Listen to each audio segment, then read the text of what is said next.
Good afternoon everybody, welcome back. We are in Brussels, Microsoft Flight Simulator 2024 and the iFly 737 MAX 8 for a hop to Samos. We've got the M'M Simulations SAMOS Airport that got released just a few days ago. We're still waiting for that to be put onto the Contrail system, so it'll be available on their web store shortly. As you guys know, we've got that affiliate link which helps the channel at no extra cost to you guys. Wherever you are in the world, it's good to see you all. Ian, good to see you, even in matey, and likewise to yourself, Justin and Badger, welcome. We are off to Samos initially, flying this TUI Belgium flight. It's a real world route operated by the airline in the MAX 8, and after we get there, quite a tricky approach, quite a technical approach as well. We will turn around and then we will depart again for a very short hop to Santorini to complete the outbound sector of this real world route. So if you're new to the channel, hit like, hit subscribe and join us in the live chat.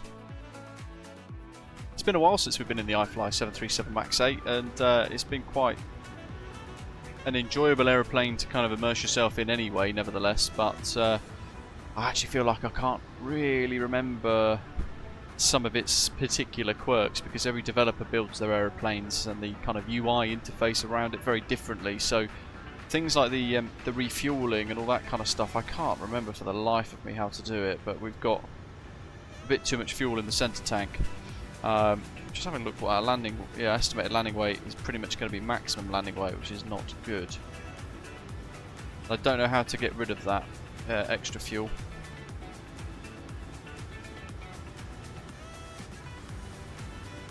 SX.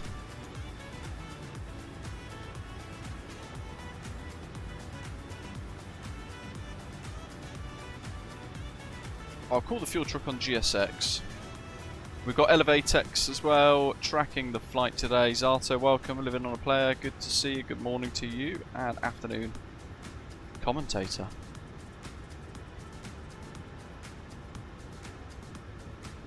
Aviation lover, no, sadly not. There doesn't seem to be a way around it.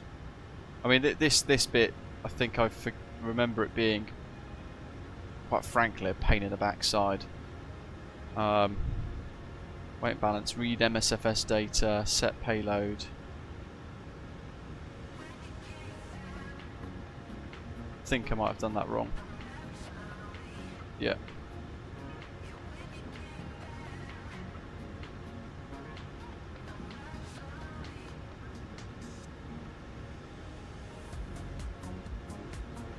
It's stuff like this that just is unnecessarily complicated. Do you guys remember how to solve this ruddy stuff?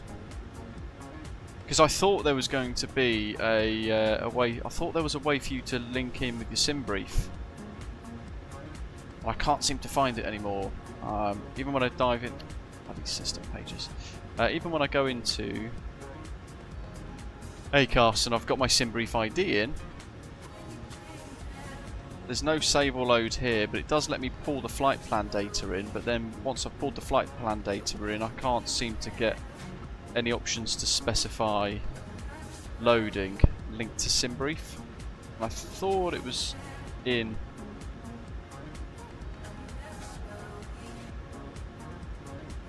all of the bits.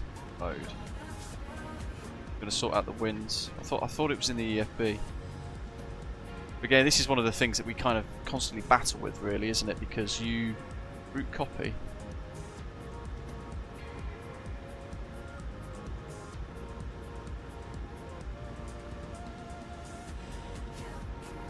I don't think that's it either.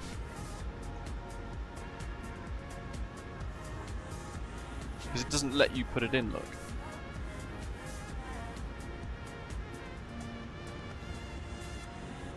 Maybe I'll just pump in 157 cargo 4795.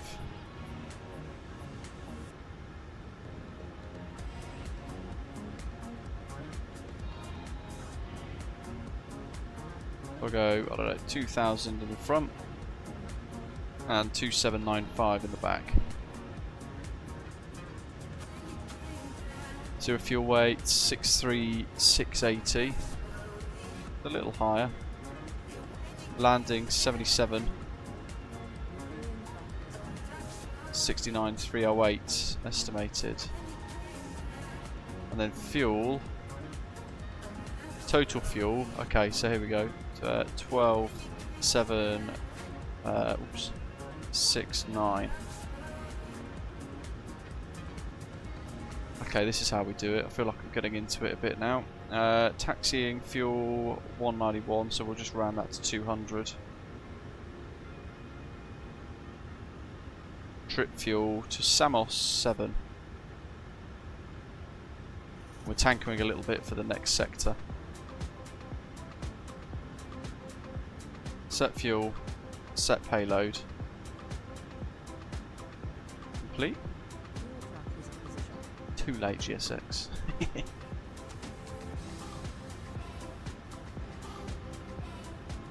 Even that, the GSX fuel boarding is a little bit weird.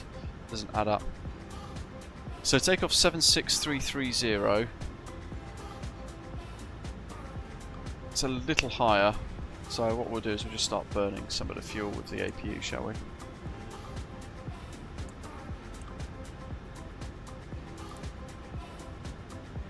We've done boarding, so let's just get the seatbelt signs on. Right. Matthew, yeah, this is the EFB on the iFly. It's, I think, meant to be designed to be very close or similar to that of the Boeing style. I'm not a fan of it. It's very... I find it quite difficult to follow and deal with. I don't know what you guys think. You might get on with it better than me. Things like the door status page and things.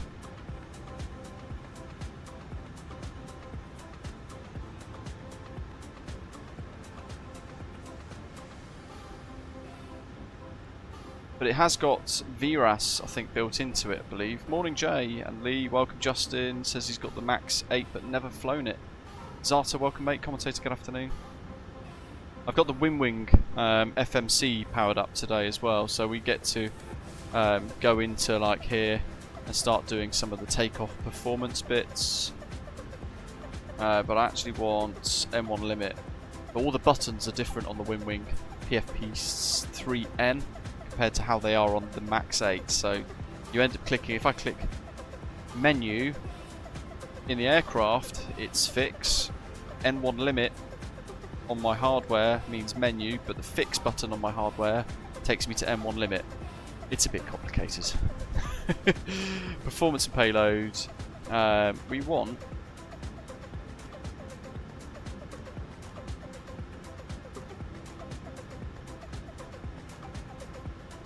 copy FMC data. Flaps 5. Air conditioning is going to be on, anti-ice is going to be off. Calculate. 586 V1 147. Cell temp, what we got here? Cell temp of 40. So I'll pop that in. Cell temp 40 degrees. We'll go for takeoff D rate 2, climb 2. Oh, sorry, cell temp is, yeah, 40, got that. It's actually DTO 86.1, which is going to be Toga. Interesting. Let's try with takeoff 2. Yes, because it's not giving me an optimum. V-speed's not calculated.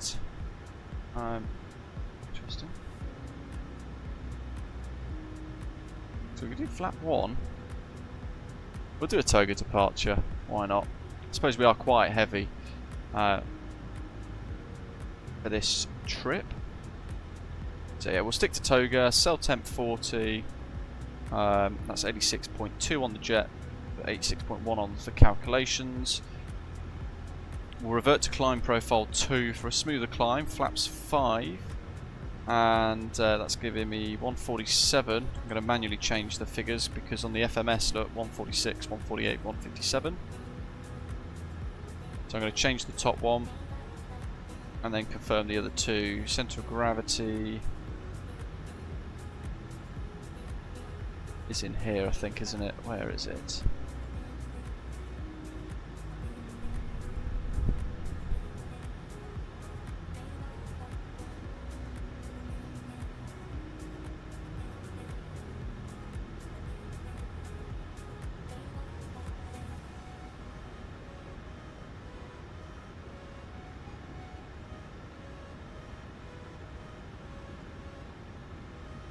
God, where is it going to be?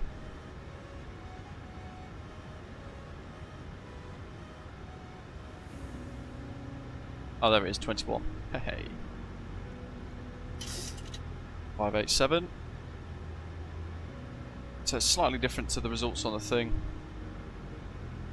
Rich says, I'm going to just pretend that this all makes sense. To be honest, I'm finding myself a bit confused with it. It's at least with like the PMDG and the Phoenix tablets, for example, and the FS Labs A321 tablet, it's quite intuitive and you kind of click through it and work it all out. But this is just overly complicated. Ian says there it took him a while to remember how to work their system as well. I'm not the only one either that finds it difficult. So yeah, you're not alone if you are trying to kind of plug through this and you're finding it properly difficult. Because yeah, I'm really not a fan of that layout. But the jet itself, I remember being superb. 147. Yeah, I remember the jet being superb, but I'm finding it overly difficult with that tablet. And yeah, airport maps don't work in the 2024. Interesting, Skypilot says also for him VRAS doesn't work in 2024. We're going to set 6,000 on the FCP. 244 runway heading, Mach number, speed, sorry, 147. And I'll show you folks the charts. So, here's stand 172, push start, and then we'll taxi out towards Bravo 1 for a full length departure on runway 25 right. It's nice 3.6 kilometre runway for us. Rab, welcome matey. BJC, good to see you. Flying runway heading up to 1,700 feet. Altitude, and then we're going to turn on this outer leg here towards the Holdenberg VOR 11755, rooting out briefly to Brussels 102, Remba on the Pites 3 Golf departure, and then breaking off out towards Pites here. We cross over into German airspace. So initial climb altitude, flight level 60. The transition level here in Brussels is 4,500 feet. And that's about it.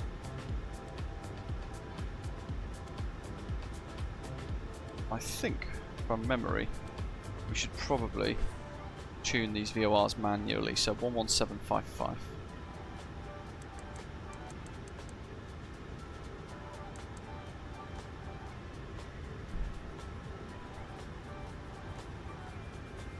Not really going to worry about that radial stuff.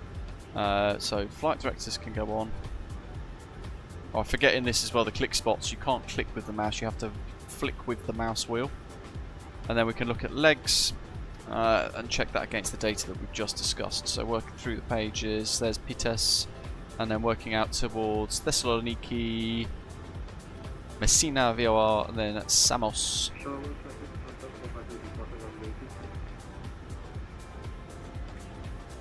There's our performance init page with all the data popped in. That's set and that's set.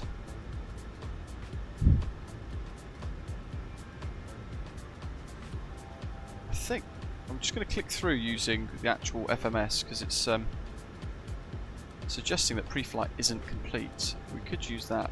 Use cut back on.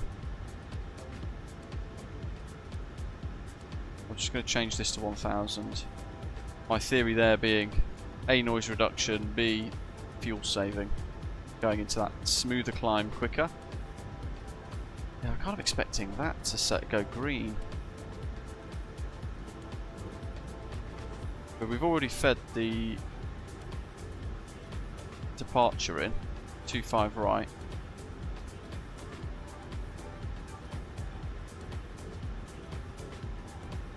Pites 3 Golf. Yeah, right, well, I'm happy with that. VNAV 370 for cruise. 6.4 tons of fuel at Samos. Parking brake is on. Prepare for pushback and departure. Just going to get the APU fired up.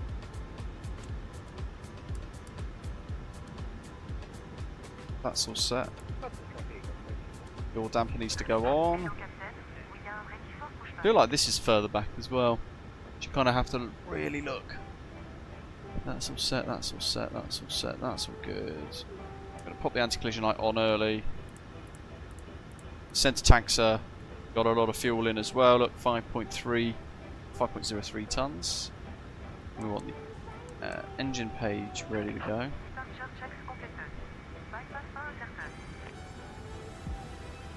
Let's pause the music.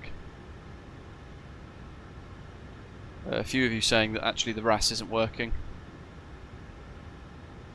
Yeah, the airport maps don't do anything, annoyingly. I suppose, I think in MSFS 2024, this is very much still all the doors are closed. What you on about? It's still, I think, experimental. But yeah, I think in 2024 they should just disable that because people are trying to use it, but are finding that they can't.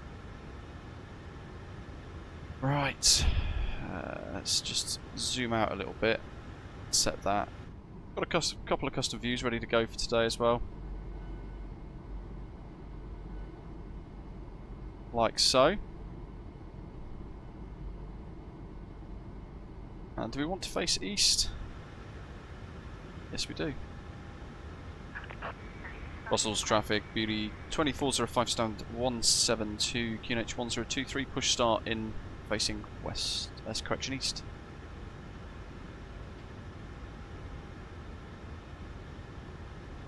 Let's all these quirks as well, there we go, right, gotcha.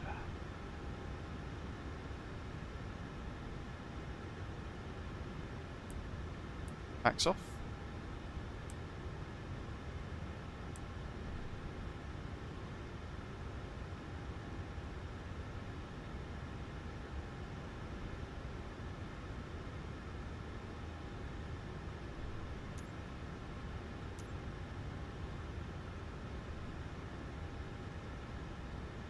Now I feel like I've got to go system page, sim menu. What have we got? That's still on. Chocks. There we go, for goodness sake. Yeah, too many click-throughs. Ground has just come on 110055. Cheers, mate. 118055.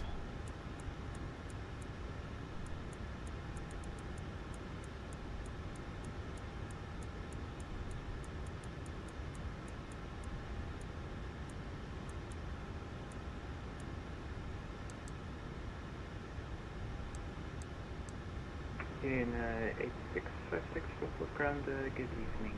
Hold position, counter traffic pushing back.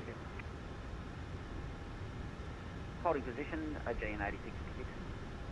Brussels ground, good afternoon. Beauty 2405. We've already started our push at stand 172. We've got information Mike on board, 737 MAX 8. Request clearance to Samos, please. Beauty 2405 Russell ground, very good afternoon. Okay, welcome. Hopefully, by the way, now we've got ATC. Do let me know about the volume, folks.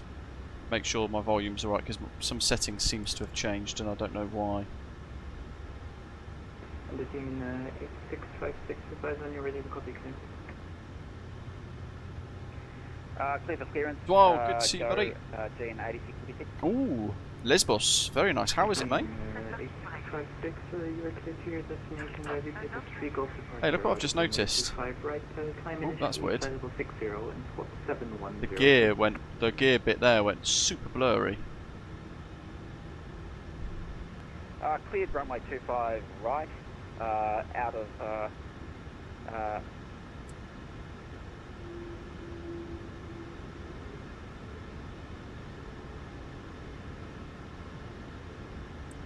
Jolly good. Ignition mode ground. JN8656, cleared runway 25 right, climb to 6000 via the Peter 3 Golf departure, squawking 7102. 8656. Again, 8656, confirm initial time, fly level 60. climb 6086.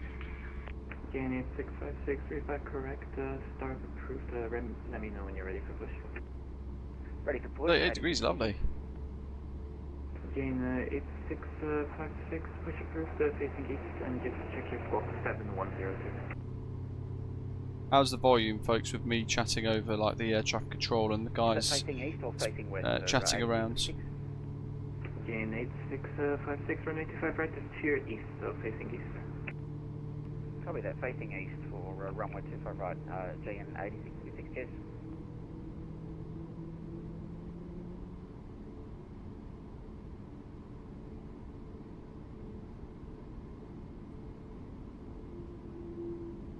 Osprey 2472 on frequency. Hey, firm Osprey 2472, the information. Good, okay. Stand 14 requesting iFly zero. That looks good. Look, mass caution up before air conditioning. Yep, there it is. Osprey 2472, Brussels ground. Good Gen 1. Information, Mike Gen 2. to Samos, rising to the 3 Golf departure on the runway 25 right. Initially climb flight level 60 and squawk 7103. Looks good. That's off, that's not needed. They're all on, that's good. Windshield heat's on. Probes can come on, even though we have automatic. Icing as required, hydraulic pumps are all on, that's good. Working through here, resoak fans, isolation valve automatic, packs left and right automatic, bleed air's all on. 37 for the initial cruise, landing altitude has seemed to have reset itself. I set that to 100, but there we go. We reset that. They're both on continuous ignition, and we can therefore turn the AP off. DT 2405 on frequency. A firm we called a little while ago with the information mic requesting clearance to Samos. DT 2405 Brussels ground, good afternoon. Apologies, my audio for VATSIM decided to die. I don't have a flight plan from you, unfortunately. I shall recheck that. It might be because my previous call sign got taken before I could load in. Bear with. No problem. So I had actually prepped for a particular flight number, which is the real flight number of Beauty 9 Kilo Juliet or something like that. I can't remember what it was now. Somebody nabbed that literally a minute before I logged in, even though I'd pre-filed the entire thing on the VATSIM network already. And that somewhat buggered it up a little bit, so I'll just resend the flight plan. I thought I'd done it earlier, but perhaps not. DT 2405, I have a flight plan from you. Advise when you're ready to copy, command. Hey, firm, we're ready to copy. Apologies about that, Beauty 2405. DT 2405, no worries, information mic is currently you're cleared to your destination. Advise you to the 3 Golf departure on the runway 25 right. Climb initially flight level 60 and squawk 7104. Cleared to Samos, runway 25 right, initial climb, flight level 60 via the PTS3 Golf departure, squawk 7104, Beauty 2405. DT 2405, read back correct, report when ready to taxi. 7104. Okay, let's get some flaps and slats. Flap 5. While that's happening, let's get some control surface checks done. Add Brussels ground, Beauty 2405 for request taxi. And DT 2405, squawk Charlie, please.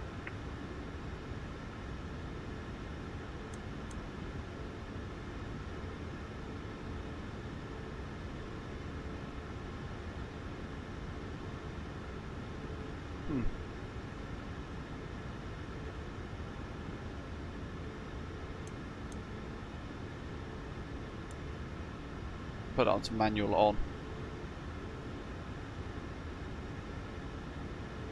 DT 2405, thank you. Taxi holding point Bravo 1, runway 25 right, via the inner QNH 1023. Taxi hold point Bravo 125 right by the inners, QNH 1023, BD 2405. Okay, brakes. Taxi lights. Rolling on idle. Give it a squirt of juice. What I do want to do actually is just very briefly sort of rudders. There's that gear, weird gear thing again. Look, see the lights? Kalispera, Huggy, welcome. We should be able to make that. How is Lesbos, Dwal? I've never been there, matey, but I imagine it, like most of the Greek islands, it's absolutely stunning. Let's set the...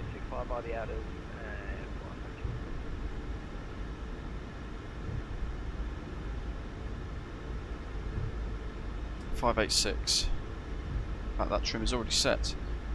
So via the inners, out to Bravo 1. Do another little flight control recall check. We want LNAV armed, VNAV armed, auto throttle armed, which is a flick of the thing. I'll keep forgetting that.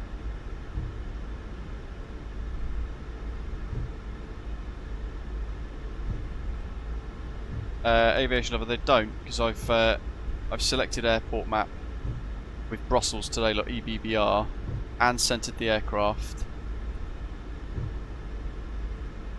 And look, we don't get anything. So it doesn't really work. Quite frustrating. UT2405, unfortunately there's nothing further. Monitor advisory 122, that's only have a safe flight and a great stream. Thank you, appreciate the ATC, and sorry about the issues with the flight plan there. We'll go over to advisory 1228, UT2405. Have a good weekend.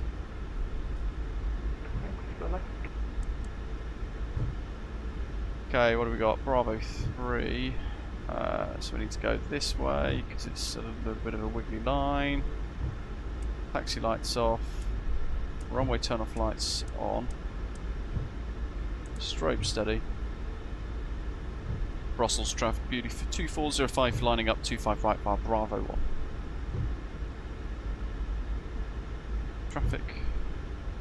Weather.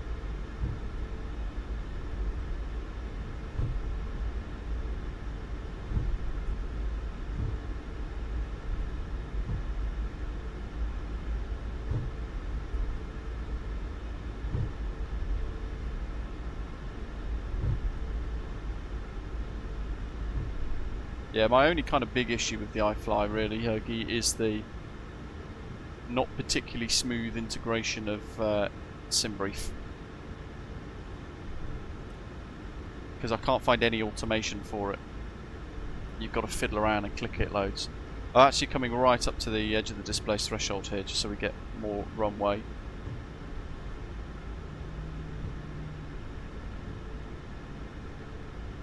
Flight time 3 hours today, team, for the first sector. Cost index of 80.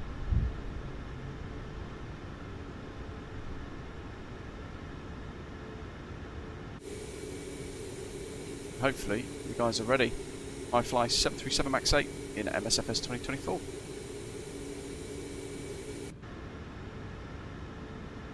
Brussels traffic beauty 2405 is taken off 25 right, PTS 3 Golf departure, Brussels.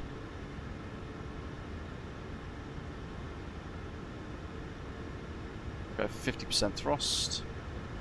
Brakes off. Toga.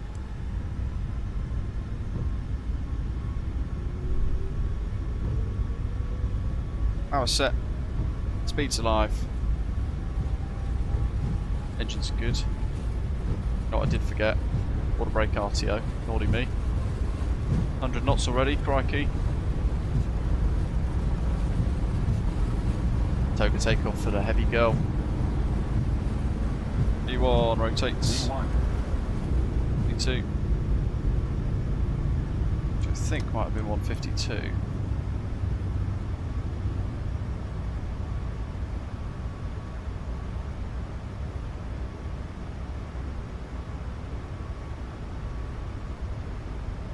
Positive rate, gear up.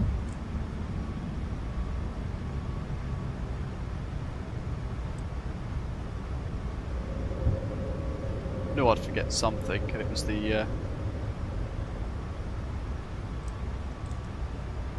Roddy, what you call it? CMDA on LNAV VNAV speed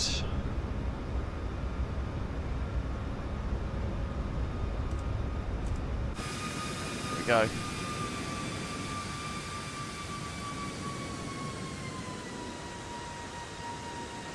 Leveling off a little bit here.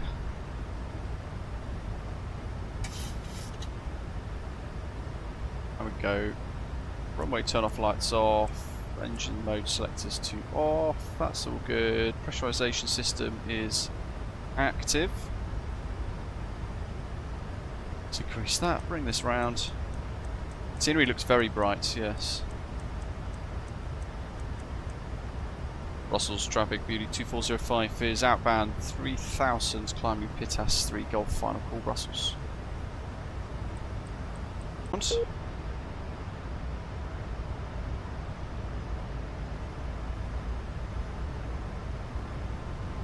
good, through a little bit of pea soup.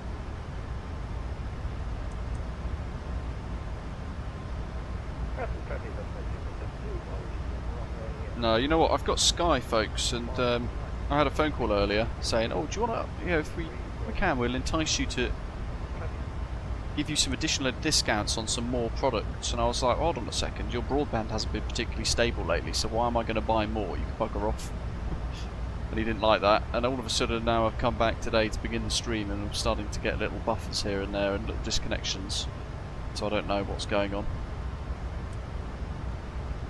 I suspect it's Sky being rubbish. Anyway, we're up.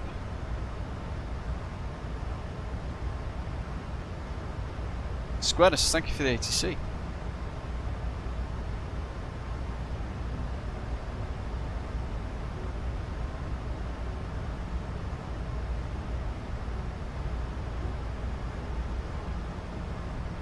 at that.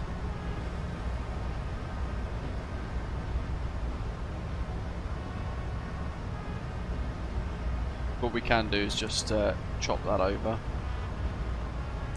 Transfer that over there actually. Then we have a big juicy map to enjoy.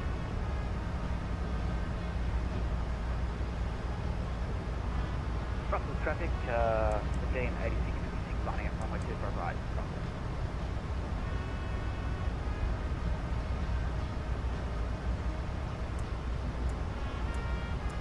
Just get them off now, I don't need them. So how are we doing with the pressure system before we go through 10? That's looking good. Let's get that off on auto. Looking pretty fine with all of that as well.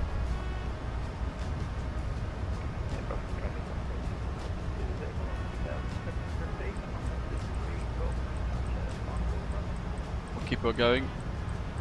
The 370. Like so. What do you mean PMDG isn't doing so well this last month? I think they're doing pretty good.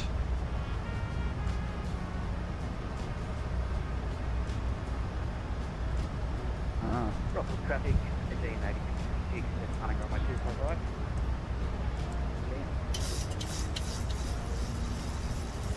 That's be 130 for that.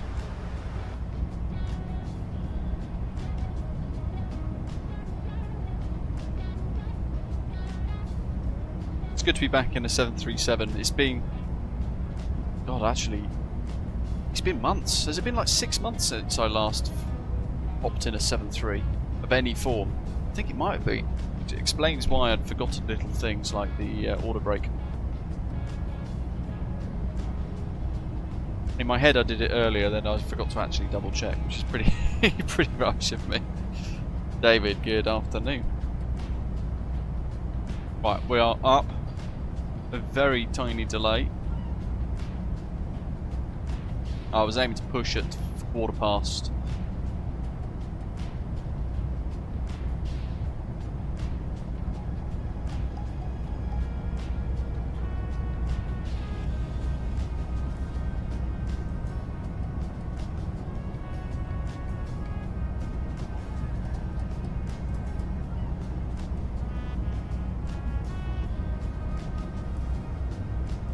Steve Dra, by the way, made this livery, and he does all the paints for PMDG.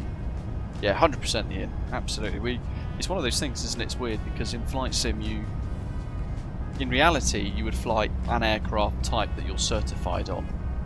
But for us in Flight Sim, we end up flying everything, anything and everything. Big jets, twin aisles, quad jets, twin jets, single aisle, short haul aeroplanes, turboprops, the whole lot. And you do end up kind of crossing a little bit of that knowledge across between types sometimes, but that's fine.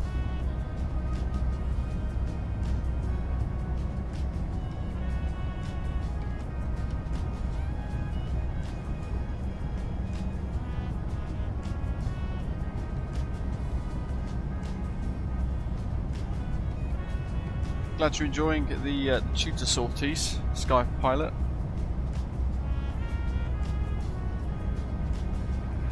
Always fun. You out of Whitton, Benson, Cosford? Where are you hopping around in the tutor from?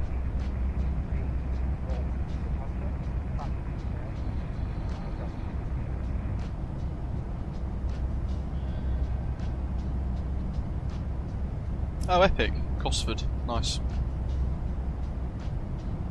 Used to fly the Vigilance at Cosford years ago. Before they got rid of the squadron there. Alright, as we're climbing up, I'll just talk you a little bit about what we're going to be doing later. So, we're going to transition into Samos via Ernil.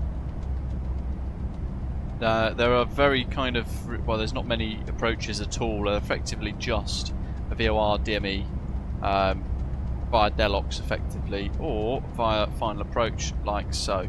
But there's nothing really, nothing else really for it. You've just got this kind of approach chart. However, if I use this chart and pin it, this will make more sense, right? Ernil is out over this way. Well over that way somewhere, where I've just scribbled. What we're going to do is we're going to come in through Ernil, and we're going to copy the routing, unless ATC tell us otherwise, if we do get Hellenic VATSIM come on and give us Athena radar. But the real flight has come in round the coastline here and then got to 1,000 feet at this point, 1,200 feet at that point, before committing to the visual hand-flown approach into Samos 09, like so. I suspect when it gets to kind of this part of the coast, at the very latest, this bit, autopilot is off. But that's what the real flight has done. Ordinarily, because Samos doesn't have many charts at all, you've got to Google the charts, but this is literally all there is on the charts anyway. They have changed the procedure a little bit. Yeah, that's it, it's the little white house. So you remember there's like there's a port here where the little X is, and then you fly in, and then there's like a little white, there's a little white house there on final approach, and that's when you want to roll wings level, and you're literally kind of brushing over the top of the roof at that point, if you remember.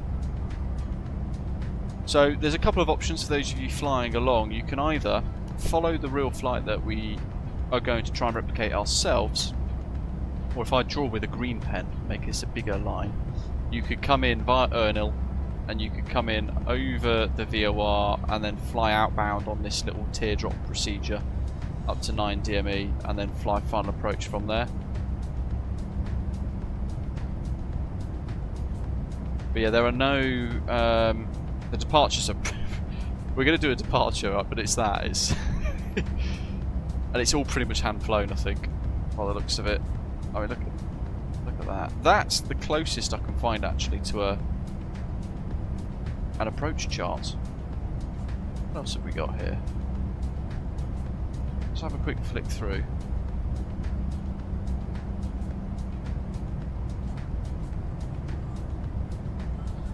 Right, yeah. So you have to somewhat reverse these arrows, Justin, if you're struggling with the charts. So say for example you're flying the green line, you go in over the Samos VOR, or you can come in via Delox on the Ernil 1 Charlie arrival. So if you're flying Ernil 1 Charlie via Delox, that's this way. You can come in 14 DME arc, fly final approach 357 degrees, which is yeah, completely straight up towards the midpoint of the runway. And then when you get to kind of here, you want to be at 1,400 feet from memory. You know what, let me just Google it, because if you Google SAMOS approach charts, this is effectively what you'll have to do. I did do a long time ago a specific tutorial for it. Let me just share my screen properly. Ta-da. Just hide the charts. That's what you want, Justin. So you'd come in 9 DME via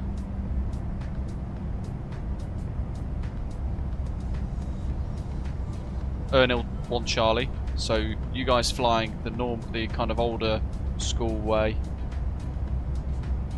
You can come in via Ernil 1 Charlie up to Deluxe for the initial approach fix, onto the VOR DME, which is scribbled everywhere on this. Let me tidy that up. Station 14 DME arc, turning inbound 357 degrees, and then you do that. So flying in 357 degrees up to this point, which is 4 DME SAMOS VOR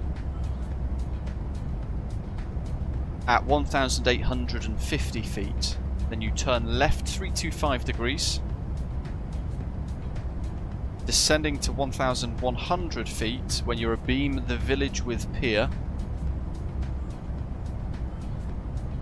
When you're then abeam the spur and before the next village on the ridge, which is on the left hand side of the centre of the screen now, you should be at 900 feet, and then you start a tight turn right towards the runway, and you want to roll wings level when you pass a shed with a white roof at 400 feet, and then you touch down. But yeah, it's one of the more technical elements to Europe, one of the more trickier approaches into SAMOS. It makes it so great.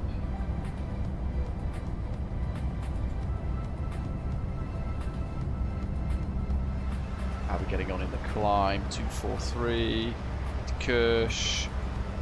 They should. I'd like to think they will show. We've got the M'M Simulations SAMOS scenery, so that's going to be the big thing, Rab, actually. And I want to research to see if they have that included. So I'm just going to have a little look at their product page and their photos. I'll share the screen with you guys again, so you can see it with me. Pause the music so we don't. Oh, we've got it muted, so let's just watch.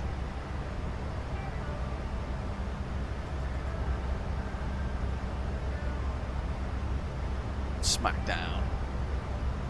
Looks good, right?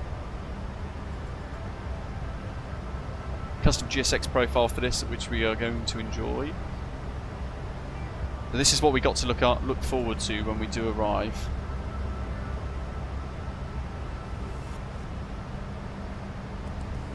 It's weird without the music. But it looks like a really cool scenery. It's one of my favourite approaches in the world, so having now superb scenery with it, that's like the little cherry on top. But nothing of the approach. I'd like to know if they've got the scenery. But there's a resort, for example, so we should see something. Can't use the music though, Justin, unfortunately. Oh, that's epic. Wind farms. Okay, well this gives me confidence because that's them flying the approach, but then we can't see the villages and things. Kimi Räikkönen in his follow me car.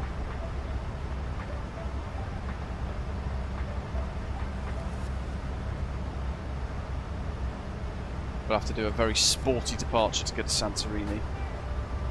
Oh, look at that. A resort over the edge of the water. So we'll explore all of this when we get there.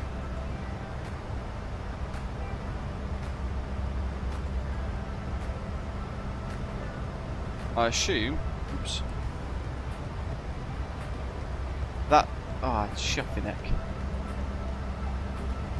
That there should be the shed with white roof. So there's your visual reference point for final approach.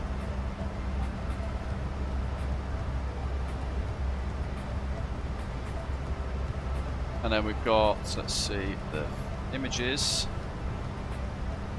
Appreciate this is Sim Market. It will be on Contrail soon, but Lars is in the US for FS Weekend, or FS Expo. Lots of internal airport views, but we want to see final approach. Okay, that's a resort right next to the airport. That's pretty cool.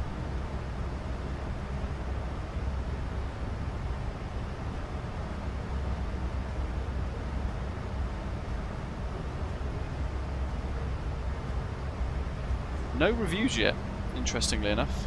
So I don't know if many people have either known about it or purchased it yet. Matt, good morning. Ed, welcome.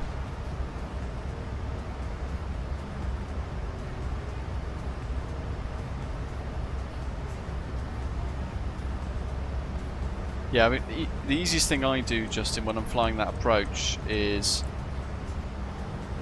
kind of draw it on a bit of paper next to me, so I can just quickly look down and see roughly where I am in relation to that drawing, and I'll put a little cross at each point that's important, and it'll be like here, 1,400, whatever the altitudes were on that picture that I just took. But you can Google SAMOS LGSM approach chart, and it will tell you.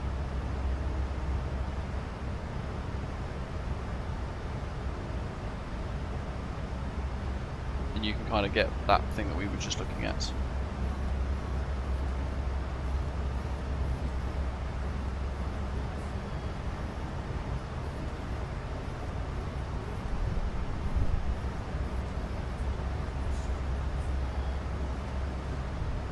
When we do get there, we'll do a little a quick turnaround, and then we'll head off to Santorini, which will be, I think it's only like a 30-minute hop, but that'll be the first time departing Samos on the stream, I think, from memory. And that in itself is just as hard as the approach, because certainly on runway 09, once you're airborne, you've got to start a 30-degree climbing turn away from Turkish airspace, which is right in front of you. So if I show you the charts again, that line there is the Greek and Turkish border, and you cannot fly. You can't fly this side of the border. So all of that is out of bounds, which means that when you do like a departure or a missed approach, for what it's worth, you've got to take off, and then you just really tight turn back out like that.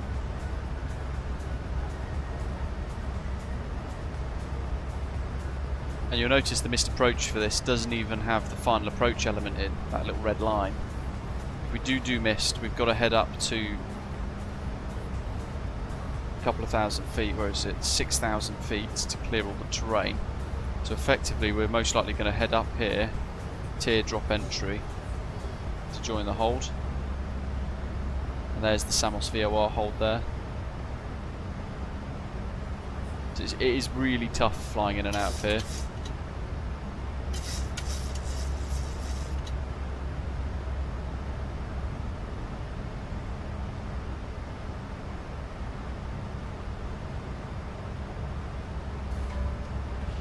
Pushback, welcome. How you are? I hope you're well.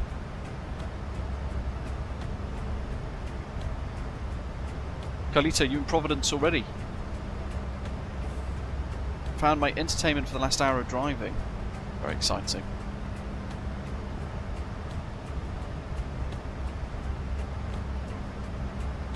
Daniel was in Santorini on Tuesday, Mykonos yesterday, on his way to Naples now. Very cool. It's such a great part of the world to go and explore in the sim anyway, isn't it? So the sim seems really bright. I've not changed any settings.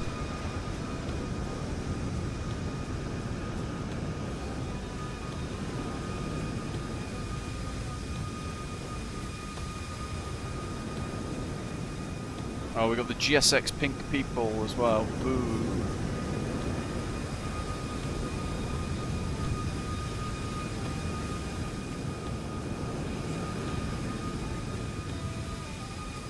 Yeah, there's been no settings changes nor any updates for 2024, so I don't know what's caused that. It's very weird.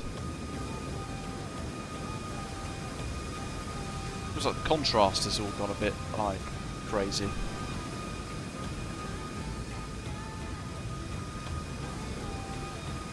There's no way to change any of it really.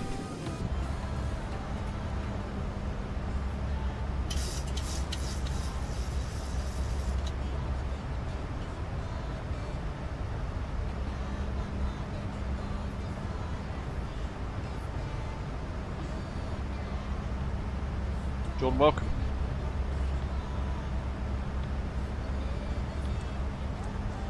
Haven't tried the darkening mode, no. I tend to just kind of leave it really. Try not to fiddle with too much in the sim. I'll use a preset, maybe change one or two bits here and there, but that'll be it. But once I'm in flight, I tend not to go into like the pause. Let's have a look at Elevatex, which I'm very much a fan of, more so than Volanta these days. Turn focus off a second. So there's us. GAF 2405. Osprey 2472 is behind.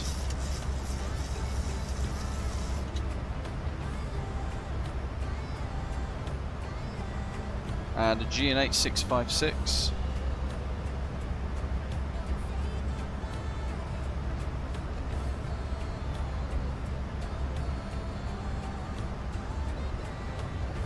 I think that's all of us today.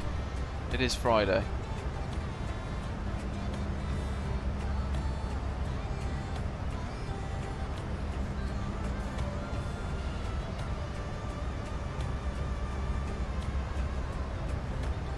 We've got one there, but it's not showing up as anything, so I don't know what that is. Ooh, that's a lot of weather.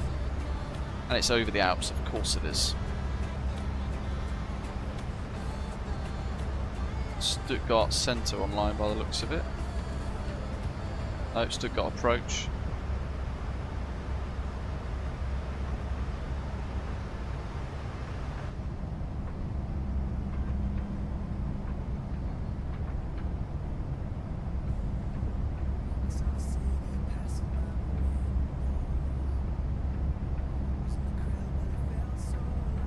Oh, Badger, that's not good.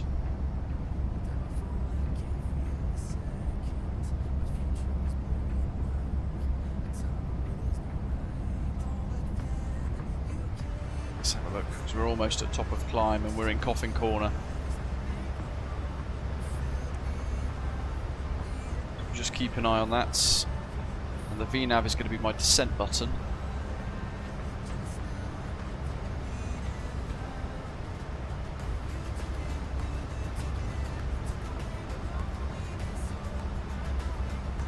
Optimum's 356, max 378.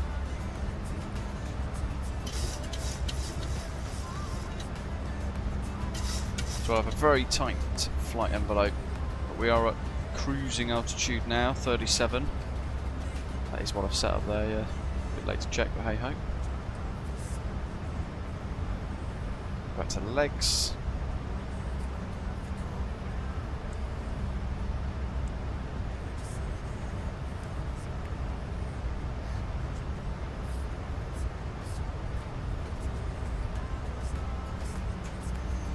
And we'll have the wing tanks on for a little while because there's so much fuel in them.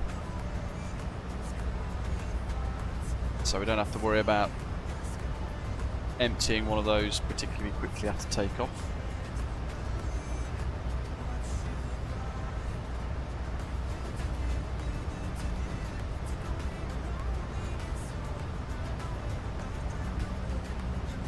Let's go and see the pink people. Oh, Jesus. Yo, I hate this with GSX. They go, oh, every time you add a livery you have to do it. But it's a faff, isn't it? Because actually the cabin environment in the iFly is really good. It's one of the more impressive ones.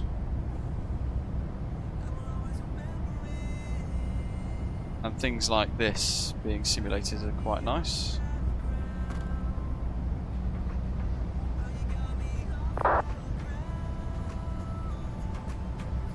They've got all of this in as well that works.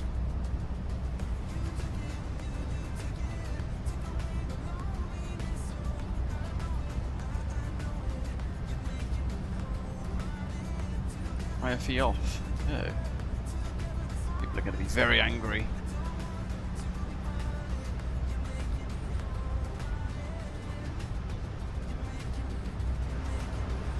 Where is it? There's the... That don't work.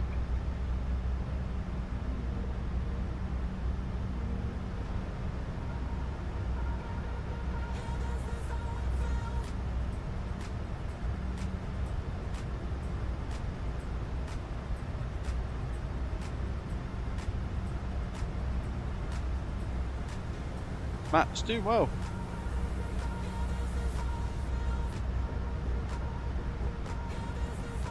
Properly, there it is. Properly crazy though. Should probably put the cabin lighting and stuff on. Little things like that you end up forgetting.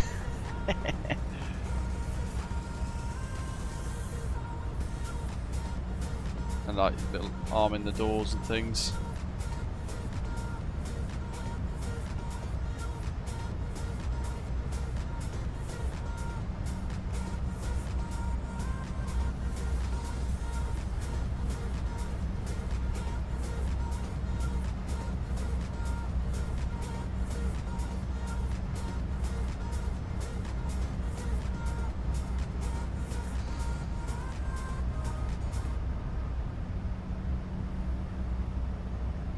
Change the lighting into cruise. Well, let's shut the door anyway. The pink people are scary. So frustrating when GSX does that, but hey, we'll get the blame.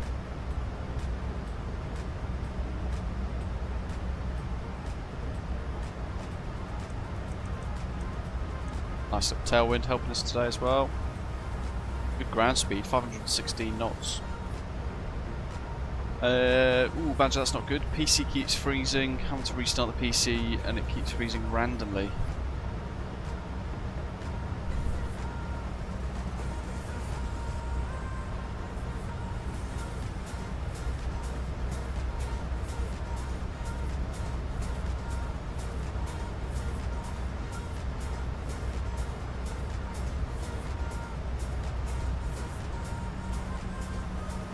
Justin's got an issue in Elevatex saying that we can't even get the route showing, even when he loads it by SimBrief.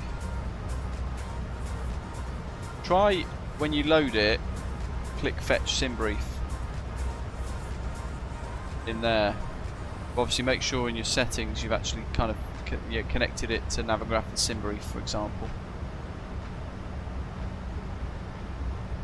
And then in the Preferences tab, SimBrief route labels, make sure that's ticked, and the SimBrief route there is ticked because I think by default they are off. It might just be one of those, matey.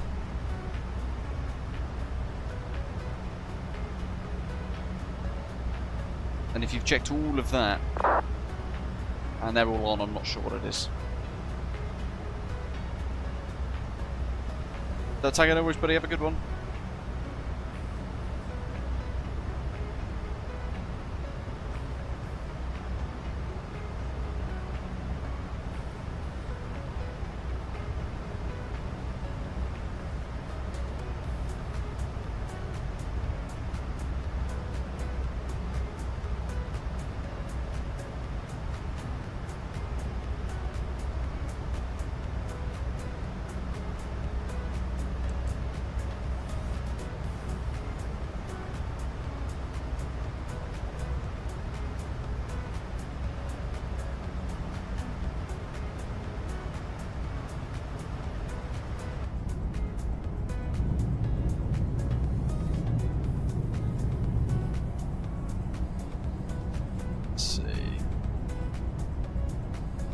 Better one.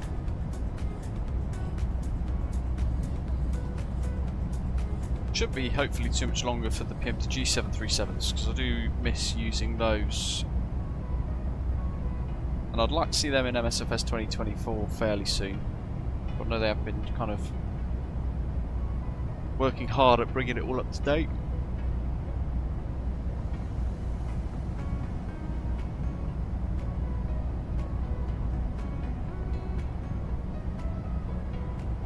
Did that manage to solve it for you, Justin? Hopefully it did.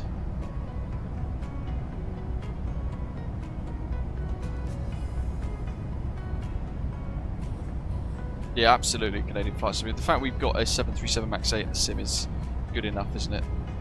Because it sort of covers that boundary a little bit, covers that gap.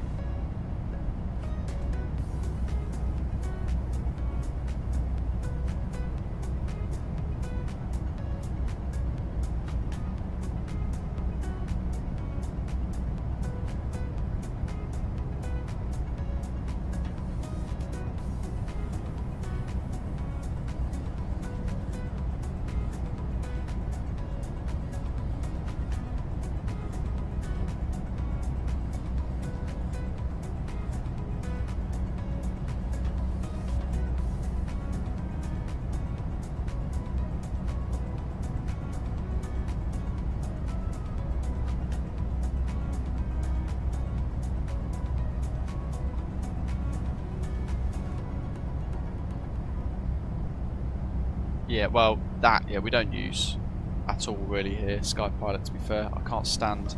A lot of the default aeroplanes are so bad quality that I just don't bother with them.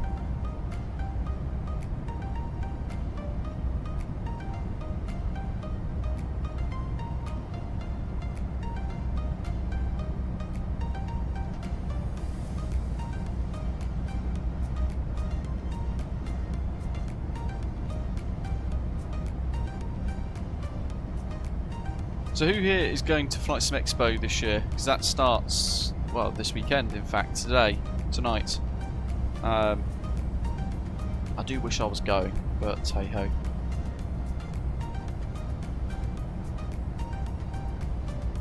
I always say maybe next year, but it depends where it is.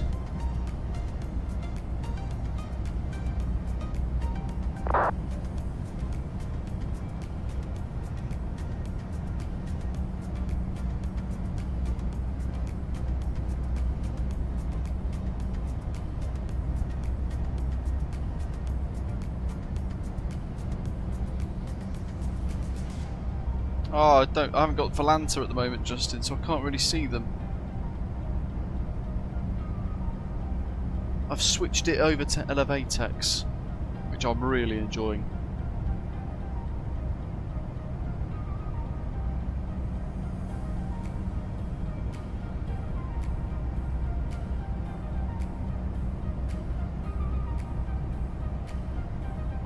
Oh yeah, I know Surge.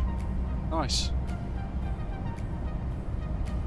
I know there's a few content creators and things going, but yeah, sadly I was invited in the sense that, you know, Just Flight and a few other developers wanted to say hello and have a chat and things, but yeah, too many things going on and I just don't have the time.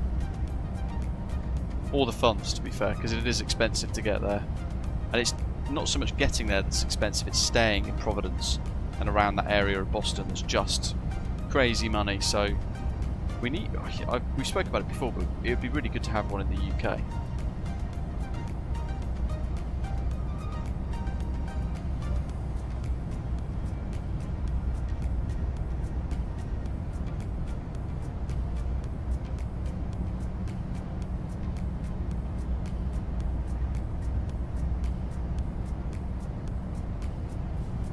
Oh, look at that, we actually departed 4 minutes early. Expected in 2 hours 34 minutes.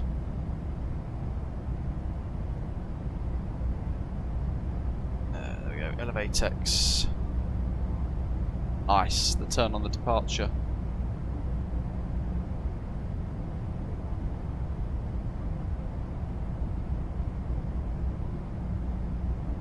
I like how you can select multiple flights. It's displaying 3 different flights at the moment. And that's what's allowing us to kind of view all of our different tracks and compare them, and that's pretty cool.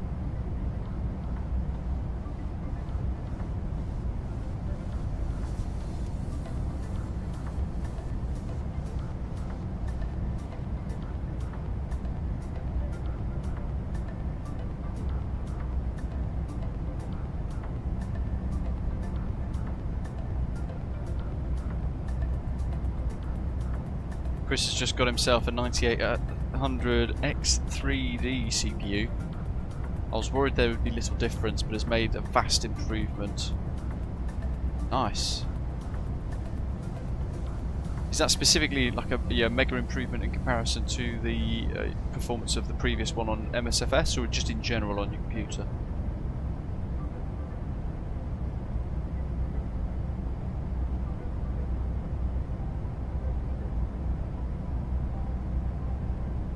I dread the day that I'll have to get another CPU or something, because reinstalling Windows is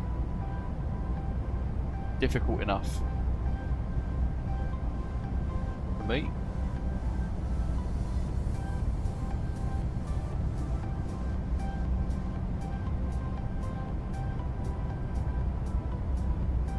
This will be, as well, just so you folks know, this will be the last stream until probably next Saturday.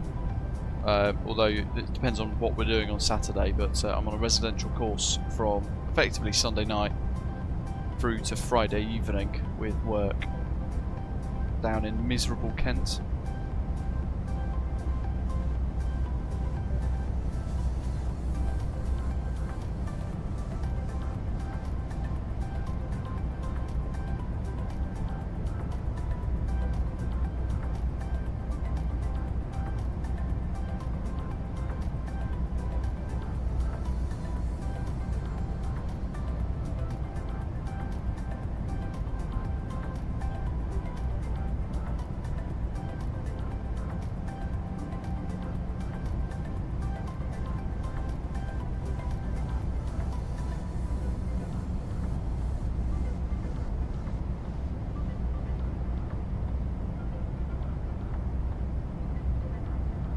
Ian's found that the Gigabyte control center was causing some of his issues, so he's deleted it and it's been good for him so far.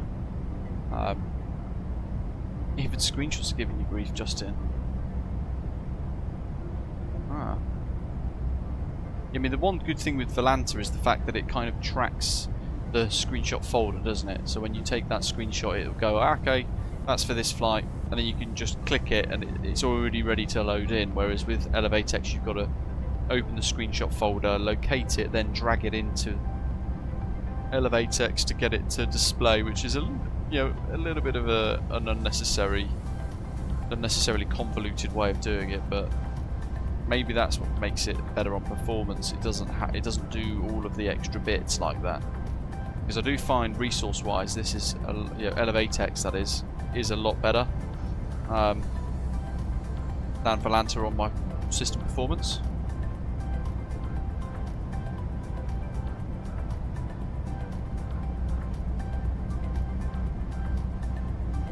Oh no, commentator. That's not good. Sorry to hear you're at work, but also at the same time, sorry to hear that insurers for your motorbike don't want to touch you because of that either. That's wild. The craziness is you might need to ride to get to an interview, so if you can't get insured on it, but mind you, one of those bikes is a Yamaha R1, isn't it? So it's that yellow one that you won for Apex 66, which is pretty cool. Still jealous of that. It's pretty epic.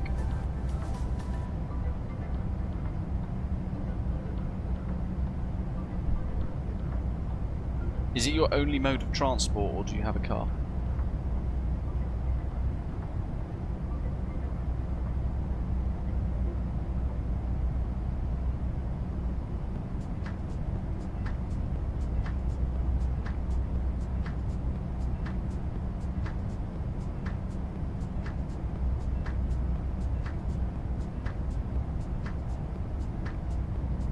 Oh, good. I mean, I've gone through, because my valve clearance check, Aiden, is currently on my is due on my Tiger 900 GT Pro, but it's a £770 service, which is just woefully expensive, and I'm kind of at that point where I think my insurance has gone down, yes, but actually maintaining the bike for the amount of miles that I do, which is actually really quite high for a motorcyclist. I do like 8,000–9,000 a year in all weather, and that's in addition to the roughly about the same in the car as well. But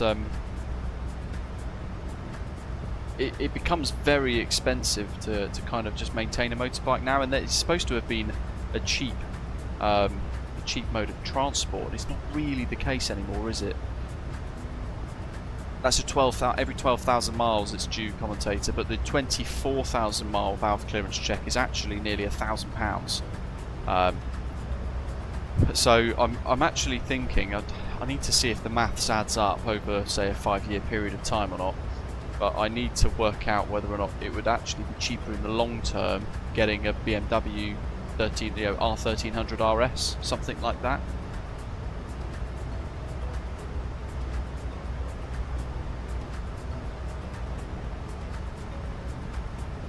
Because you can get with BMW, and this is an insane price, right? Because it's not the case when you go for a service and pay for it separately, but you can buy a 5-year service plan on a new BMW bike, like the R1300 GS, the R1300 RS, and it's £1,500 for a 5-year long service plan, which is amazing. It saves you lots of money. But their valve clearance checks are at 12,000 as well. But because the BMW Boxer engine has the ports available on the side, they can just go in through the side and check it and go, nope, they're all in tolerance, happy days, and then close it back up. Whereas with the Tiger, you've got to basically disassemble the entire motorcycle to get to the engine, to look at the valves, and then rebuild it all again. Which is why Triumph argue it's so expensive for servicing, but I think that's a pretty poor excuse. So I'm like, does it work out cheaper to get a 1300 RS over the long term? Because I'll still be racking up the same amount of miles, but it's not going to cost me £1,000 in a year and a half to get the next valve clearance check done, on top of a £300 service in 6,000 miles time, because every 6,000 miles it has to be serviced, but every 12,000 miles you need a valve clearance check. The cars, hello, it is in the queue of Osprey liveries, yeah, to be fair.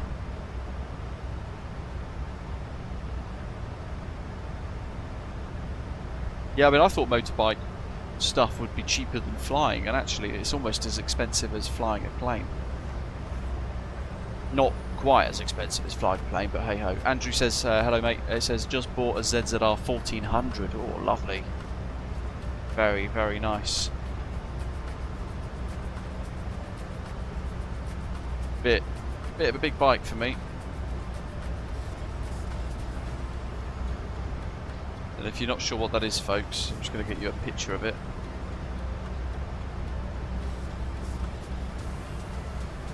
Yes. That kind of thing.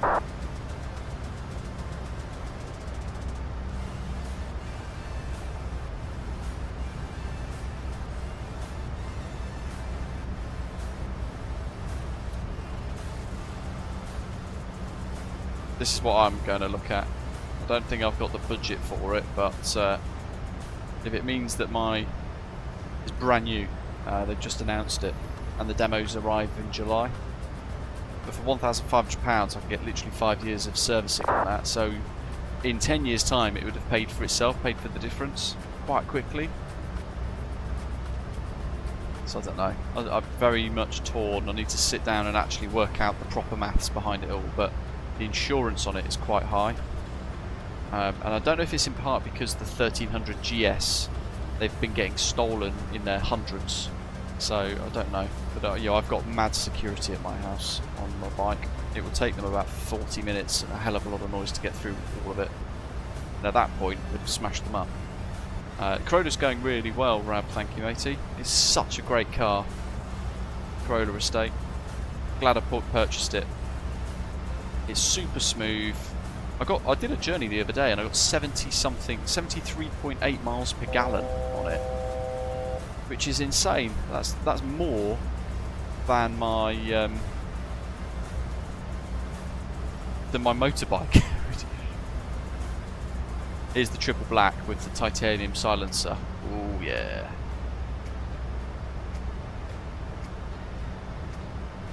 Oh, did she? Rab, that's not good.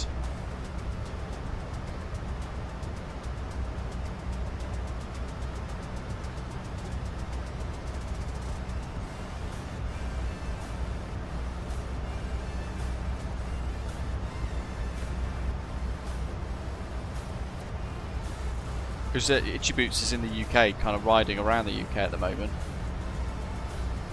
And she's not been in the UK very long. That's pretty bad if it's got stolen. Bearing in mind, she found it though next to her hotel, buried in bushes. Oh no.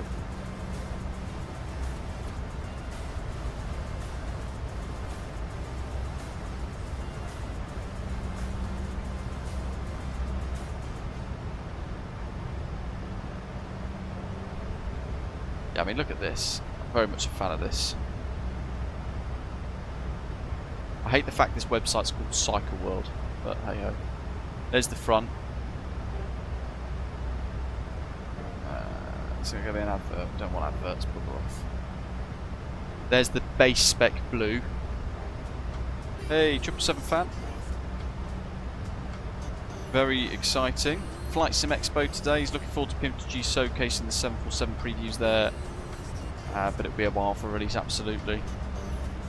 Nice big fat Parembo disc brakes, panniers. They work with like central locking and stuff, which is quite smart. But I've only ever had the 900 Tiger, so for me it's a bit more of a sporty with clip-ons, whereas I've got an adventure bike at the moment. I don't know if I would adapt to this lower sportier style. So well, there's the triple black, which is probably what I'd look at getting. Go away, random person on the internet. There we go. Hold on, where is it? There. Ooh, yes. But I do really like the. I mean, the trophy's pretty cool with the performance pack, but I like this one as well. I don't know if grey on a bike is just a bit garish. Look at that.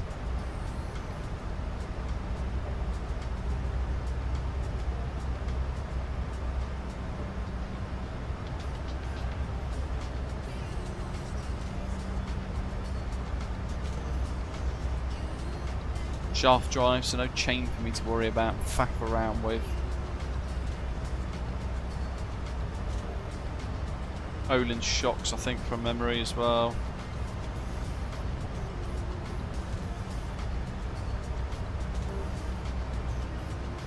Hergy, no, I can't stand football, if I'm honest.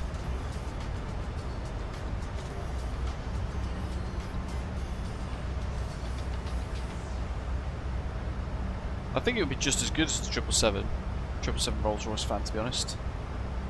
But obviously it was going to have the extra pizzazz, isn't it, of being Queen of the Skies. So people are going to love it even more because of that, and it will be.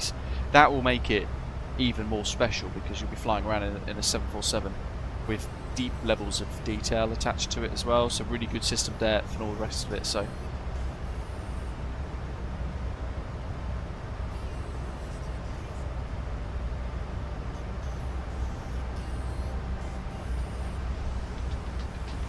Oh no, what's it got? So it's 760 quid, say, for the service coming up. It's going to be about 300 or so for the next service, probably by November, so that's £1,000 already. And then this time next year, I'll have hit into the next big service, which will be the next valve clearance. That's £1,000, so that's 2,060 across a year and a half. That's already more than a 5-year service plan with BMW. So if I then repeat that over, if I times that by 2, that's almost £4,500 across 5 years in just servicing the Triumph.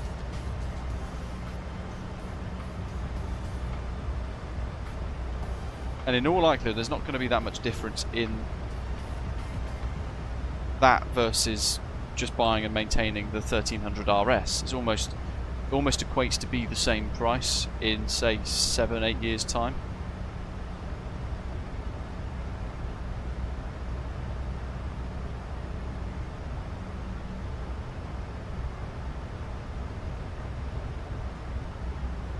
Commentator says the ZX6 actually needs its 15k service now, just past that mileage doing the island trip.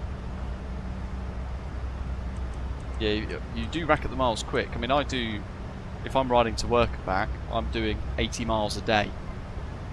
And it gets racked up pretty quick then.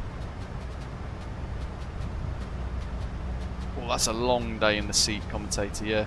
Crikey. How did you feel after that? Did you feel absolutely wrecked? I assume you stopped quite a few times throughout. Does the iFly 737 MAX 8 have ACARS? Mate, to be honest, I don't think it does. No, it doesn't. There's an ACARS button in here, but it is basically just SimBrief ID number, and it links then your SimBrief into your flight plan and the FMS, but beyond that it doesn't really have an ACARS as such. But it is good. Lex, hello. Considering buying the iFly Max, what's the performance like for you? Very good, to be fair. Why is the sim so bright all of a sudden? Sim update 2, it's never done that, but except for this week.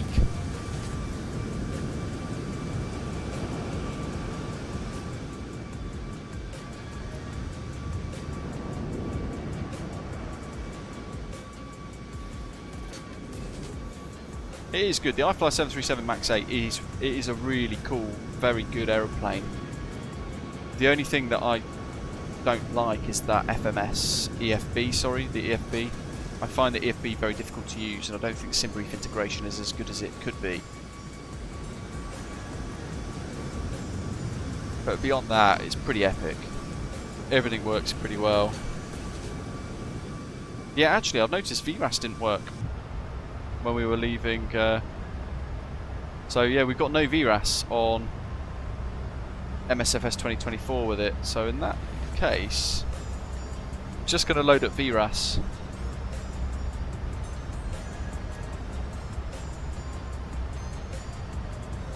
The program called VRAS on Contrail. So we're going to feed VRAS into the aeroplane.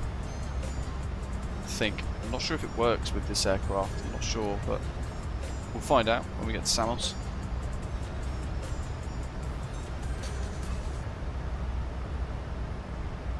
Yeah, this is just a very difficult thing, so check out the CF Moto 675 SRR.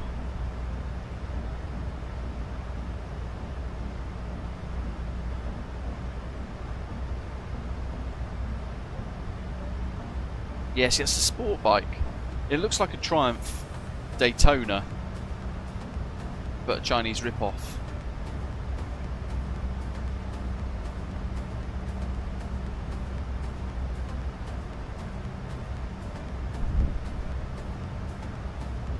But I'm not a massive fan of the sports bike look, because if you compare, I'm going to get the screen sharing thing up again. Bear with me, folks.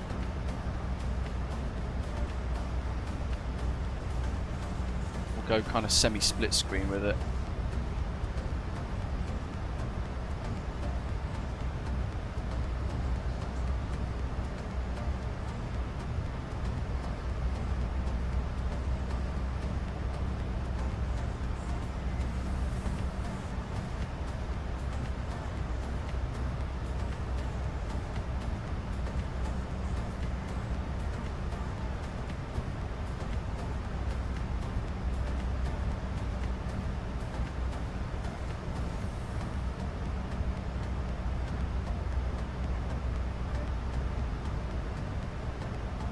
Trying to find a picture of my bike.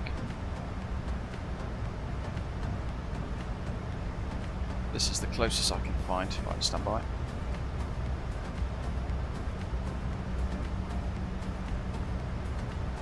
No, that's rubbish. It's too low res.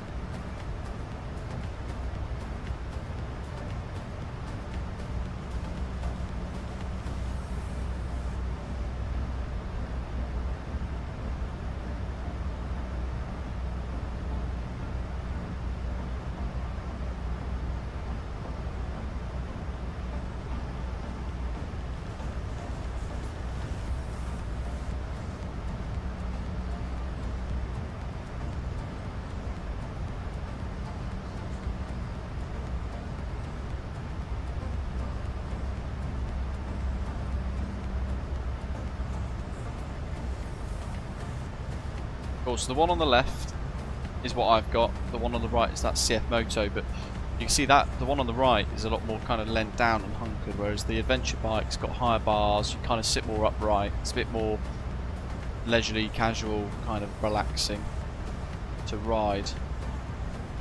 But I wouldn't get a CF moto myself. Yeah, the Tiger is great,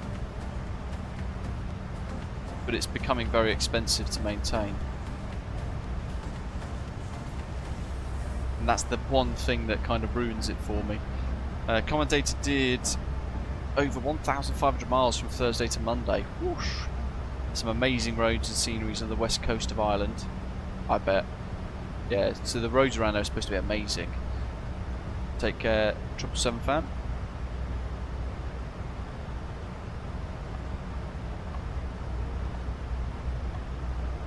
Rab's done 567 miles. Whew. That's a lot. Lex, is the iFly a pretty night and day difference between the default Max 8 included in 2024? Yeah, completely, you know, yeah, it's night and day in comparison. This is a very detailed aircraft replication. However, the default 737 Max 8 is designed to kind of be just a jump in and fly and play, more casual, arcadey type one. Whereas this is not designed to cater for that kind of simmer. This is looking for those of you pushing for the added realism and the more detailed kind of flight dynamics. Even the little things like yeah, the jump seat. Not that you need it, it's a pointless animation, but they put it in because it's just a bit of finesse. Commentator, thank you, mate. 50 months, my goodness.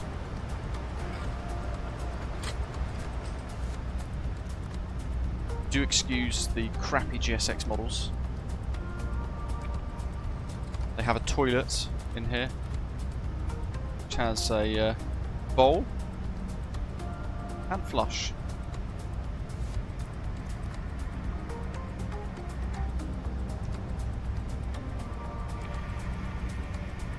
Can't really hear it. I'm sure it was louder in 2020. Oh, and actually this is an object, so once you're in, you're kind of trapped in. Didn't know that.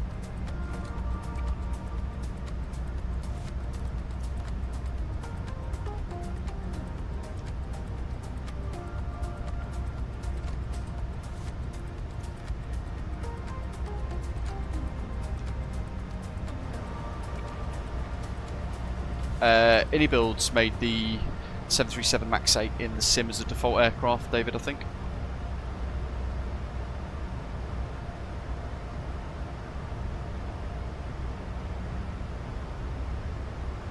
Justin, good. There's a few actually now. There's Ian's. Nice. Flying the Osprey Max 8s. Another one from Justin over the Alps. Looking good.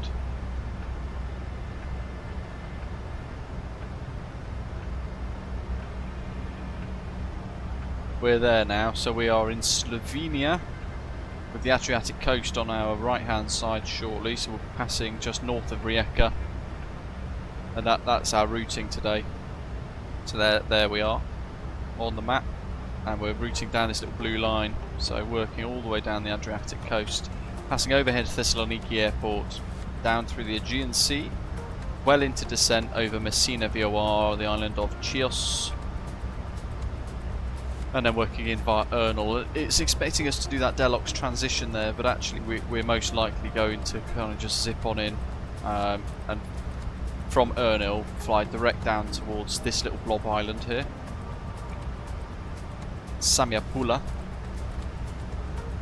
and then we'll fly around the coast, autopilot off, auto throttle off, we'll manually control the jets, put a shit through its boundaries, see what it can do.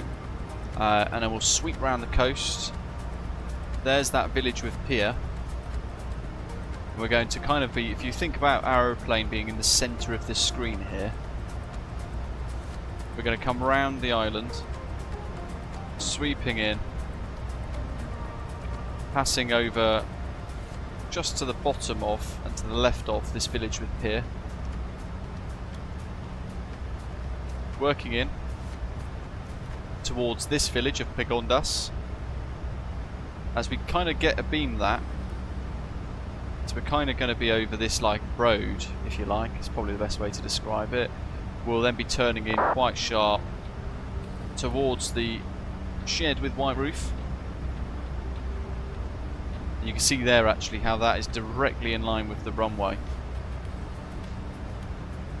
And we've got to be wings level at that point, because look how short that tiny bit of final approach is. What is that? Is that go-karting? No, I don't know what it is. Pretty cool if it is. And then we have the tiny airport with beaches all around the edge of it.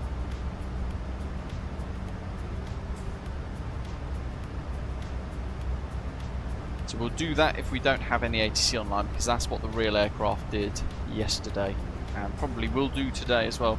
That green line on the Elevatex map is the Turkish, roughly the Turkish-Greek border for airspace. It looks like we have Macedonia. Yeah, we do have ATC online. So we're going to we'll prepare for the Ernil 2 Alpha. We'll just see what we get. We might get the Ernil 1 Charlie given to us, which means I should probably make a note of that. Ernil 1 Charlie via Delos.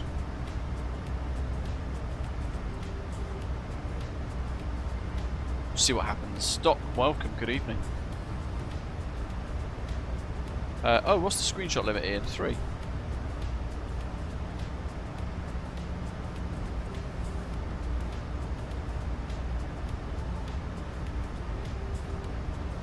I don't think Asobo created the 737 MAX 8, did it? They tend to contract that stuff out.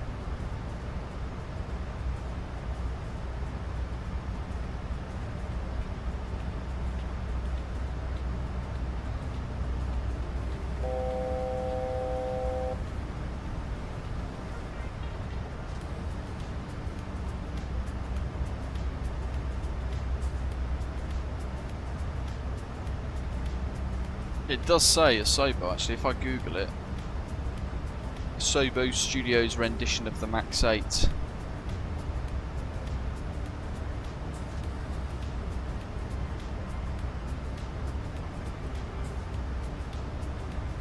Mikhail! Yeah, awesome approach, mate.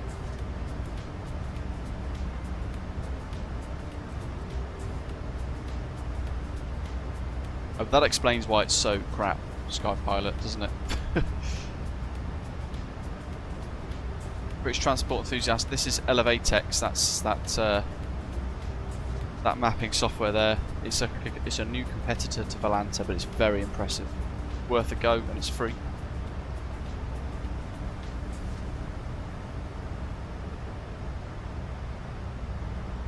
City Update 11 has just released.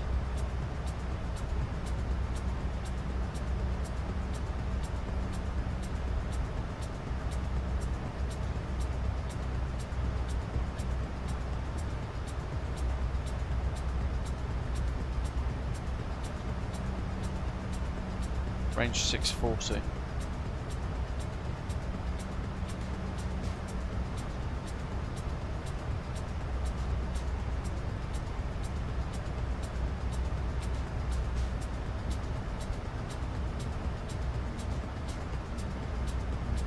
Yeah, how are they getting on with the Sim Update 3 beta? Because I know last time there'd been, I think was it last week, some people were saying there were some major problems with it.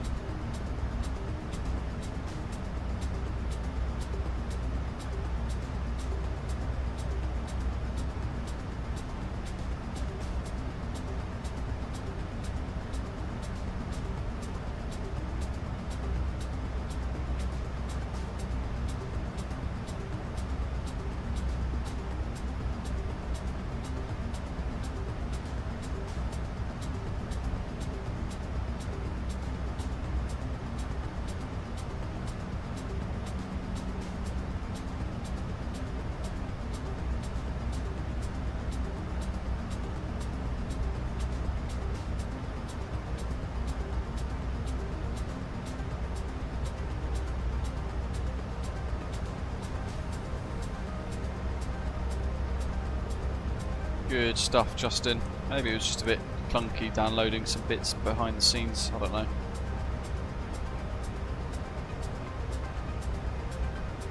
You know what I also forgot to do on departure? Fuel flow reset rate.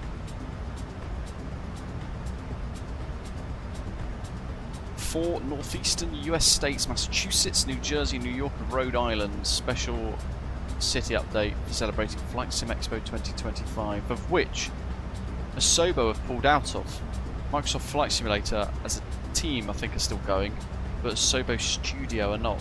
What somebody was saying, telling me that the other week, which I was quite surprised about. Someone was telling me that last week.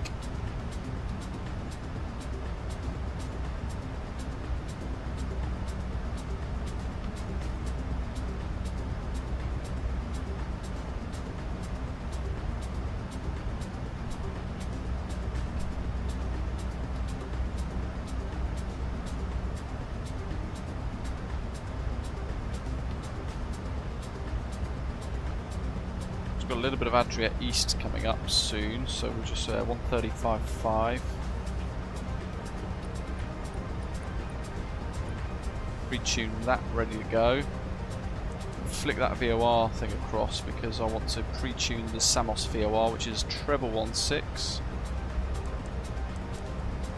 Oops. Treble 16. Treble 16.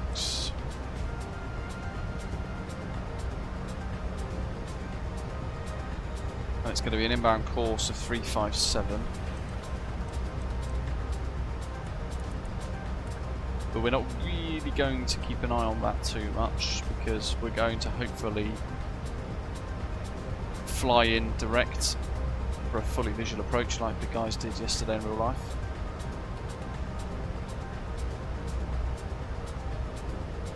Airfield elevation is 19, so we can pop that on to 0.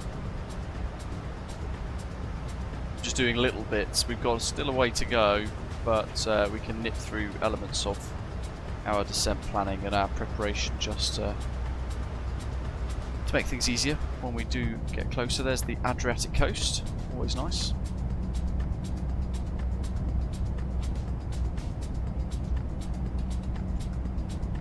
What's the schedule for tonight?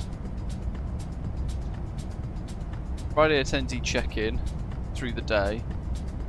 FS Expo Friday product reveals between, well that's basically overnight isn't it? Attendee welcome reception sponsored by Feel There, who are a pretty rubbish low quality developer.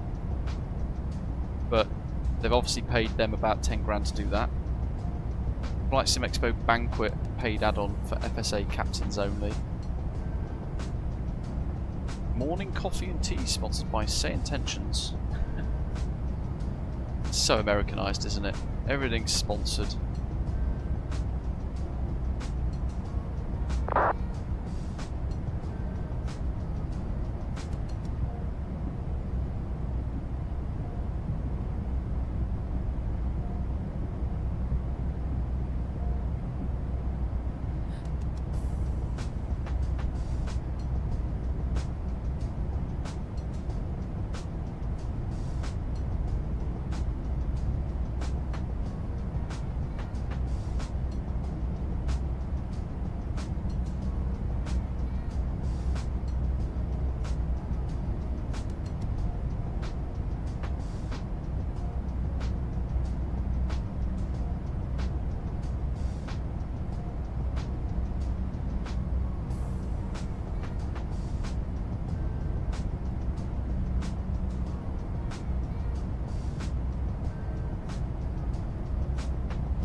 Quite a busy schedule to be fair.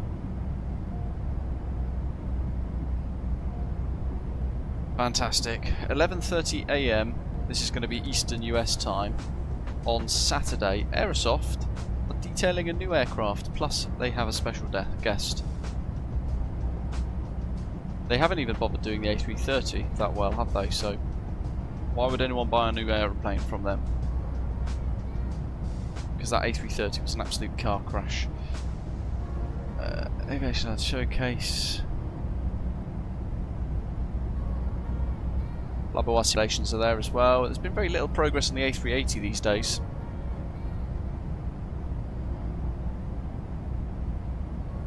Packed schedule.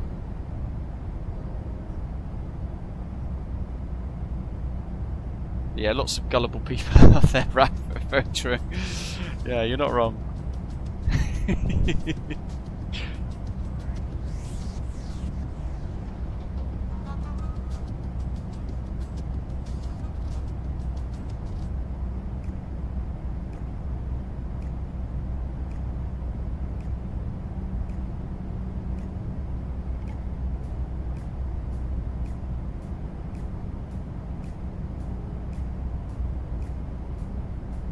Yeah, it's good as it is, Justin, but I think it's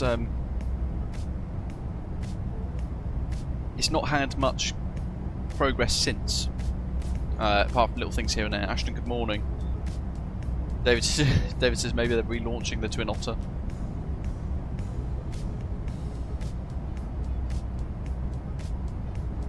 Who knows? It worries me that they're going to announce another aeroplane when they can't even do something half decent with the A330. Like, what are they going to now announce?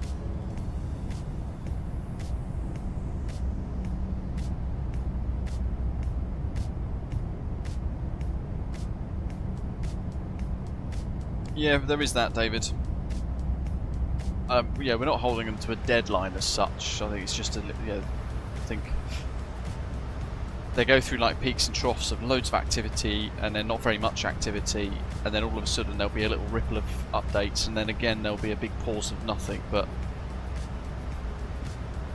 part of me wonders if some of the volunteers on the team are getting a little bit fatigued, because I have noticed I think there's a bit of flight sim fatigue going on anyway. There's been so many products constantly being pumped out and pushed that I think people are getting a little bit like, oh geez, another product. Getting a bit dizzy with it all.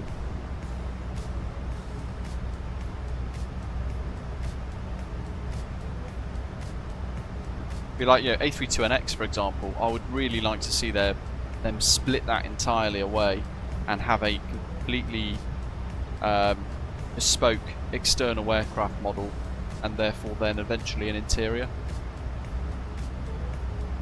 rather than it be based off the Asobo one. Cuban Demon says we need a good A340. That would be quite cool. A340-600. That's probably what Aerosoft are going to announce. But it won't be a good one, that's for sure.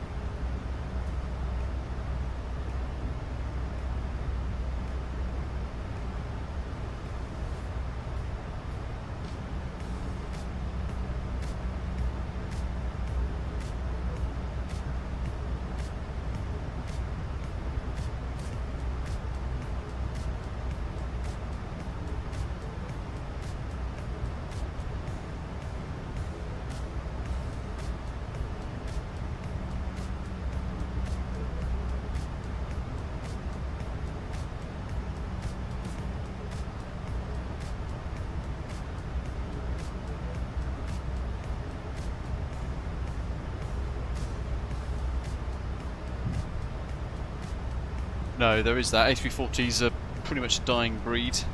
I've never been personally a fan of them in real life,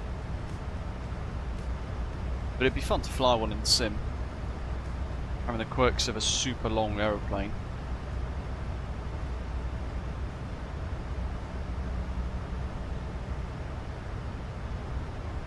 Yeah, when do we reckon we'll get a 747 Canadian flight simmer? December?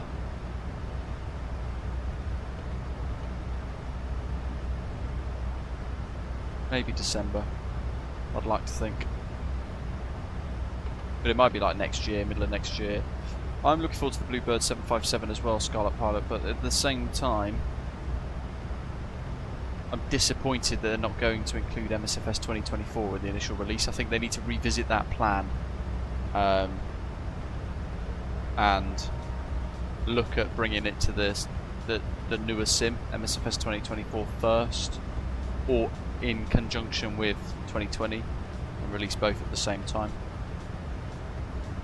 Because, you know, for example, like me and a lot of other people, we've got rid of 2020 now. We don't use it. So they've instantly cut off half of their user base, half of the ability of people to preview it.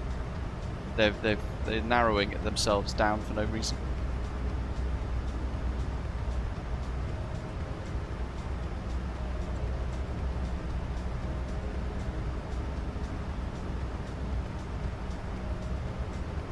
Which one, James? You're not referring to the Alaska Airlines one that was about a year ago. Is that the one you mean? Precisely, Skype. This is the baseline kind of. This is the one that most people I think are now getting on, especially when we've got the 777s from PMPG, FS Labs, the Phoenix aeroplanes, the iFly 737 MAX 8. All of those are now included in this as compatible. The argument is there really of why are you bothering with MSFS 2020 as a primary focus for releases. There are still a lot of people using it though, I will say that, for what it's worth. But yeah, go release for the most modern product first, surely. I don't know. Maybe it's so different that they don't know how to do all the new textures and things.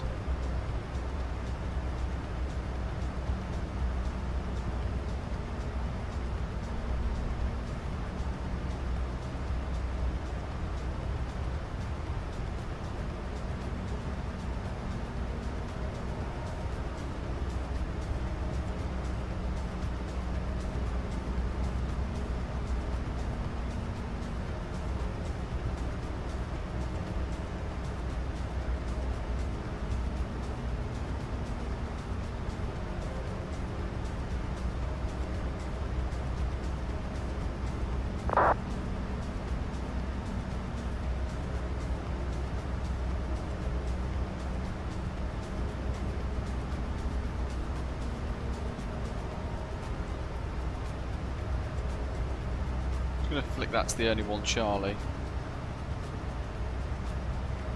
Interesting there's no transitions though.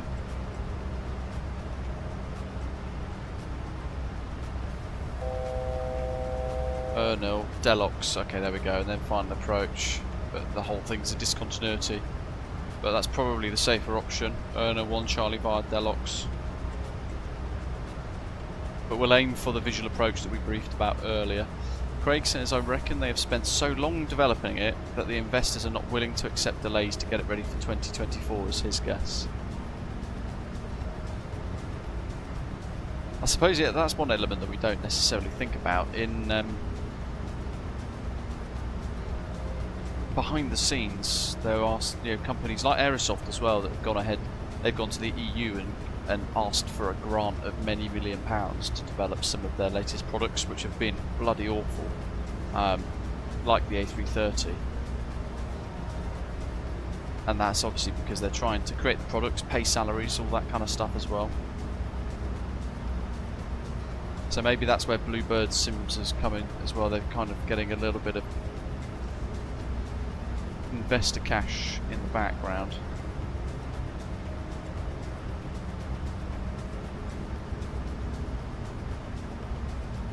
Ian says he's found the world environment so much better in Microsoft Flight Simulator 2024, and that's why he hasn't gone back to 2020.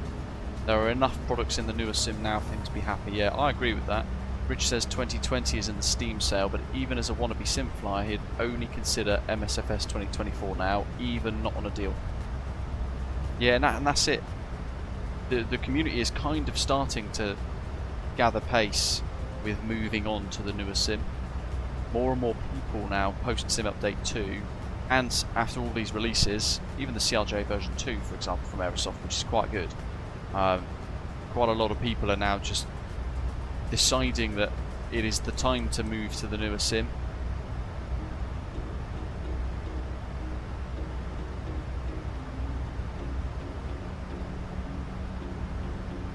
But they can't be that far into development that they can't make it compatible with 2024.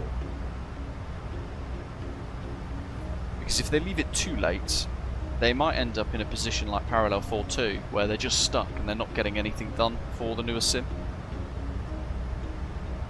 And then they've kind of broken promises with the community, really, with everything coming across Parallel 42 Flow Pro, blah, all coming across to the newest sim, when actually it hasn't. And I reckon by the time we hit the 1 year anniversary of MSFS 2024 being launched, I think we're still not going to see it. Flow Pro and that kind of thing.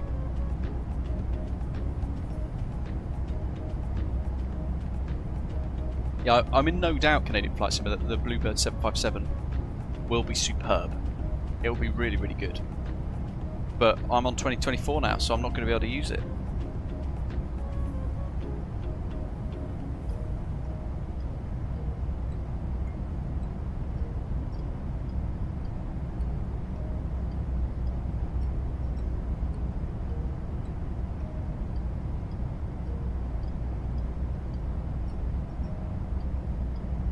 I had an email from Shervin a little while ago.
Mert says if you have only one bullet, $75 for one time, what would you buy? Ooh.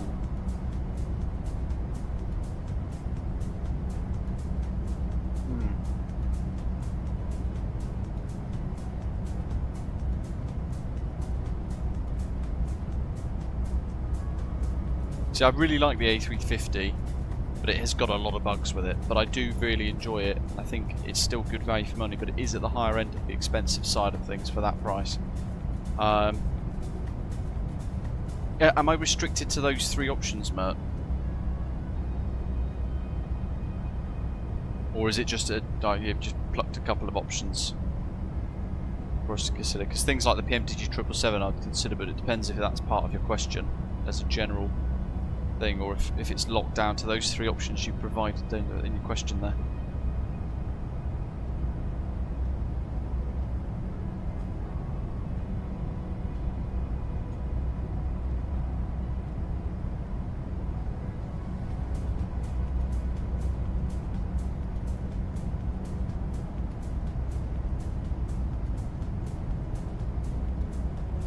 In general, then PMDG 777, like David says. Failing that, the FS Labs A321neo is pretty epic, so add that maybe as a second choice.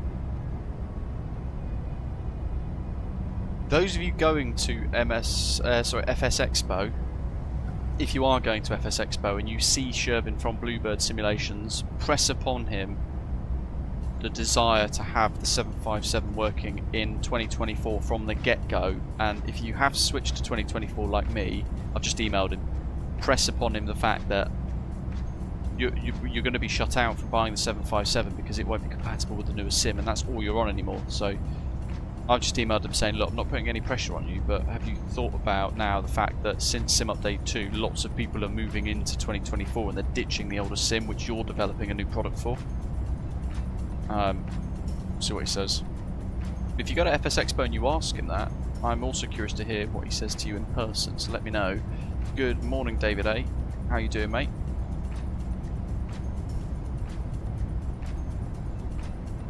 Yeah, I really like the A350 for mini builds, Rab, like I said a minute ago. I've had somebody comment recently going, brah, you like everything, you gush over everything, blah, but I actually do enjoy it. And yeah, in reality, it's definitely the best plane in the sky, in real life. But they've still got a lot of stuff to do to make it, to get it up to that level, to match that of the real thing. Clayton Phoenix, after the incoming Big Phoenix update. I find Canadian Flight Simmer, in my opinion, that the FS Labs Airbus products in MSFS fly a lot better in general than the Phoenix products. There were quite a few comments, weren't there, Ian? I was like, Jesus, am I really coming across like that? How dare I enjoy something, exactly. It's also things like the paid, you know, when you start the stream and it says paid promotion, there's still so much confusion as to what that means. But I'm glad somebody asked in a recent video what that meant. They thought I was being paid to promote stuff, but I haven't done that. That doesn't really happen unless I say something like this stream is sponsored by blah, like FS Academy.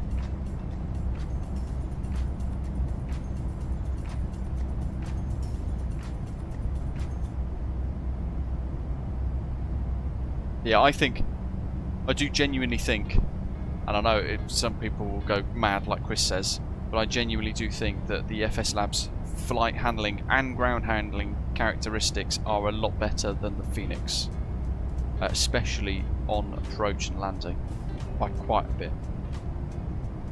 And it's something on their A321 I don't think Phoenix have really got right, and I think they're struggling to get right.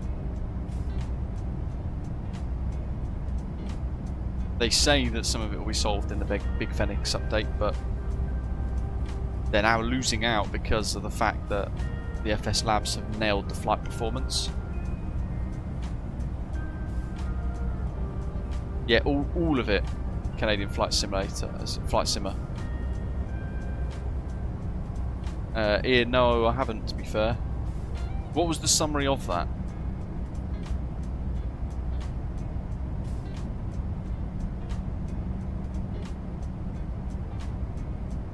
But I think, you know, Canadian Flight Simulator is specifically asking which one is better, which one has better rudder control on the runway during takeoff. I think still Phoenix is a bit behind compared to FS Labs.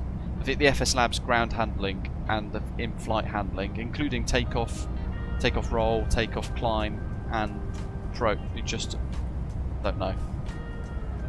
I just feel like that it's just a bit better. But then I suppose the question there is, well, the side point to that would be that I think it depends on what your sensitivities and your hardware is like. But yeah, he went the other way. Interesting.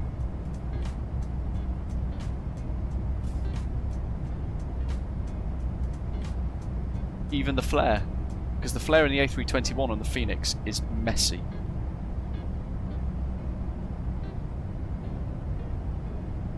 Like landing is the big one. That's the noticeable difference.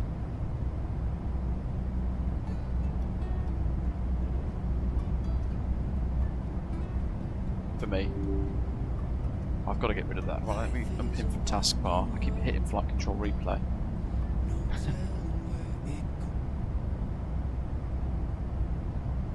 Yeah, the holds are a bit messy, David, from what I found in the FS Labs. I did a hold into Birmingham, but it did that pretty well. But sometimes the entry into it is a little bit weird.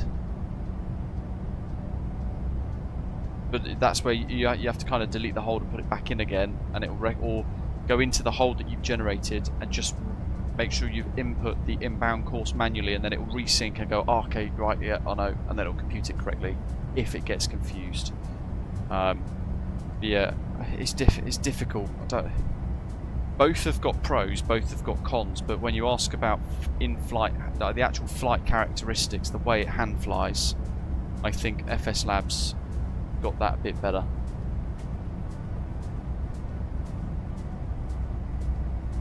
But it's so subjective, isn't it?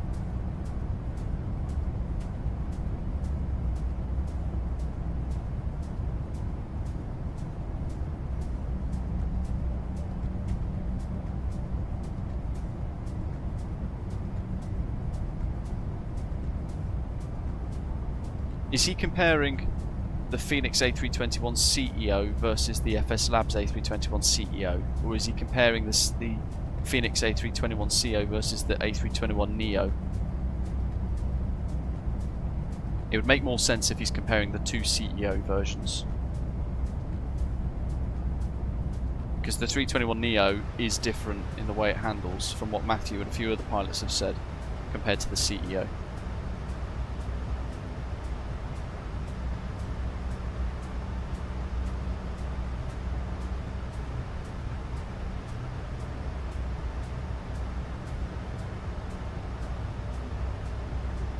Yeah, I mean the Phoenix packages is very, yeah, that's very good the way they sell that. But I like both. I don't dislike either of them. I think they're both fantastic. But it's when you turn the autopilot off, that's the bit that I think stands out for me in the FS Labs as better. The hand flying. The rest of it, much of a muchness. For general flight simming, I don't think you really notice much difference, except for the ways that they do things, like the tablets and like the EFB and that kind of thing. Phoenix have smashed the cabin though. The cabin is a hell of a lot better than the FS Labs. The FS Labs is very low resolution and a bit crappy.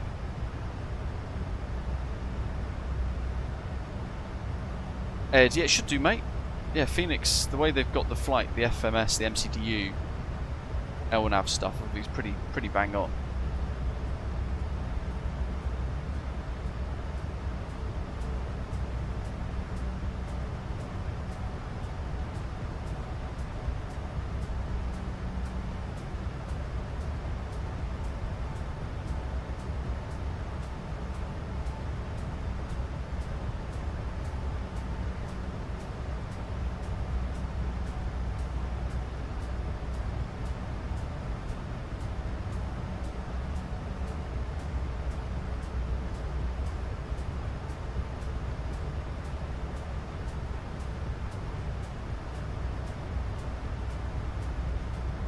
Let's see what the weather's doing in Samos.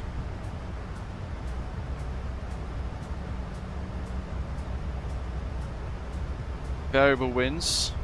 Ooh, 338.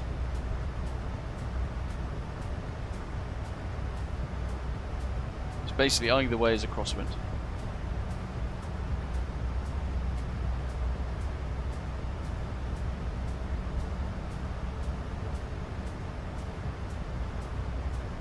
Ed, no, you don't. Well, yeah, you will do if you want it to fly the actual missed approach. You will do, but you have to be careful about some of the missed approaches are actually kind of vectors. So 3308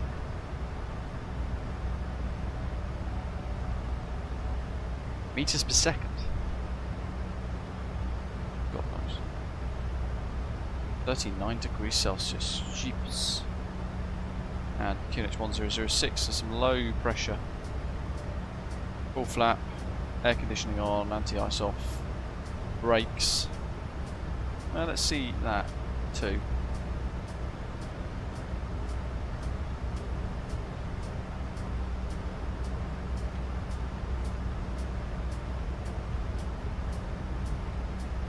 Landing distance 21111 meters, but I don't think the runway's that long, is it? It's 2044 in its entirety. Auto brake max. 1849. There you go, that's better. So we'll use the whole runway. So auto brake max is the option.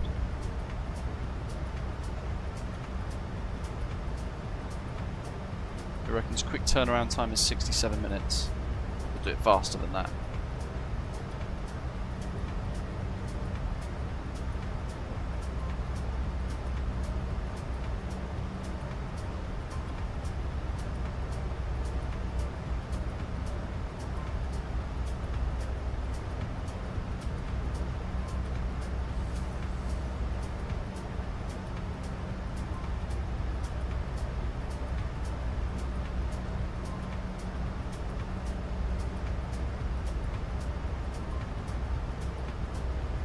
There you go. We're pretty much landing at maximum landing weight for what it's worth.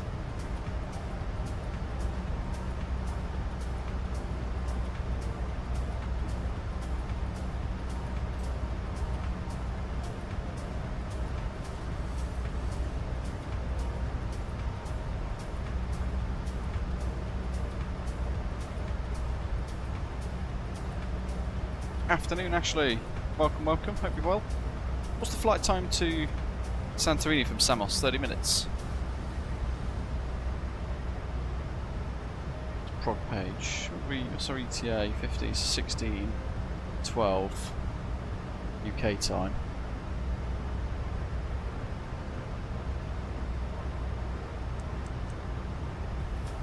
Rack it up to 8-1.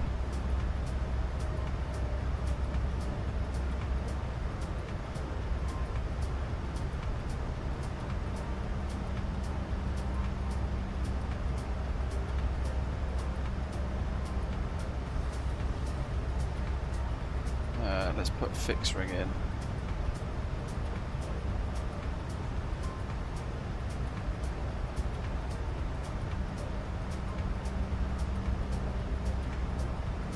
Line DME.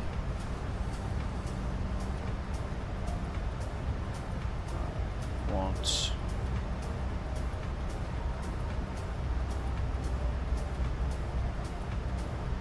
line 2 DME. Extended center line.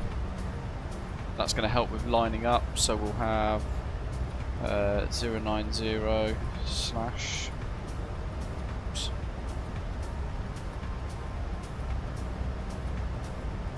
And then we'll do a reverse course, 272.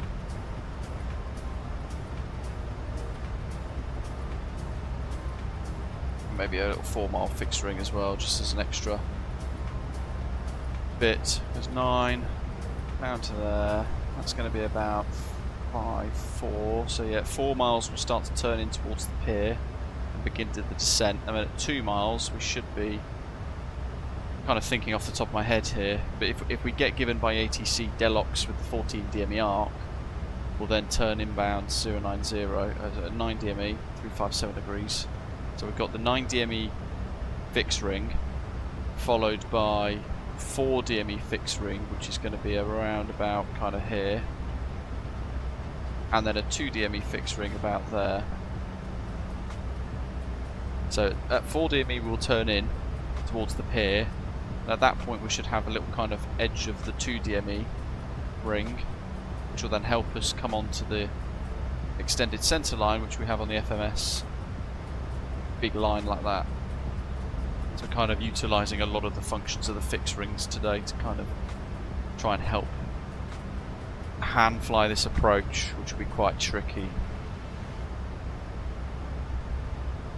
Yeah, if you've already got the Phoenix bundle, I think the argument really is it's easier to just get the Phoenix A321s, and that's not the wrong thing to do. I think that's quite a logical thing to do, because it's fantastic anyway. If you don't have the Phoenix bundles so far, then you may as well look at the FS Labs, but yeah, I don't know.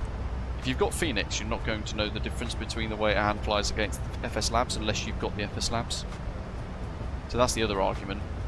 you've got Phoenix, stick with Phoenix.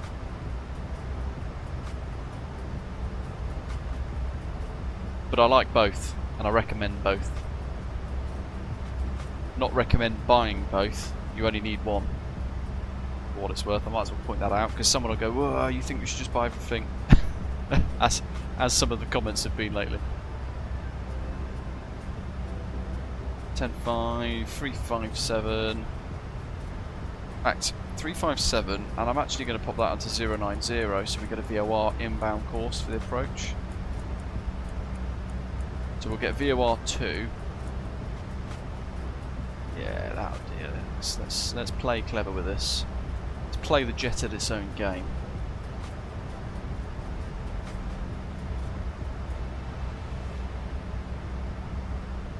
Okay, we've got Athena radar on, so it looks like we might get some extra restrictions with our approach. We might actually have to do that Delog 14 Demi arc, but I kind of want to do the one that they did in real life, but hey ho.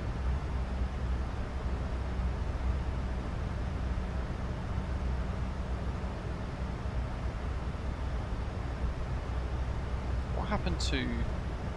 They've gone offline, haven't they? Yeah. So 129675.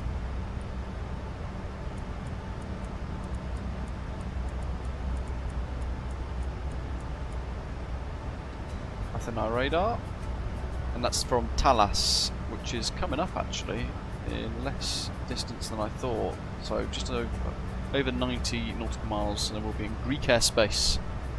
Whoop whoop. Favourite part of the world to fly around. Don't think A321s can go to Samos because of the short runway and that complicated approach that we're going to be doing. I might be wrong. I think in theory it probably could. Birdman, if he switches to 27, I'm ready for that as well.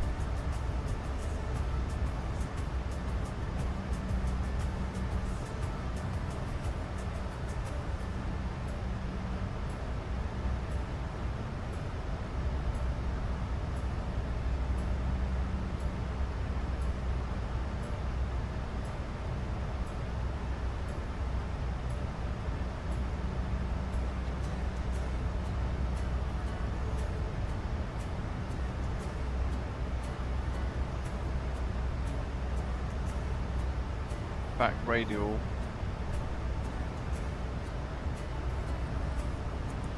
Set that to 240 actually, yeah.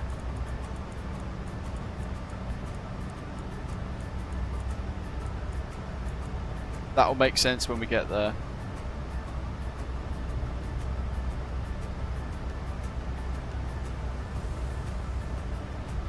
That will be, as we cross that outbound radial of 240 from the VOR, that's when we will start our final turn towards the runway. If we get told that we're going to switch to runway 27, then I'll flick that course for VOR 2 to 120 degrees.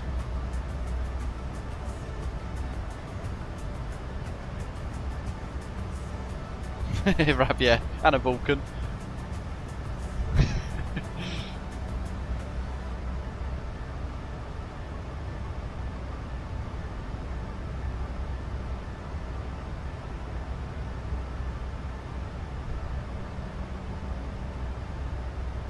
Got in here actually. Let's go next page. Descent forecast. I don't think I've done that, no.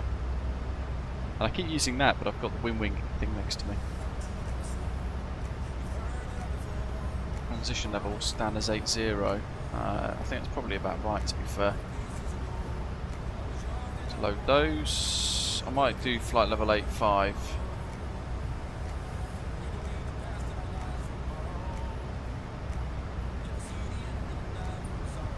And that QNH is in America money. We don't want America money. QNH 1006.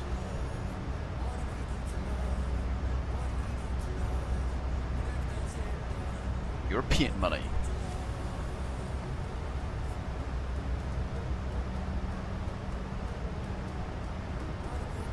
Descent legs, that's all good. So descent page, that's prepped. Fixed rings, that's done. Route legs, still got a bit of time. Quite a bit of time. Just below the clacker though.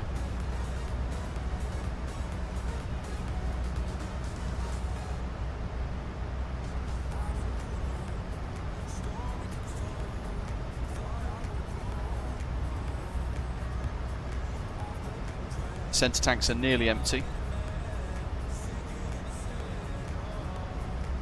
So we will get a fuel master caution shortly and we'll isolate those centre tanks and turn them off.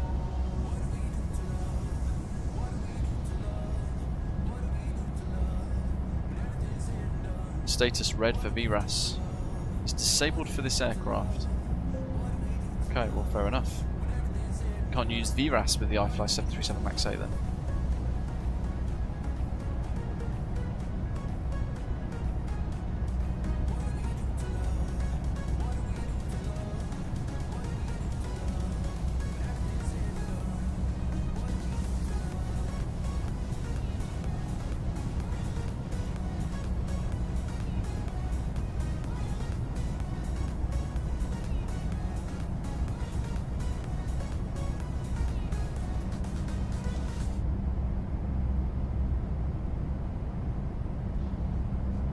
That's the one, Rab. I'll show you if I get the flight radar up for, what was it, JAF 9 Kilo Yankee, Kilo Lima. That's the course I was meant to use today. Somebody nabbed it.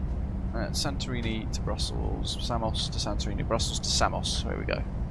So, let me just get this on the screen for you guys. Light radar, extra mesh. So there's two tabs. Here we go. So you can see there, they kind of hit that waypoint that we were speaking about, which is up here. And then, was it Ernil? And instead of flying that Deluxe arrival, you can see what I was trying to explain earlier. They'll fly towards that Samiopula little island. They'll fly to the south of that, and they will then turn in on final approach. It's almost like all of this little bit here is hand flown for final. And if you wiggle into the end, where is it? There, they're at 2,000 feet. Turn 1,650. It's quite a tight turn there. A lot of room for error. 1,450. They stay level there for a little bit until they cross the village with pier. They've got a bit close there actually. They're over the pier, interestingly. 1,400. 950 feet, 775 feet in the turn. Over the shed with white roof. And they've literally gone wings level at 400 feet. 375 feet. Look how close they are to the runway. So that's what they've done in the real flight. They've used the entire runway with a backtrack and then vacated right at the end to park up. I'm going to try and park at stand 7 or 8 right in front of the terminal. We'll see what we get. That's what they've done there. And then after that, they've flown up to down to Santorini, but it's this departure here that's quite interesting, right? So they've gone backtrack 09, departed right over Pythagoras,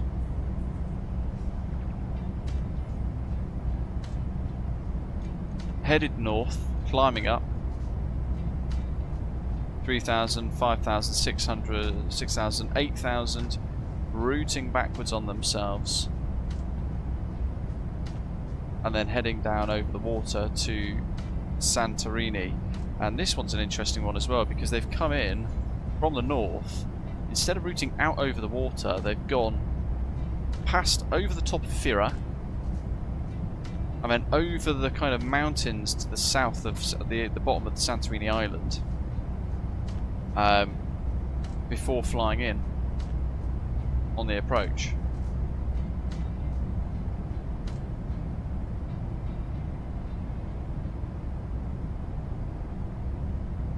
which I think is quite interesting.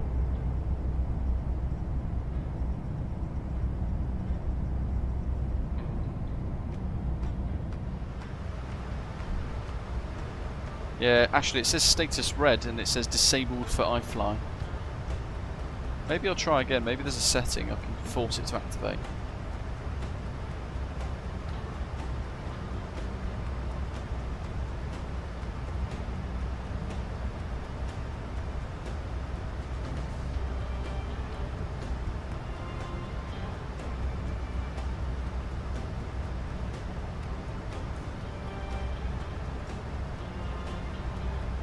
Oh, there you go. I can just enable it. There we go. We'll have Jenny, meters.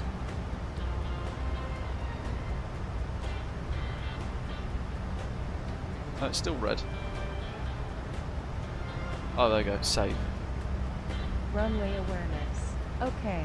Lovely. Right, okay. So there's the centre tanks empty, like we said. So we can go ahead and pop, make sure we've got the right fuel pumps, select them, turn them off. And then we'll just check that to make sure that the status is good. There we go. We got sidetracked chatting about the approaches and things, but yeah, we did mention a few minutes ago that we'll have empty centre tanks very soon. I've got a little bit to go to Talas, 80 miles.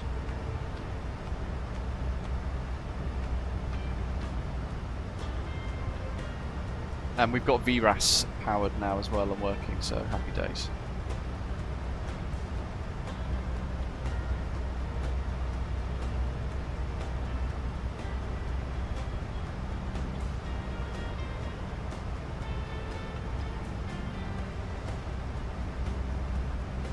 $69.3 for estimated landing weight. Flap 40. 145 on approach.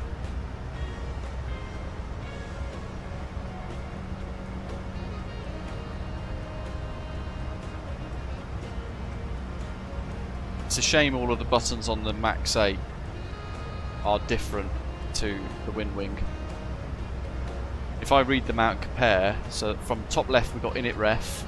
I'm going to read out what they are, starting there and working right down across the first line, then starting again the second line, so you can see the difference. We've got init ref, brute, departure, so we've got init ref, brute, climb, cruise, descent, menu, legs, departures and arrivals, hold, progress, menu,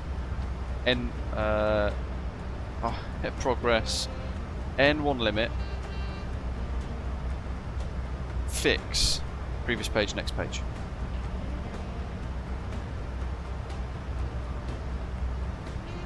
So it's a bit different. Right, let's tune into Athena. Radar. Love Hellenic back, they're fantastic folks. Runner 8 Tango, monitor Unicom 228. Unicom 1228, Runner 8 Tango, yes sir. Yes sir. UT9 Kilo Lima, descend flight level 90. That's it, that's unique Michael sign. Bugger.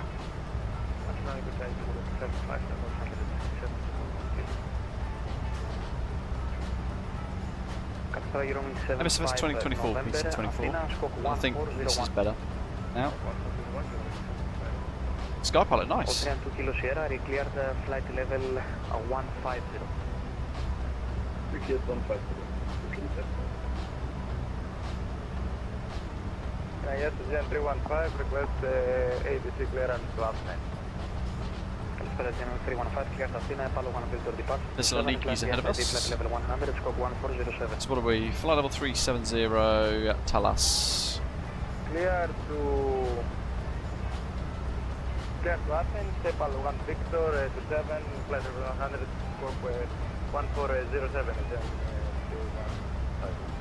315, clear, correct, start approved, break, Eurowing 75 November, He is busy as always. Direct Mike Echo Sierra, when ready, descend flight level 130. Direct Mike Echo Sierra, when ready, descend flight level 130.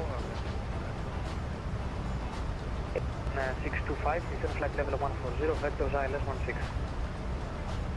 Center 7140, vector file S1665. Air India 1 Motor Unicom 122.8. Over.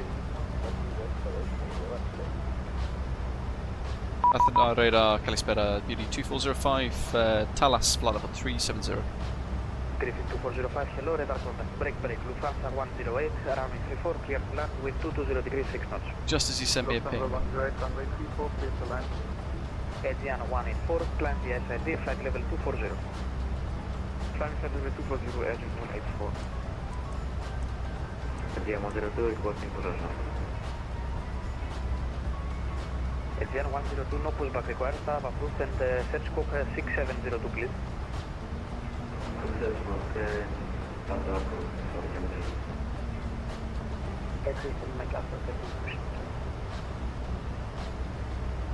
I've tried the Saab 340 in 2024 actually, but I've bought MSFS 2024 Standard Edition because a lot of the ones that are in the Premium Deluxe I don't really want. Or, yeah, but a lot of the default aeroplanes are pretty poor, so I thought there's no point paying all the extra money because the 787, for example, from my MSFS 2020 Premium Deluxe carries across. So, quote, already own it. Takeoff, wind 330 degrees, 1 for knots.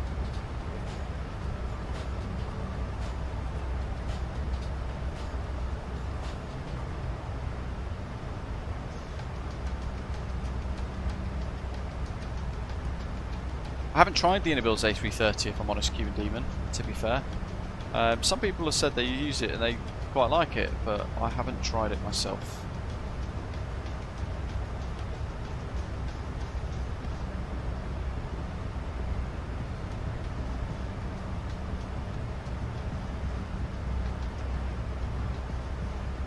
I know Badger in the chat uses it quite a lot, the Innobuild's A330, I think, from memory.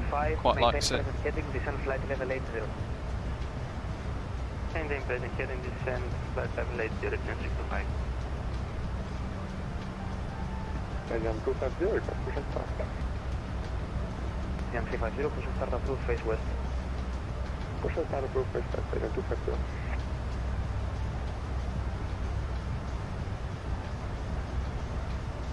Aegean 315, request taxi. Aegean 315, Delta holding point 27, cross runway 30. Delta holding 27, cross 30. Lufthansa 108, vacate right, contact the ground 121.705. Thunder 108, exit to the right, contact ground 121.075, bye bye. So 40 miles to Thessaloniki, 97. Eurowing 75 November, after Mike Echo Sierra, direct to Delos. Oh, it's just giving us the standard approaches via Deluxe. Oh well. 40. 200. Vivos. 220. 30. 45. 60. 300. So 300 nautical miles left, basically. Calpera Beauty 6 Charlie Mike, by Alpha 1, enter backtrack line up 16.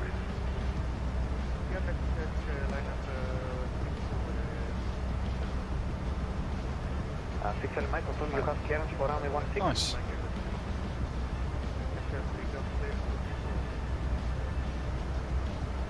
Six Charlie Mike, Roger. Enter backtrack line up runway 6.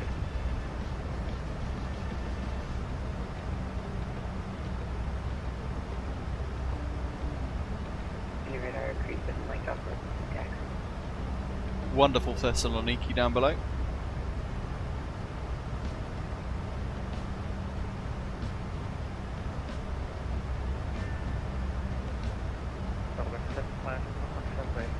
But there's the airfield, right there. After Mike Echo Sierra, direct to Delos, it's the initial approach fix for the VOR. Delta Echo Lima Oscar X-ray.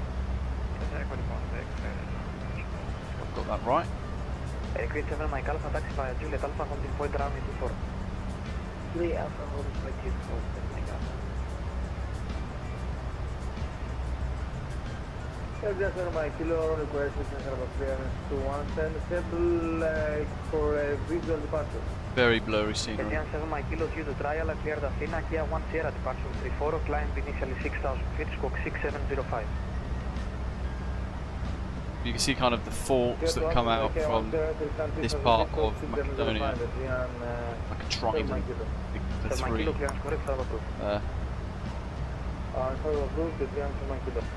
Alpine 59 Charlie Alpha, clear to Golf arrival, descend 8000 feet, QNH 1010. Ravi used to fly the little Icon 85 and copy his cycle routes, but it was hard but fun. Does sound quite fun. Canadian Flight Sim enjoys the TBM in the sim, does a lot of cross country in his province of MB. How's the volume of me talking over ATC, by the way, folks? Have I solved the random change from the video the other day? Hopefully it has. Maybe proceed direct to left go. 59 Charlie Alpha, if you are able, A firm, direct to left go. Direct left go, thank you, Alpine Charlie Alpha.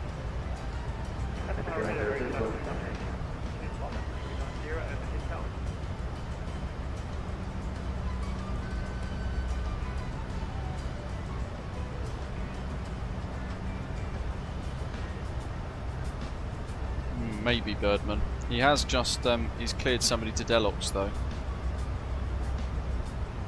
Yeah. Beauty 9 Kilo Lima. They've flown in Ernil and then to Delox, so.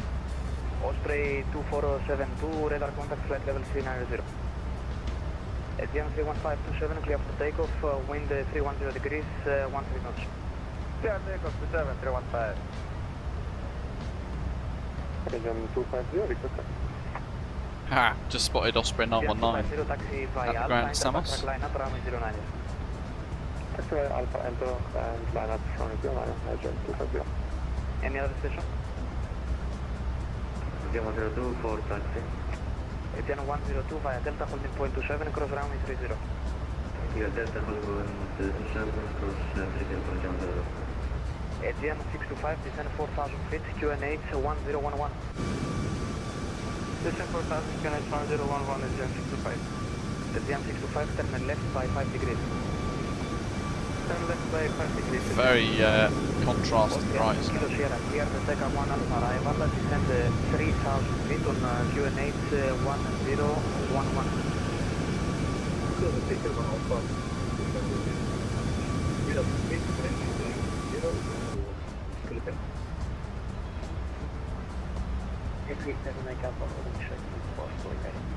Seven Mike Alpha, 24 clear for takeoff, wind 240 degrees, 12 knots. Ty, what do you guys use for airport charts and parking stands? QT6 Charlie Mike, runway 34 clear for Navgraph. takeoff, 220 degrees, 6 knots.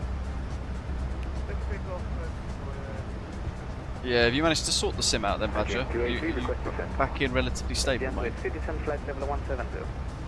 Descend by level 170. I have, James. I've flown over it in the ship a few times. Yeah, I don't know why it's done that. It's very weird, because on the inside look, it's not that bad. But for some reason the sim today has gone, right, you can have crazy levels of contrast, but outside look, from the inside of the aircraft, perfect. Which makes it very weird. But it does kind of make the screenshots pointless. Radar, good afternoon. There is, down here, 902, flight level 120 inbound. That's the pier. That's the pier. So Ikos Oceana is down there, one of the best hotels I've ever been to. We're currently accelerating, but Years ago, Thessaloniki, Neo Moldania. Roger, Olympic 902, maintain current speed due to arriving traffic. I will advise for any further restriction. Roger that, we will maintain then current speed due to arriving traffic, Olympic 902. Etienne 315, radar contact, climb flight level 240. Level 240, 215. Recruit 7 Mike Alpha, radar contact, climb flight level 180. I think so, Birdman. I don't know. But there is a new contrast option inside the sim, and maybe something's changed itself. I don't know. 6703, hello, standby, number 1. Runner 1 Yankee Juliet, radar contact, left head 10, descend 6000 feet, unit 1011. for Samos. Left 160, Already checked all the data.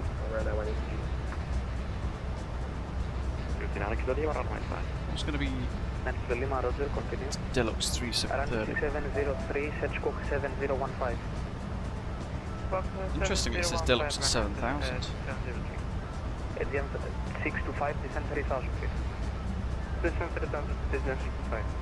Ryanair 1 Yankee Juliet, your number 2 for ILS 16. Number 2 is ILS 16 for Ryanair 1 Yankee Juliet. Adrian 283, contact arrival 132975. 132.975, Adrian 283, correcto. Adrian 350, runway 09, clear for takeoff, wind 330 degrees 8 knots. Clear for takeoff, 09, Alpha 5 Charlie Alpha, request weather descent. 59 Charlie Alpha, 4,000 feet and over left, go clear for your Yankee 29 right. So I'm going to change that to 180. We have the FS side request visual.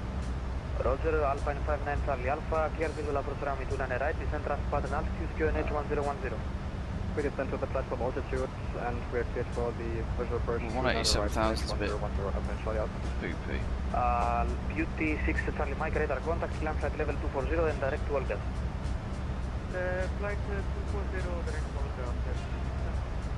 Aegean 625, right heading 120, cleared ILS 16. Right heading 120, cleared ILS 16, Aegean 625. Eurowings 5 Papa Mike, I descend should 4,000 shift my feet, QNH descent the way 1011, it maintain has. high speed as practical. Descend 4,000, and we'll maintain high speed as practical. Eurowings 5 Mike. Eurowings 75 November, descend 7,000 feet, QNH 1006.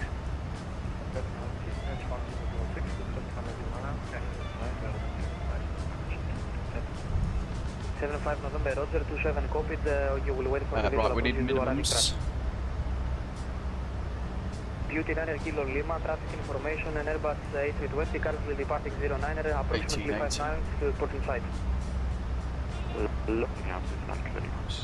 Aegean 350, same for you, traffic information, Boeing 737, turning for final, runway 09er, report in sight.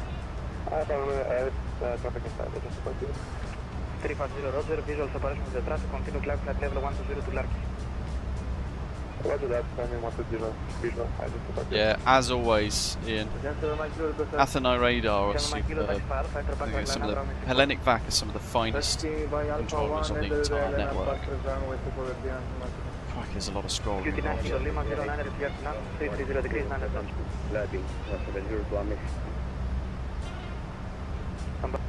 Beauty 9 Kilo Lima, 09, clear to land, wind 330 degrees, 9 knots. Beauty 9 expecting. Runner 1 Yankee Juliet, left heading 070. Second heading for other 1 Yankee Juliet. 1 Yankee Juliet, 070. 070. I've got a bit quieter because I'm very much focusing Kilo Sierra, over on Laxo, on what the controller is saying, because I don't want to miss an instruction because he's so busy. I don't want him to have to repeat himself. It's going to take ages to scroll Clear visual approach runway 27. the Barrow to 1880. QNH 1005. Jeepers. That's the one Canadian Flight Simulator there, this is their setting. We'll have a look when we get on the ground, see if we can make it better. Aegean 866 Calispera, radar contact, climb flight level 360. This is where we need like a click and hold, like in the PMTG. That's a lot of people talking. Break, Aegean 224 Calispera, climb flight level 230. Climb flight level 230, Gen Runner 1 Yankee Juliet, descend 3,000 feet. 3,000 feet, Beauty 6 Charlie Mike, monitor Unicom, bye-bye.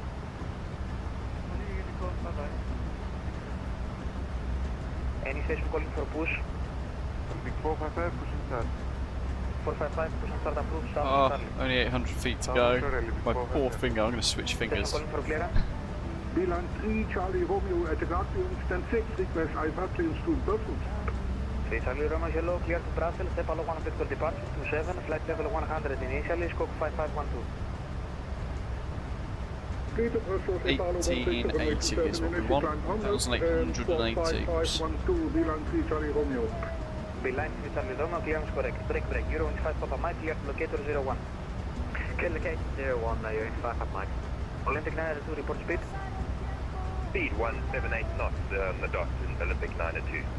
Olympic 902, Roger, reduce speed 160. Arriving traffic now over head Sierra Kilo Papa and advise them to accept the visual approach for runway 01. Roger, reducing to 160, note the traffic, we'll be looking for it and we are able to accept visual approach for 01 Olympic 902. Roger, Olympic 902, then proceed direct to Sierra Kilo Papa, report the runway in sight and advise ready for descent. direct to Sierra Kilo Papa and we're advised ready for descent. Olympic Ah, Skypark. Where's that? Is that an option in the tablet, mate? Roger, 992, descent flight level 80. Descent flight level 80, Olympic 9-2, thanks. He tells me, guys, 1,800 feet later. Papa Bravo, hello, I'll need 2 minutes for the clearance. Standby. Break, runner 6703, descent flight level 150. 150, runner 6703. Ryanair 1 Yankee Juliet, disregard. Alright, yeah, I won't fiddle with that then. Aegean 62516, clear to land with 190 degrees, 11 knots. Clear to land, runway 16, Aegean 625. Runner 1 Yankee Juliet, right, heading 120, clear dial runway 16. I hope the reset button works, otherwise I won't bother using that one. I'll use Rad Out next time for Santorini. Direct PDAX, expect our 34. Direct PDAX, expect our 34, this is Patriot. Sending an air JN 8656 at flight level 370, maintaining 7177. Aegean 8656, hello, radar contact 370. 8184, seems to be not initial descent. Aegean 184, direct to Direx, expect RNP 34. Athena Καλησπέρα, Aegean 5 Golf Sierra, at course, ramp 8, information Charlie is on board, then request the clearance to Athena. Standby for clearance, 3 minutes delay. Aegean 184, can you repeat the waypoint? Aegean 184, it's Direx, initial approach fix, RNP 34. Descent flight level 80. Let's get some Greek tunes on. Aegean 184, direct Direx and airline 34 approach and descent flight level 80. Correct. Bilanz Charlie Romeo Horatio, request start off. Charlie Romeo, start off approved. Start approved. On the flight 16, Ryanair 1 Yankee Juliet. 1 Yankee Juliet, Roger. Kilo ready to take, 1 Papa Kilo, Olympic 397. Roger, radar contact 9 Papa Kilo. Aegean 7 Mike Kilo, 34 clear for takeoff, wind 360 degrees, 18, gas 30 knots. Clear for takeoff, runway 24, Aegean 7 Mike Kilo. Beauty 9 Kilo Lima, taxi +2. Eurowing 75 November, now the traffic in the area, runway 27 clear to land, wind 330 degrees, 9 knots. Wizard 3 Tango Romeo, contact arrival 13297 and Badel 1 Quebec. Ryanair 1 Yankee Juliet, continue approach traffic vacating shortly. Continuing approach, Ryanair 1 Yankee Juliet. FS24 Lima, 150, current feet 20, Mont Express. Sun Express for Lima, hello, climb flight level 320 and proceed direct to AVV. Climb feet 20, proceed direct to AVV, FS24 Lima. Olympic 902, traffic now coming up, do a quick check of that, feels good. Roger, have the traffic in sight, Olympic 9. Recall check. Roger, Olympic 902, and do you have the field inside yet? We also have the field inside, Olympic 9-2. Roger, Olympic 902, clear visual approach runway 01, descend to traffic pattern altitude, the QNH is 1011, and maintain visual separation with the traffic, maintain visual separation with the traffic, report final. Roger that, we expect the visual approach will descend in traffic pattern altitude. We'll maintain visual separation and we'll report final, Olympic 9-2. How's the volume? Because I'm having to use I'm having to use my browser. I don't have it in Spotify. 455, I have helicopter, volume 0.28. Helicopter around midway, that's 4.5. Runner 1 Yankee Juliet, Runner 1 Yankee Juliet, around 16 clear to land with 1 and APS, welcome mate. How are you? Aegean 625, taxi by Alpha, Alpha 4, stand 3, cross runway 28. Skidos down there. Alpha Skidos. 4, stand 3, cross runway 28, Aegean 625. LGSY for the airport code there. FS24 Lima, can get the direct again. Thanks for Lima, direct to AVV. Lesbos is Bilanz Charlie Romeo, request. where Dwyer is currently. Bilanz Charlie Romeo, taxi via Delta 14.27, cross runway There it is. 30. No, hold on. That's Medina. There's Lesbos. Flight level 140. Just in the haze. There's Dwyer. Dwyer's on his hollybobs. Ryanair 1 Papa Bravo, red copy. There, in fact. Lesbos. Papa Bravo cleared the destination, Fiska 1 Echo 28, climb flight level 80, scope 1751. One liquid departure on the 28, you should be to 80. Ron, yeah. Scope 1751. Me too. 1751, right now, Bowen, we are ready. One Papa Bravo clearance correct. There's only push and start approve face out. Break. Austrian 2 Kilo Sierra, packet right to zebra. 8, 10. There's only 10 songs in the Greece genre. After the control goes for the exit to 90.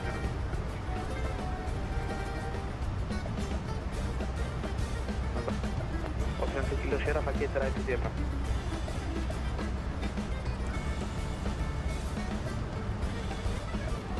Try to manage speed. One Yankee Juliet, Roger taxi Alpha. We'll go all the way 2 and we'll do manual brakes to stop. Taxi Alpha 4, 5 and approach runway 28 and Juliet. Etienne 625, I'm in the clearance taxi via Alpha 4 and Charlie to stand 1. Alpha 4 and Charlie stand 1, Etienne 625. Fuel check 015 exit. Papa Mike, runway 01, clear to land, wind 010 degrees 7 knots. 6.2 tons, we've got 6.8. Ooh, we might be over the maximum landing weight, folks. Etienne 5, Golf Sierra, ready to copy. So I might descend and then get the flaps out early to burn more fuel. So I might intentionally fly a bit inefficiently. Either way, we're going to get a bit of a fight in the blue sky, I think. Initial climb 80 and squawk 1465 at DN5 Golf Sierra and also ready to push. DN5 Golf Sierra, clearance correct, push and start approve, face out. Eurowing 75 November, backtrack runway 27, vacate left to stand 5. Exit 7, vacate left, stand 5. Clear to 990, ready to copy clearance.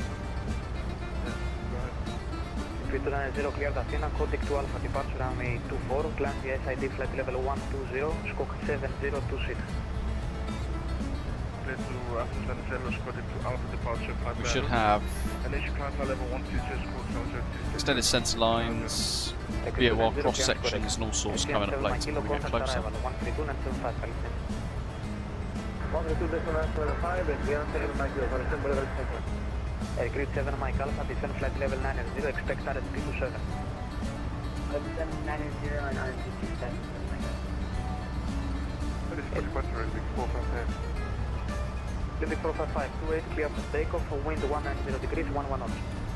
Wind copy to your takeoff, wait, 455. Ryan 6703, descend flight level 70.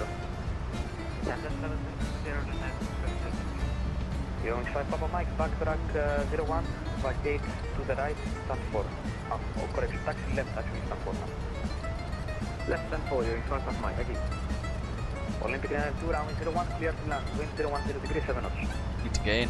Runway 01, test land, looking 902. Beauty 2405, direct to Delos. Break Deluxe, Beauty 2405. Indian 224, expect Copara 1 Mike arrival, RSP runway 32. Expect Copara 1 Mike arrival and phase 3 Right, change plan. 2 and the request is sent to 24. Indian 224, Roger, descend flight level 130. Descend flight level 130, Interesting. thank you.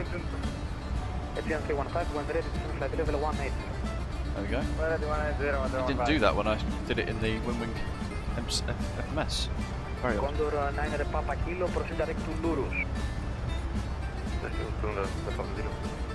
So we are. All stations, Athena radar is closing on the hour, 10 minutes. Oh. When he closes. Yeah, not right now, in 10 minutes. Unit 2405 request descent. Unit 2405, descend flight level 130. Send 130, Unit 2405. Indian 350, descend 6,000 feet on QNH 1009. 6,000 QNH 1009. At the center, SA90, request and descent. Indian 68656, you are quite far off. I expect the V109, I'll call you back for descent. So he's asked us to go to Deluxe, which is there. So it's pretty much still a straight line. 6703, expect locator 01. Down there. Expecting locator 01. If he goes off line between Icaro and Ernil, I'm going to put Ernil back in and then fly in like the real world flight did. If he stays on line, we'll have to fly this procedure here, which is the 14 DME arc. but we'll be joining from Delox, which means that we'll come into Delox here, routing in like so. Complicated mess. I love Samos, it's great. Thank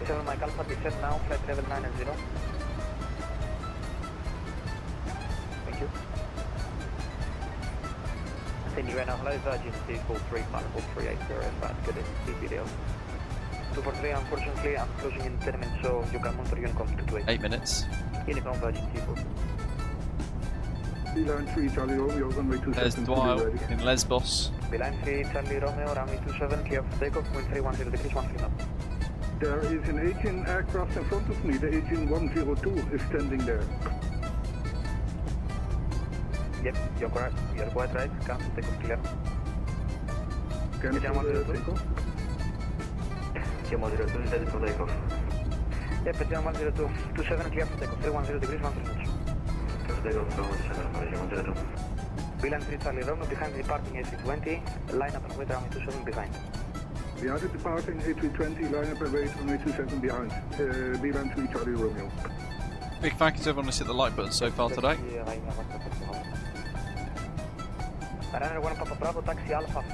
We're going to whistle through a turnaround and then get prepped for the final hop of today's outbound to Santorini. 29 Palms, Santorini.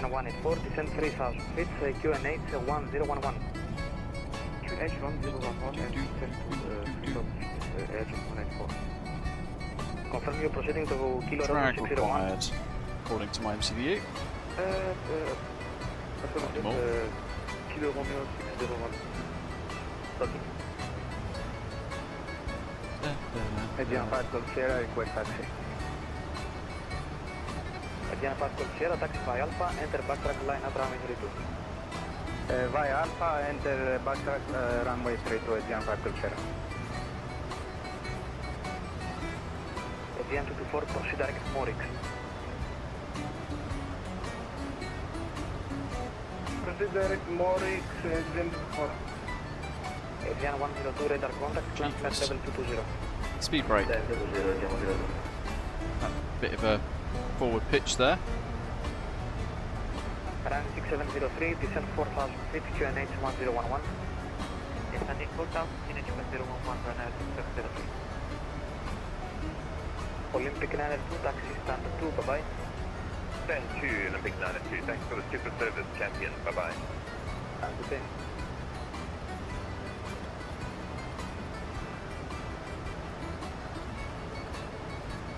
Adrian 184 over 601, cleared RMP report.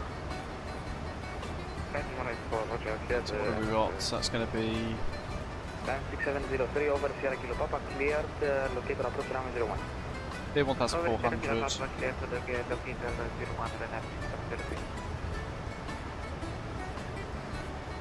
900. Can you increase the mic alpha, requesting lower? Could sell mic alpha, descend 3000 feet, QNH 1009. Rolling wings level 400. Roof.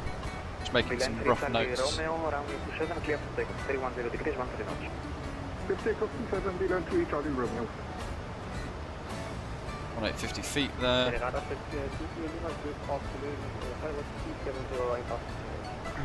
Should be 7 Kilo Lima Kilo and persons on closing in 5 Basically minutes, so you can preparing take with for your and flying the final approach. If he's going to close at that point, we're going to swing on in and do what they did in real life.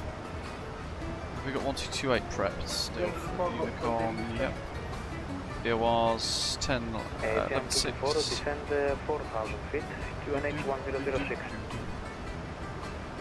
Descend 4000 feet, QNH 1006, thank you.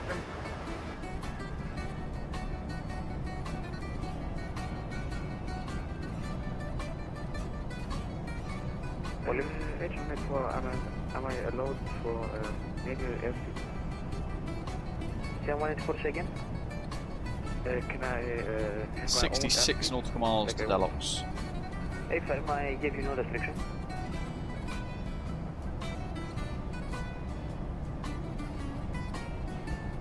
Osprey 2472, proceed direct Delox for VOR 09er.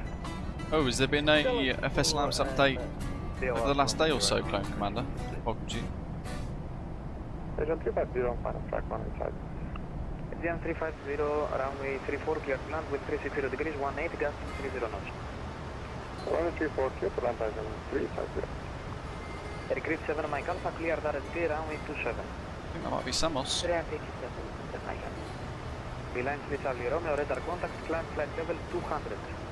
Climb level 200, Beeline 3 Charlie Romeo. Olympic 455, Montor Unicom, 12.8, καλή πτήση. 122.8, καλή δύναμη, ευχαριστώ πολύ, Olympic 455.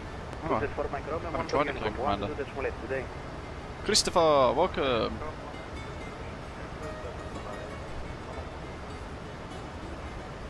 Aegean 5 Gold Sierra, ready for Welcome to departure. the Aegean Sea.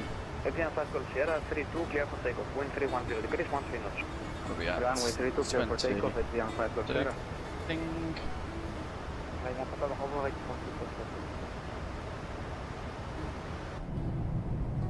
One Papa Bravo runway 28, clear Signs for are on. takeoff, wind 190 degrees, 11 knots.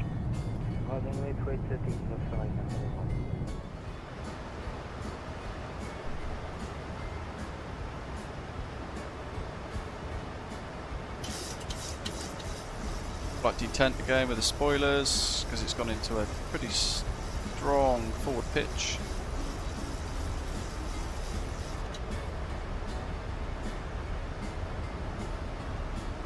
I'm actually going to ask it to do 280.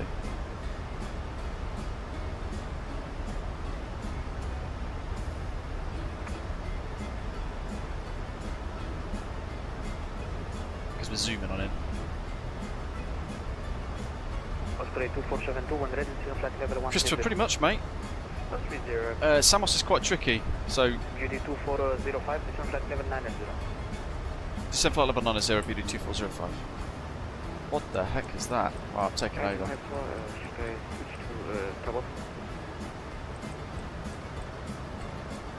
That was very messy, whatever that was. We're probably going to get a massive penalty on New Sky for whatever the heck happened there. Aegean 184, there is no tower, just ground. So It just got very messy very quickly there. And now it's causing itself to oscillate. So I'm just going to have to let this stabilise.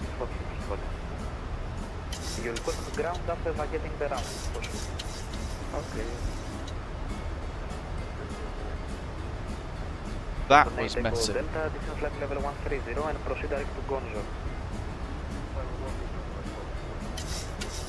I didn't like that. Beeline 3 Charlie Romeo, direct Kilo Oscar Romeo, climb flight level 380. Direct Kilo Oscar Romeo, climbing 380, Beeline 3 Charlie Romeo. Aegean 5 Golf Sierra, proceed direct to Copar, climb flight level 160 final. Direct to Copar and climb level 160 final, Aegean 5 Gold Sierra.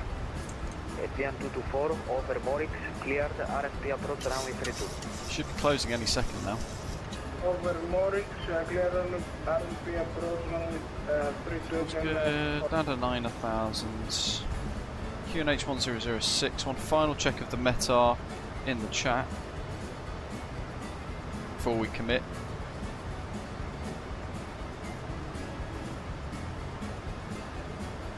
Still not picking up the VOR, but we have got a bit of terrain and stuff in the way.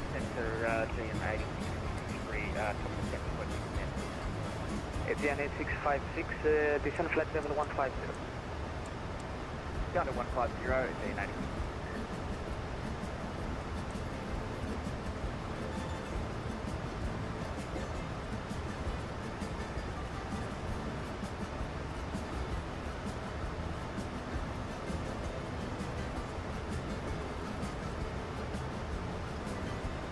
Run 670-301, clear to land, wind 010 degrees, 7 knots. 1400 will do.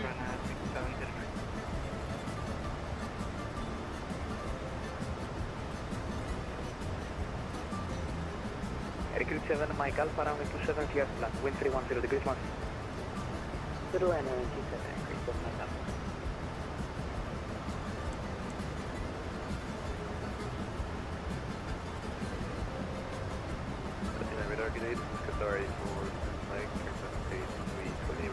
Feels good.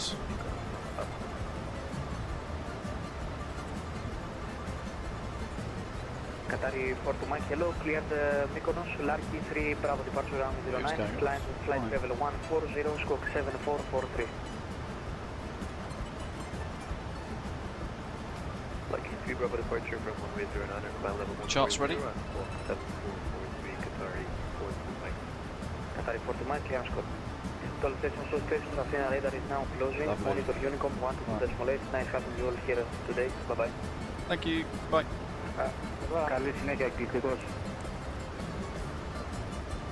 So, let's revert back to what we got earlier, which was Ernil. I wonder if I can feed it in.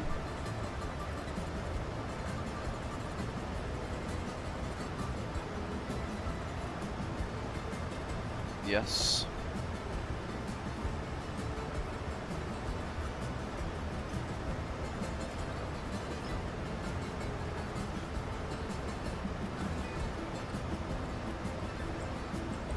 Keep going to 7.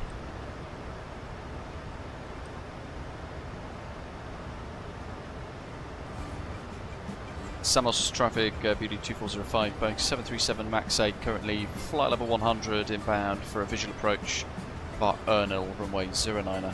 Will report turning final, Samos. Don't need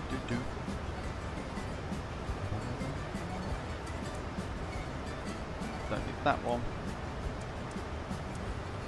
Those ones, slow steady, light signs, pumps, blah, altitude, order brake 2 followed by manual max braking pretty much.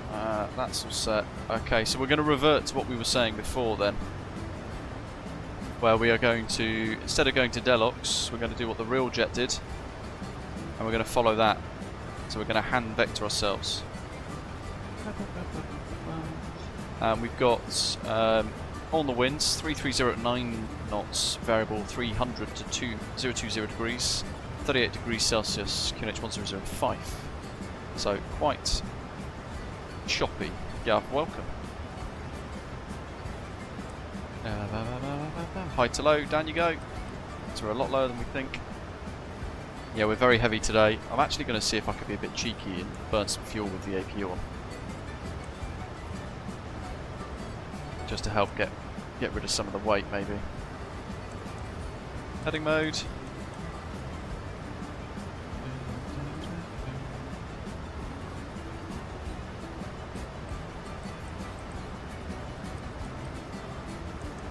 Oh, you know what? I'm speeding here. Getting very distracted. 220. There's the little island. So we're going to turn towards the ship. So it's about 110. 105. Down to 1,000, so 2,000 feet.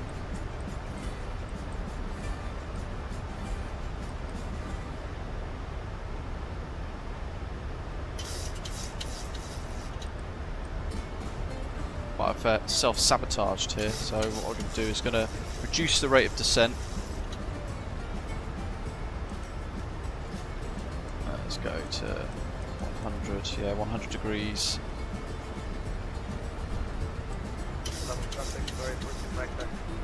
Flap limitations 250 knots, so we're going to start extending once we cross that 250 knot threshold.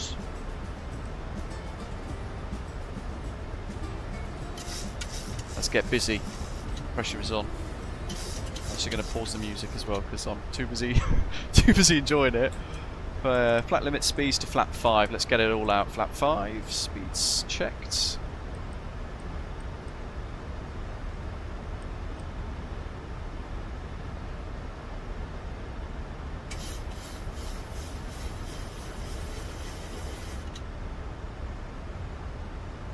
$180.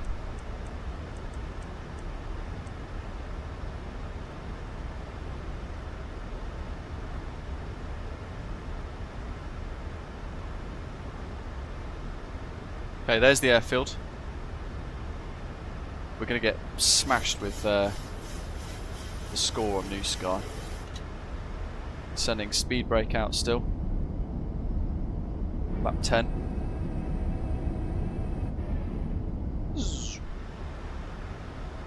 Pretty much the limited speed for that, 210. As we cross there, still bringing the speed down. 160.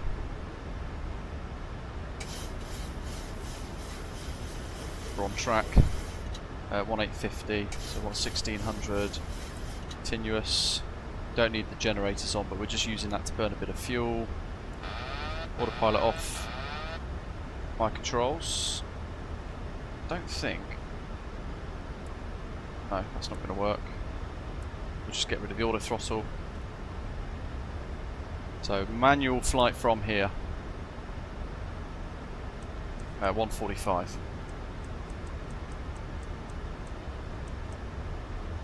Good. Extend speeds. We're good for that actually as well.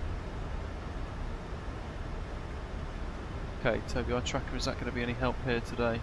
Maybe it's a bit too laggy.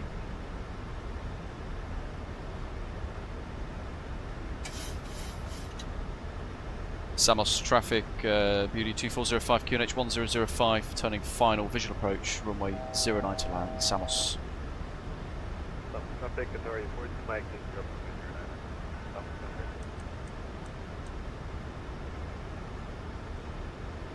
170, get down, lap 15. Flight directors off, flight path vector on.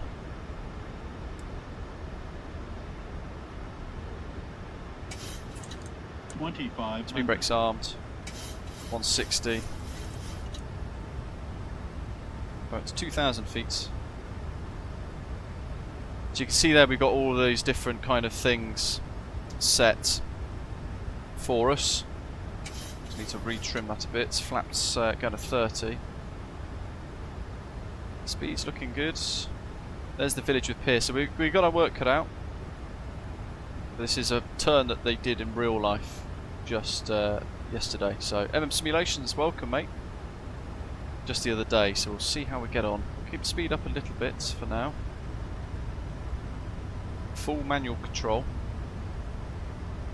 So over the pier, 1,400 feet. Just need to sort this out. This is where the winds being a bit gusty are going to help us. I say help us, punish us.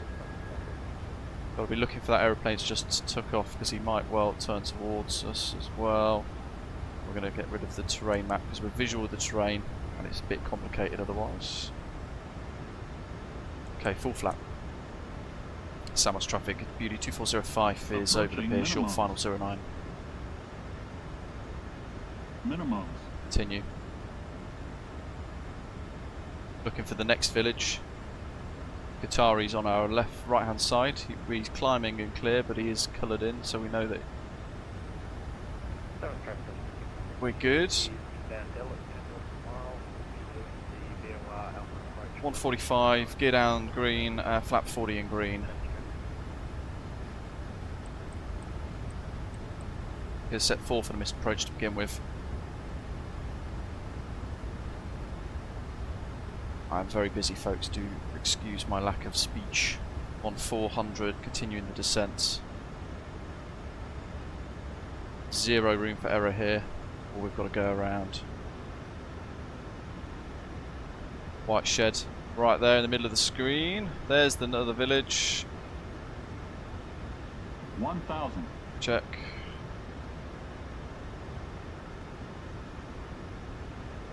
Turning in.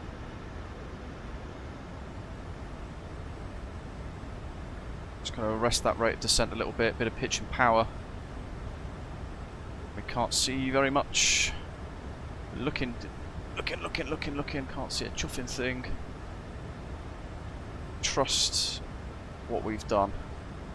500. Bit of power. 400.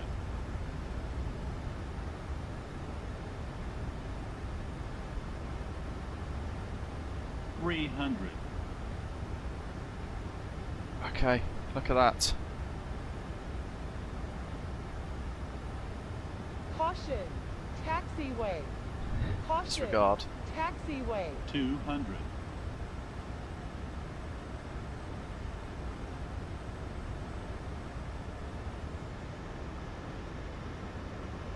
100. We crosswind, 15 knots. 50, 40, 30, 20, 10. Okay, reverse green. Wheels are down. There's the nose wheel. And manual brakes. 100 meter remaining. 600 remaining.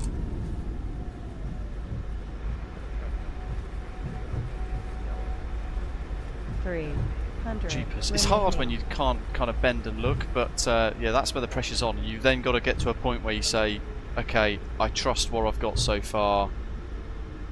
We'll be alright. Let's just let's commit to that rate of turn and all the rest of it, and we'll see how we get 30 meter remaining.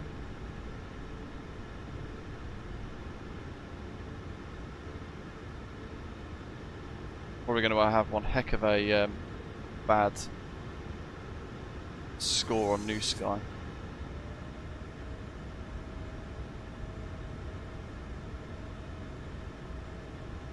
Happy days. The music on.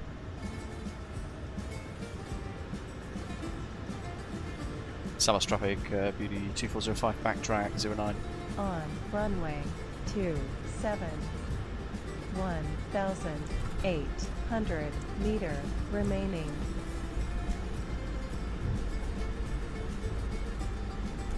All stands are free, folks.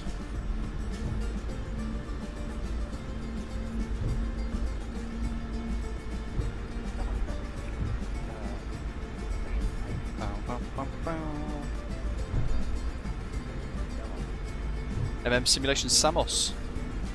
Welcome.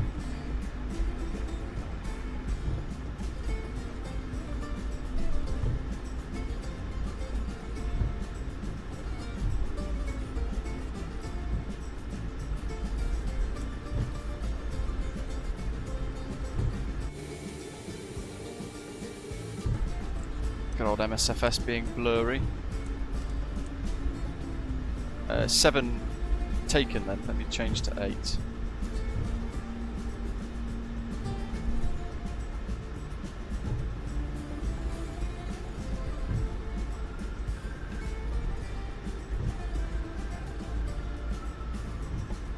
Oh, look at that, it's got the little kind of water system as well.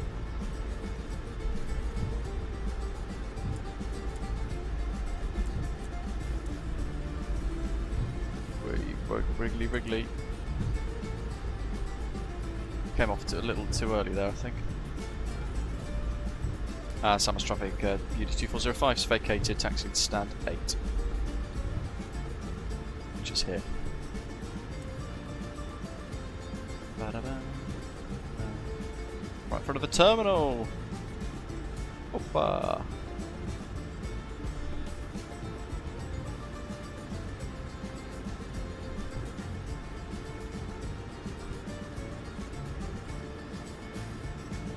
Imagine doing that in real life, that'd be great.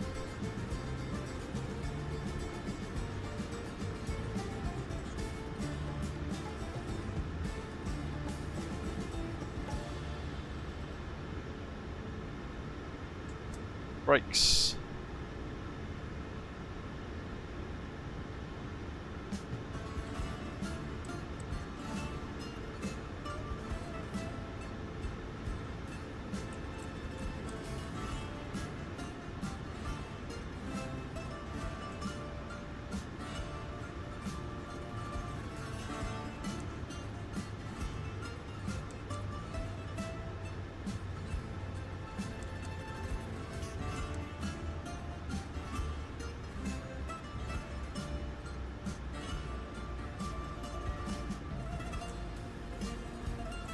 Power.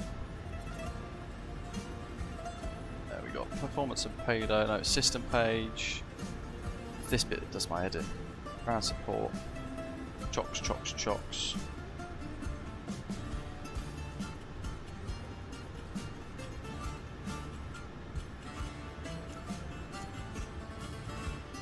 Questy boarding.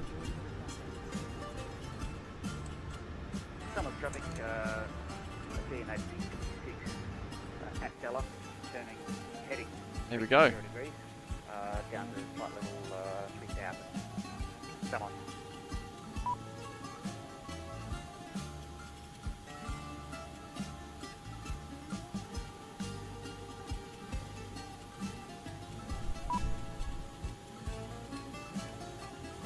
Let's see how badly we've been punished on New Sky. Probably quite a lot with that weird bit of VNAV that we had on the descent. Oh, slight overweight. Yeah, there you go. Look at that. That wasn't even our fault. Max G exceeded.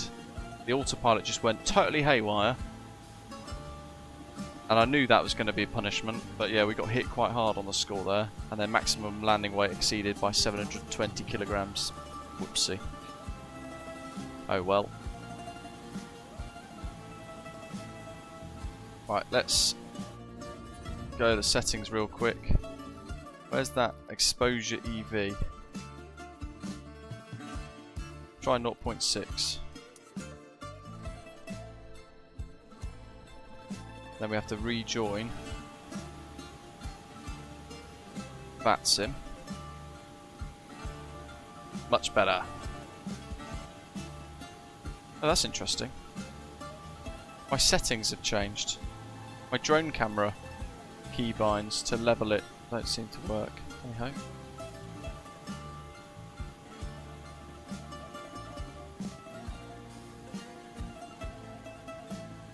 Well, hey, who we got coming in here? 2 aeroplanes at once. Jesus, what's he doing? It's an Aegean-shaped gunship.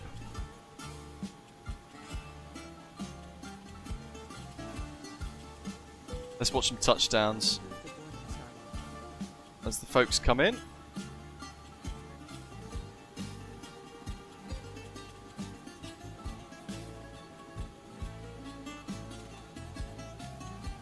It's Ian coming in. Osprey 2472 on final, just and above. Good look, Ian.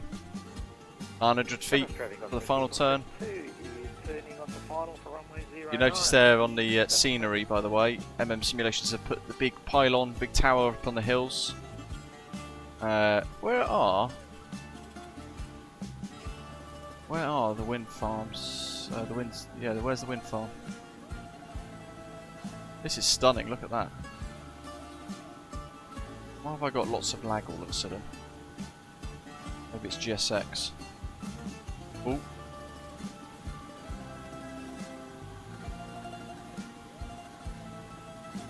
Be VRAS actually.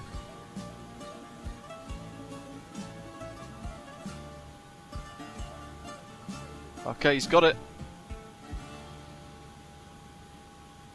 Here he comes. That 15 knot crosswind, the variable weather definitely. Going around runway 09. Oh.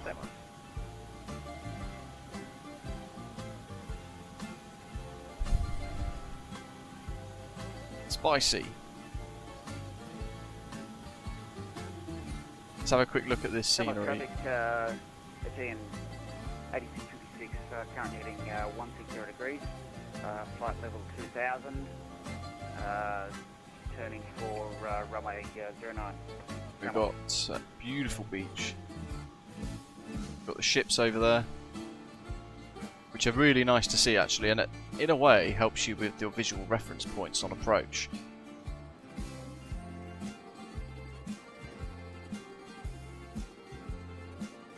Let's go and check out one of these resorts.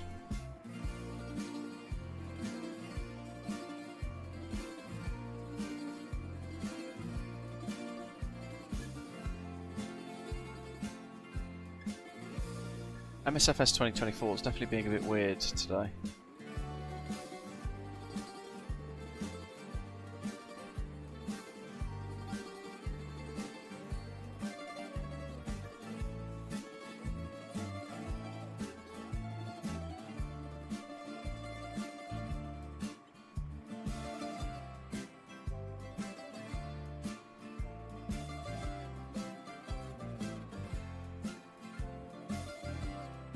Got going up the beach towards the town of Pythagoras.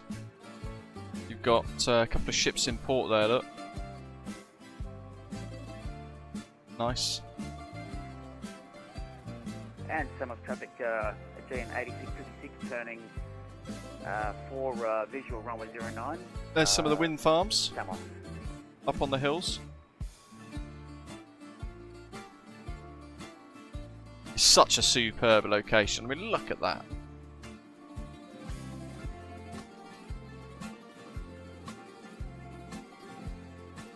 There's Justin coming in. Good luck, matey.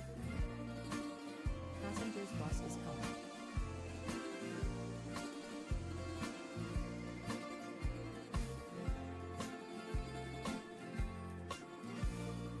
God, he looks fast.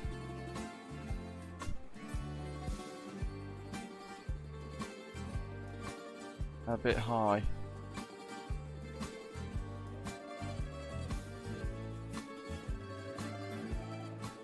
Savable.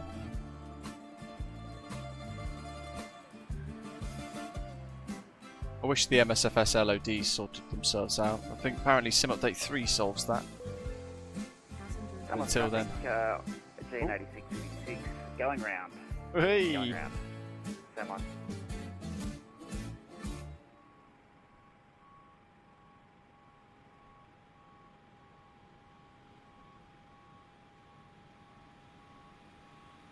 Let's have a little look.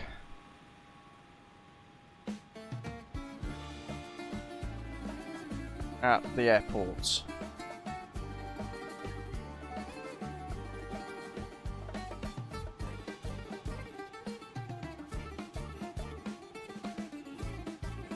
We'll watch Ian come in from the tower because they've got a tower view. This looks so cool.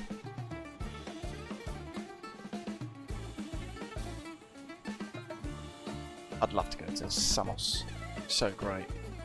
You've got the road sorted out there, look.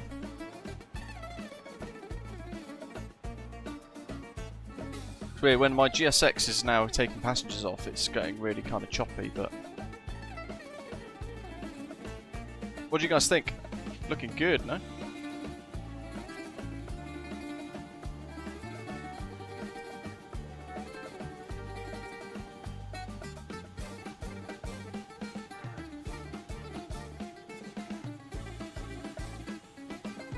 Yes, Samos traffic on 2152 is standing through 2,600 feet, doing the visual approach for runway Check in. 09 via the coast.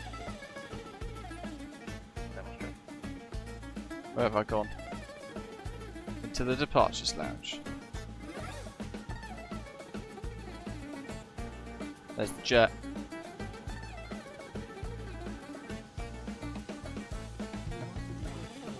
No, I don't. What I want to do, very briefly, is set up the next sector from the tower. Where are we gone? Here we go.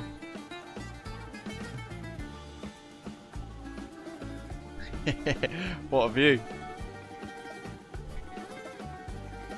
Book flight.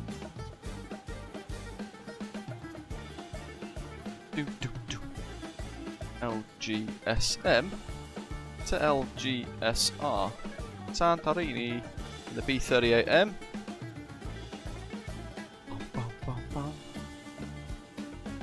Chania is the only place I've flown into in Greece, but that was a nice spot as well. It's not as touristy as Samos though.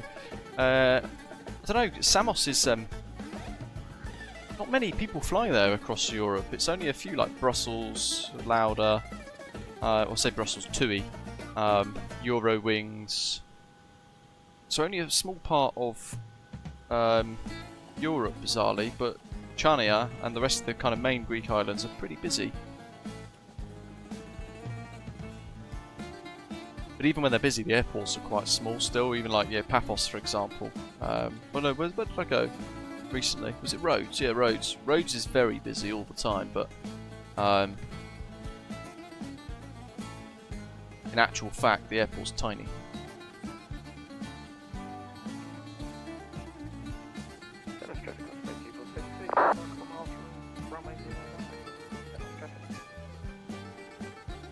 I can see Ian on the thing on the... No, it's not, it's a bug on the screen.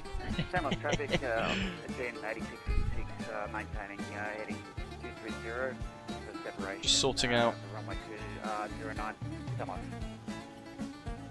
Turn around. Very briefly.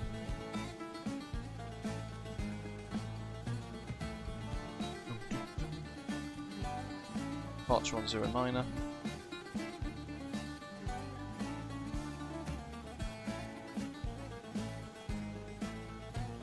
We're on Jaff.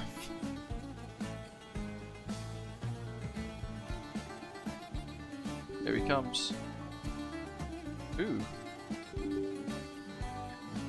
Panic log for GSX. Interesting. So that's why my performance was getting a bit weird. GSX has crashed. Don't know why it's done that.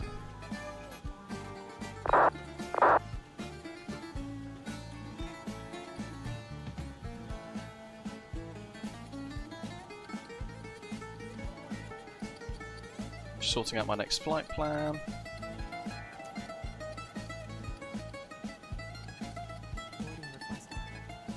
All there.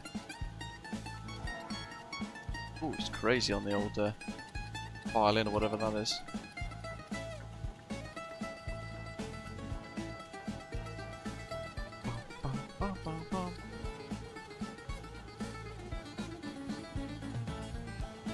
Yeah, but it's not their fault, Matthew. It's our fault for not using it correctly, don't forget.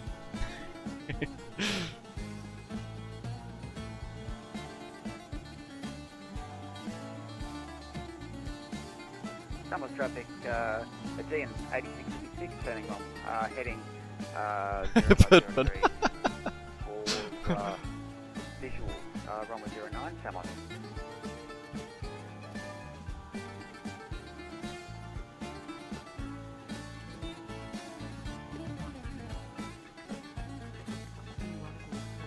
No, I do not. Samos traffic on 2472 is on final, runway 09. Samos traffic. Passengers bus is coming.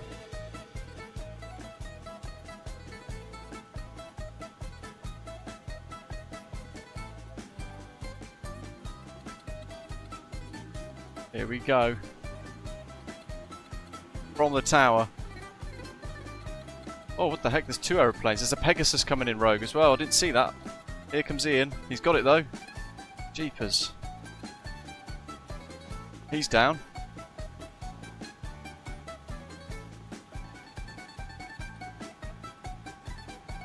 Beautifully done, mate. Well done. Good go around as well. Pegasus is just non-communicado. Don't know what the heck. Oh, they must be on text only. You can hear text going. Justin's coming in. Music suits.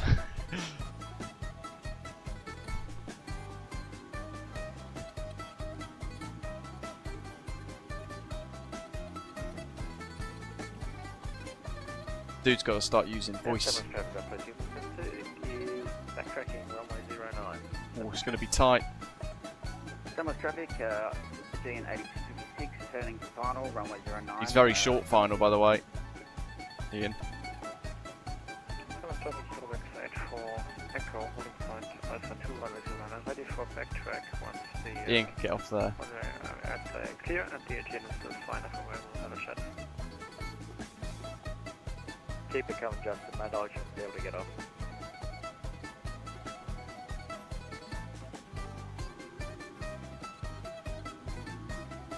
He's got it. Looking good, mate. There's the crosswind.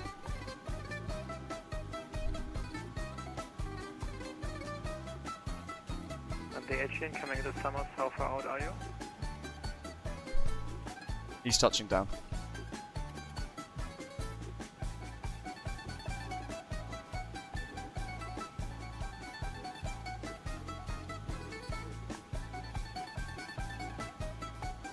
Ta-da!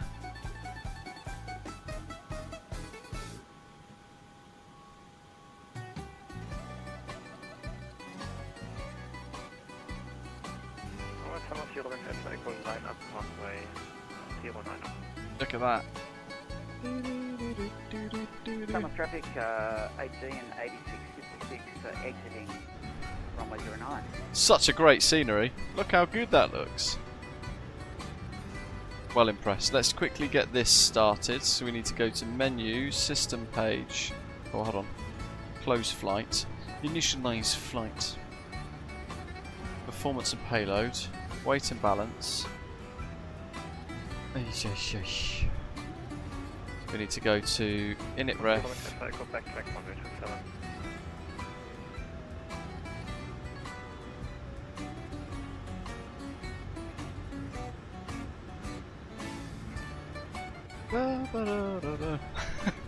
Flight plan request. Let's clear that for now.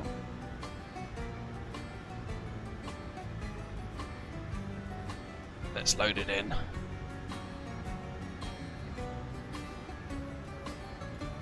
The Eurowings, what is he using? 27? JAF 2405. I remember if I loaded the flight new route. Passengers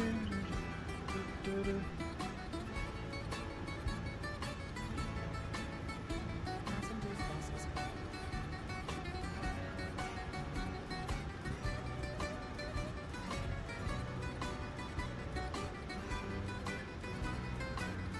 And some of traffic, take taxi to gate 03, Samos. Right, I can't remember how we did this earlier now. Sim brief. Let's just get my sim brief plan up.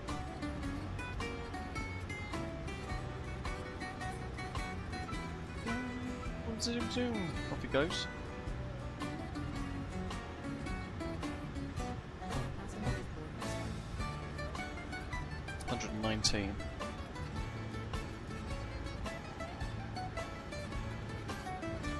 Cargo. 1,000 remains. He's on the 27. Fuel. Total fuel, we want 4710. How much have we got on at the moment? Oh, 6.2. We'll leave it as it is. Because I kind of set it to tanker.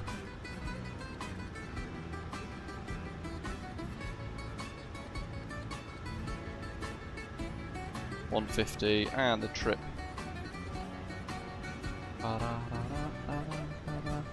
Takeoff fuel, trip fuel, 1709.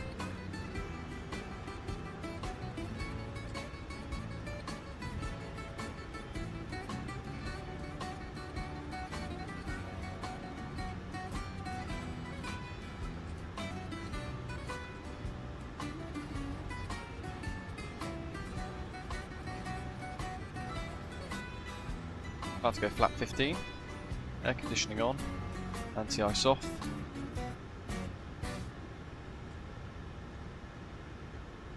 Ooh. Flat 25. Cheeky.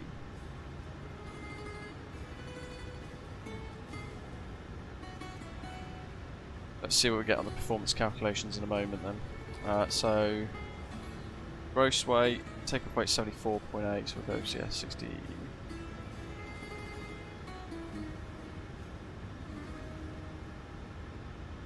So zero fuel weight, in fact.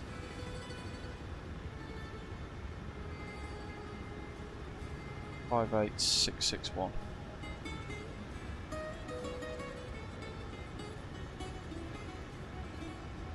Res reserves 2.3. Cruise 140. Cruise winds 358 at 12. Deviation of plus 17. The ISO.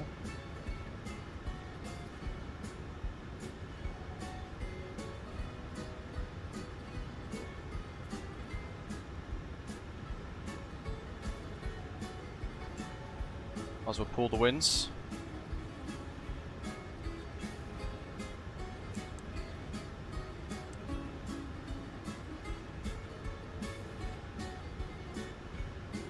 So, Ron, have a good one, mate.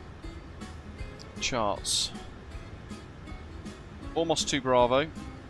We might as well use, because it's 09 now, look, it's got a 4 knot tailwind. It is in limits. Do we do that? 27 or 09, folks. Take a quick vote, let me know what you want to see.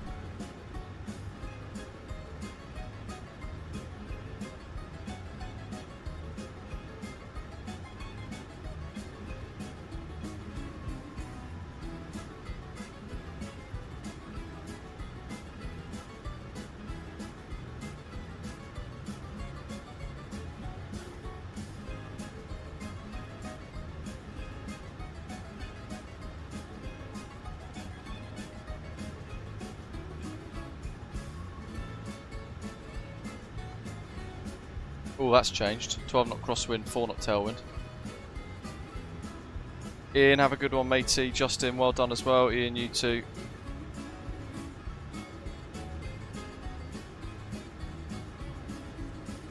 At some airports in Greece, MPS Gaming, like Rhodes, for example, even though you get off here, you have to get in the bus. They drive you round to the edge there to stop you having to walk across the zebra crossing because of health and safety. We had to do that in Rhodes as well. For what it's worth.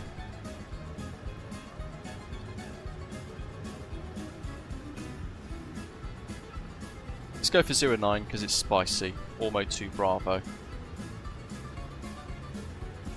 In lieu of a decision in the chat, Samos, the arrival, sorry, Santorini, Hexen, what's it? Oh no, Urbeg 1 Alpha.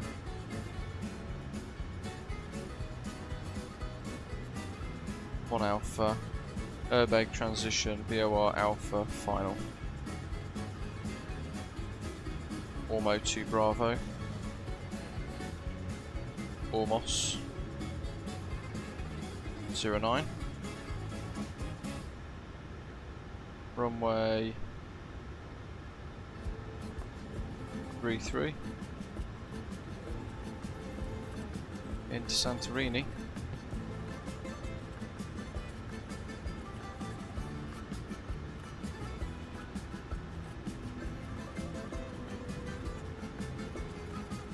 We'll just pin that.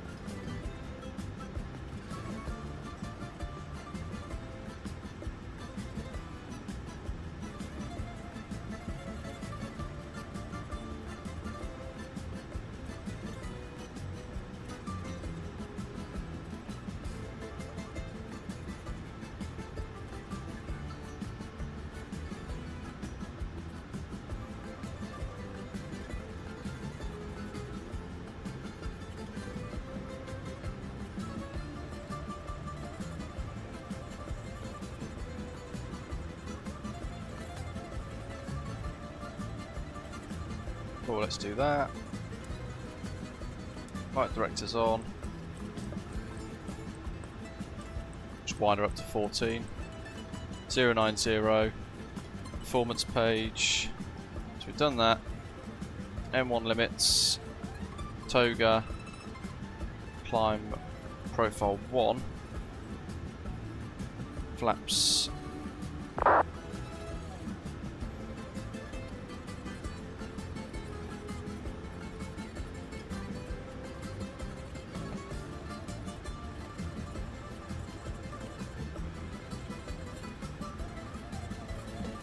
Actually, our takeoff weight's going to be slightly different, isn't it? Because we've set a different thing. So 64,711.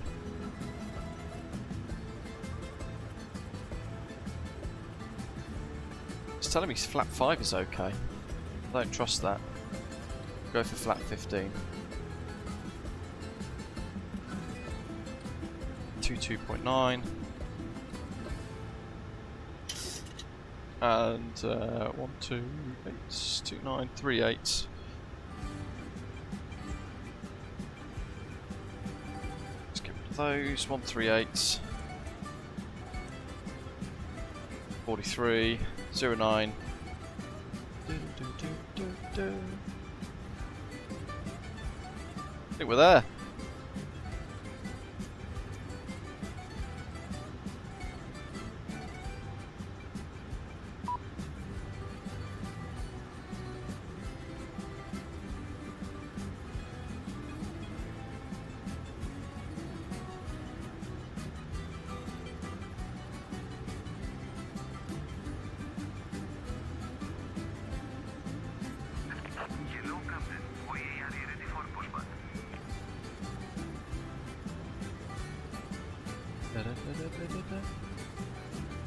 So after departure, it shows slightly different there on the charts. We're actually going to be turning northbound to head into Ormos, like so.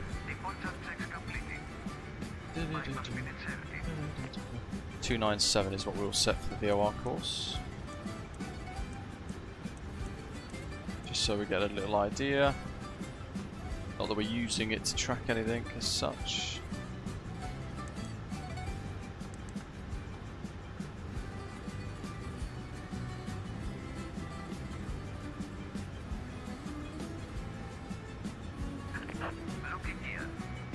Almost is there. So if I keep that nice and wide, we use the display like that, we can still see the engine display there. That works. That's set. Takeoff trim is set itself. We'll keep the same squawk code. That's all set. FCP set. Cruiser 14 is set. Ah, crikey. Nose right. Nose left, tail right, right.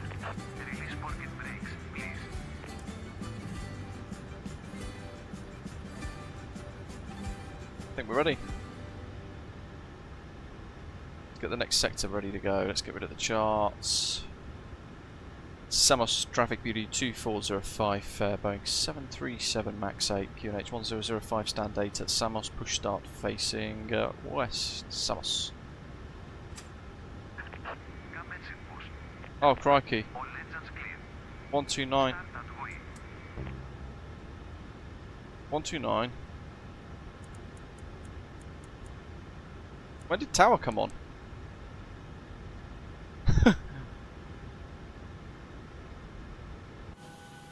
What the? Good old GSX.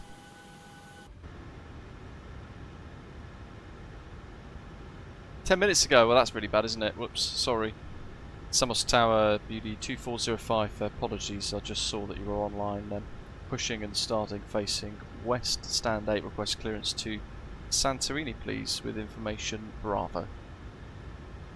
Beauty 2405, information Bravo, correct, no problem about the pushback, you're clear to Santorini. Almost to Bravo departure, runway 09 at initially 6,000 feet, squawk 7057. Cleared to Santorini, almost to Bravo departure, initial climb 6,000, squawk 7057, Beauty 2405. Beauty 2405, legal correct, advise, wait for taxi. It's because I set the parking brake to make it abort and it didn't. If that makes sense. 70.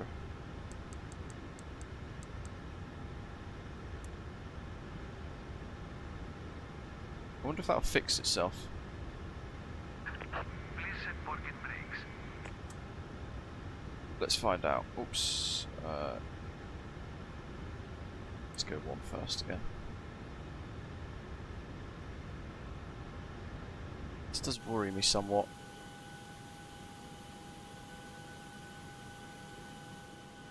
I bet we're going to get tail strike on New Sky, aren't we? Look at that. GSX is flawless, everybody. It's just user error.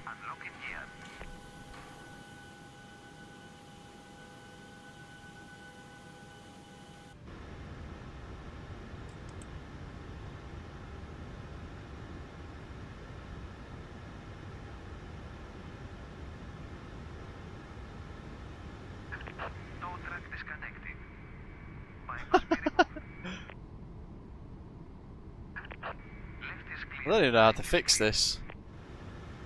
I might have to blast the power and then slam the brakes on and hope we slam forwards, but either way we're going to get destroyed on New Sky.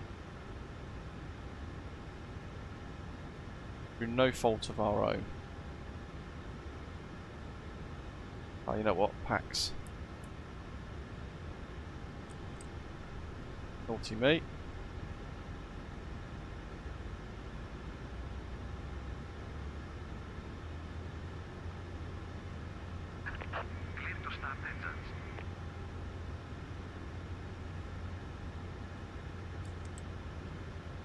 Where's the where's the ground pin?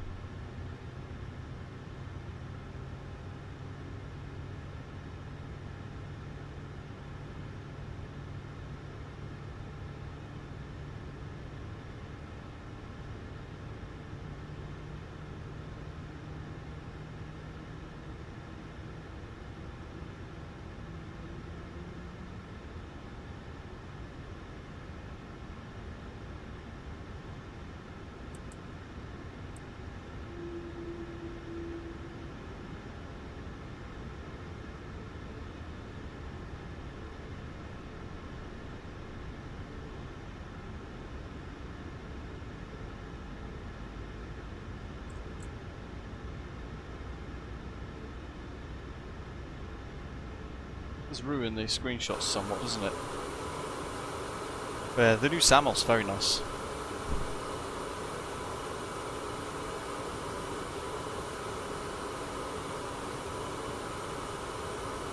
GSX not working very well, right? There needs to be custom, pushback facing west, pushback facing east.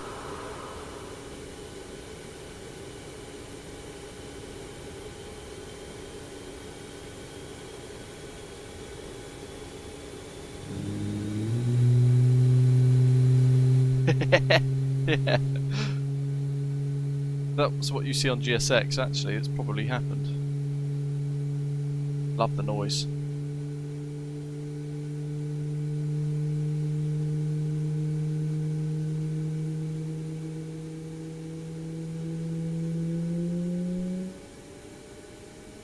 Right.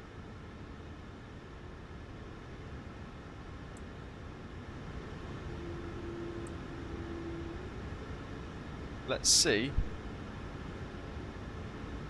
if my little theory is going to work.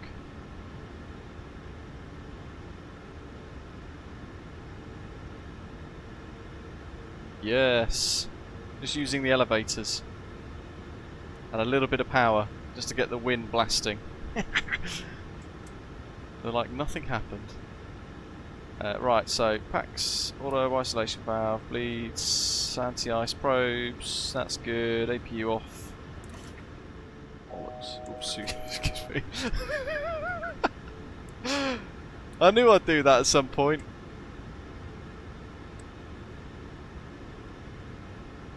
Every time I'm in the 737 I do that at least once or twice.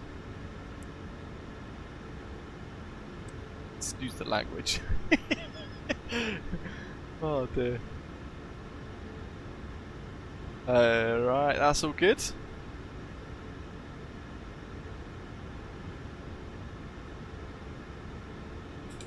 Flaps 15.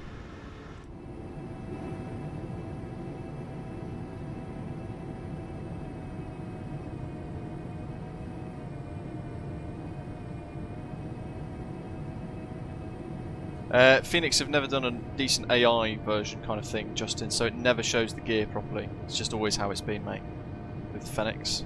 Sometimes the gear's half out. Rightio.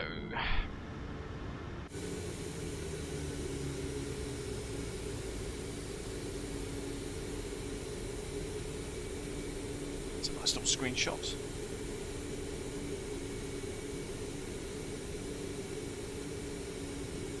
Not going to get much external view as we depart because of the intensity of the actual takeoff. And Samos Tower, BD2405 request taxi. BD2405 taxi via Alpha 1 backtrack runway 09.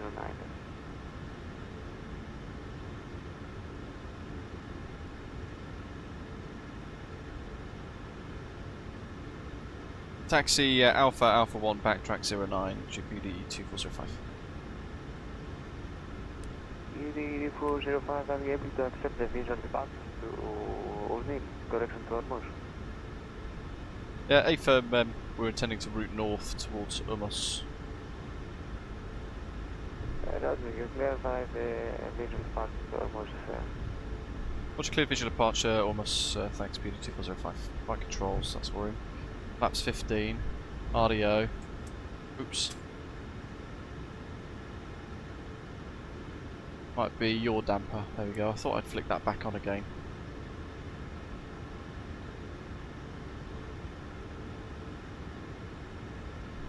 Hope I've calculated the performance here correctly.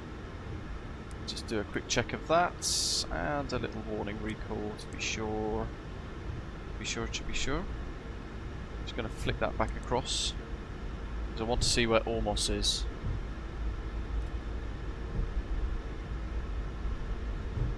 I'm going to set. Well, usually you'd go for runway heading. I'm actually going to set north. At Tower BD2405, to confirm we're cleared for the backtrack 09. Confirm you're clear to backtrack runway 09. Roger, thank you. Approaching 09. Check. That's good. ERAS is doing its thing today. Nice little third-party add-on. Traffic's already on. I'm going to turn terrain mode on because it's actually going to help me visualise the island as I depart. Because we're going to be nose up in the climb, so I'm just thinking of things that can make my life a bit easier. On runway 27. 700 meter remaining.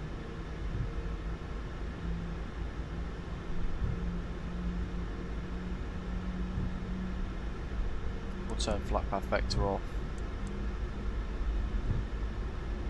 Use rad out instead of barrow for the minimums for the arrival into Santorini because I'm not scrolling from 1880 again.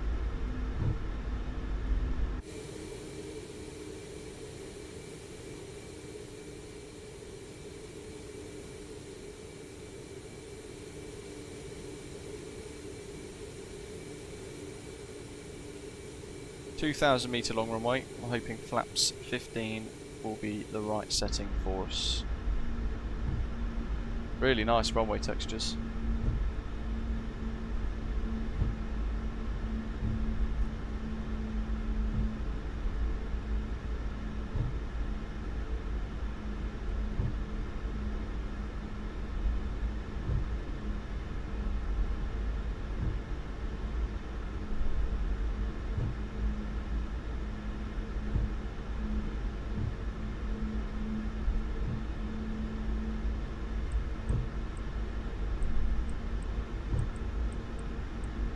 Set that to there.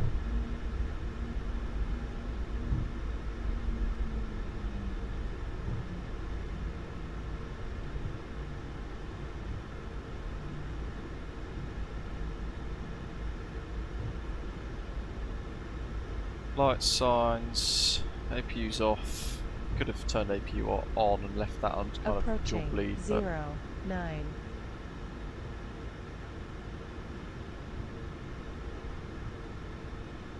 Go. First ever departure from Samos.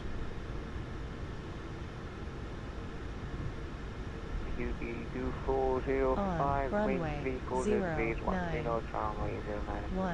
1,900 Do an clear takeoff for meter QB2405. remaining. Okay, right, stick forward.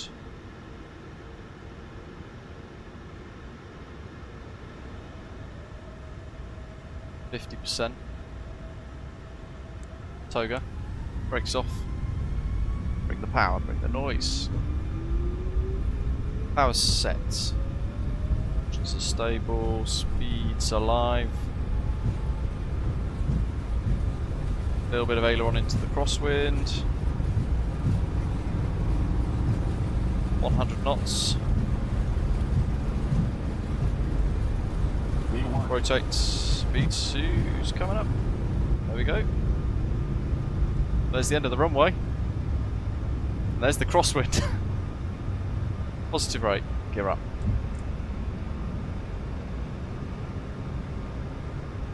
Look at this. Amazing.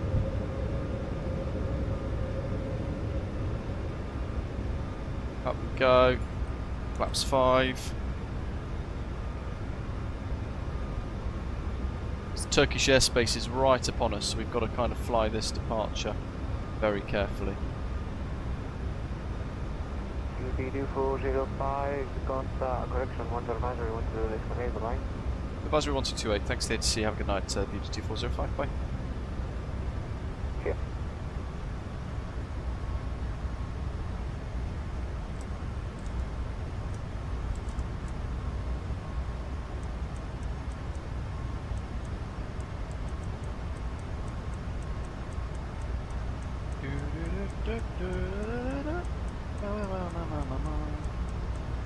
Almost.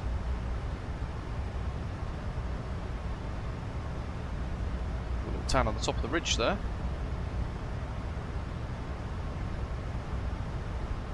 $2,500. Still round we go.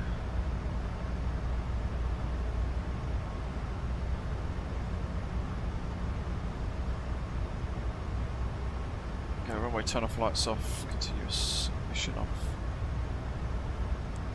CMD heading, select VNAV, 14,000, 1228. Got legs. Almost. Direct. Execute. LNAV. There we go. Flaps are up. Samos traffic beauty 2405's airborne 36,000, almost 2 Bravo.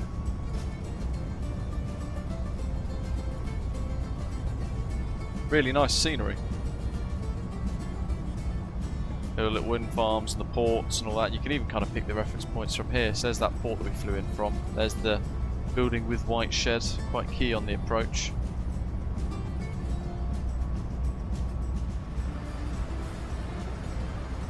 Standard pressure. Turn that off now because I will forget that's set.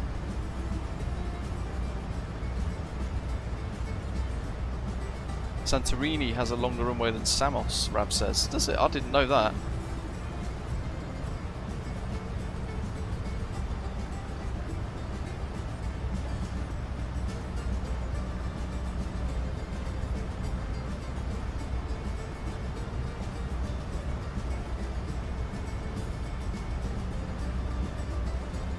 They actually only went to 10,000 feet in real life. We'll do 14.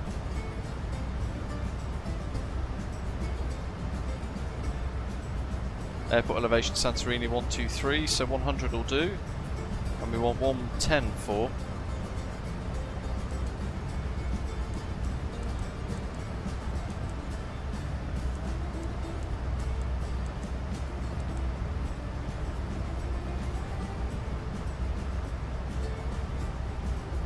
Three, 3, 4.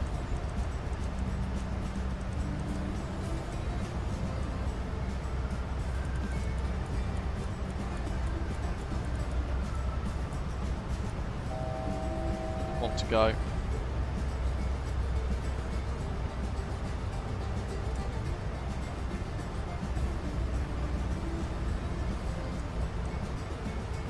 Top climb.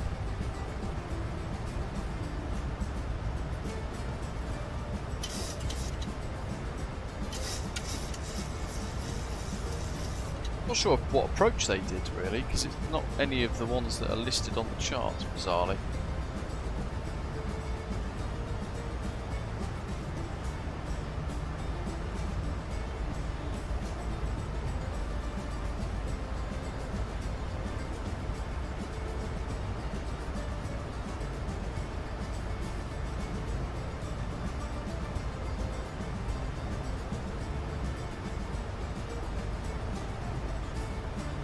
Pushback 1 Alpha.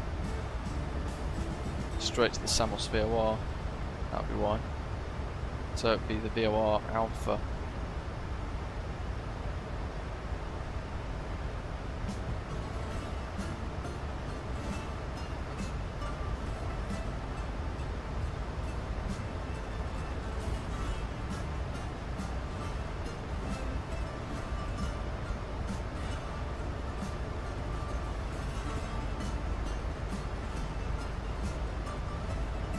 Santorini, and then final approach.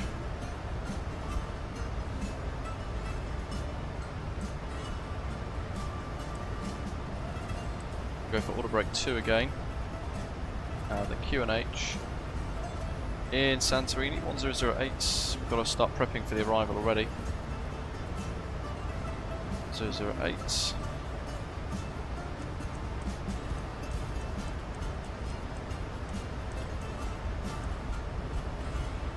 Minimums 1,700. Okay, that's handy.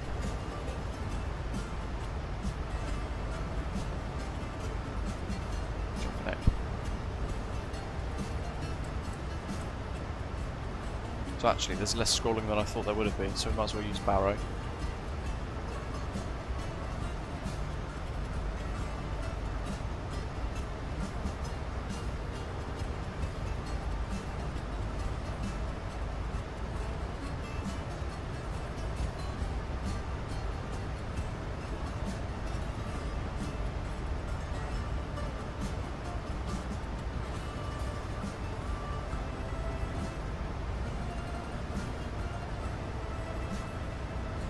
go back on the chat. If it's an option settings in GSX about rear stairs, if it exists yet, so I don't have to use it. I think it just by default allows you to do it anyway, but it doesn't. You can't turn it off if that makes sense.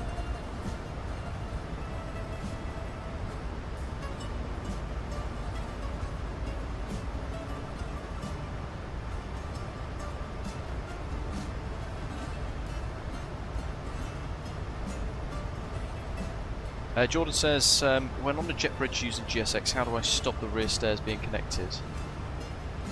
I don't know, MPS thinks it might be a setting, but I'm not sure.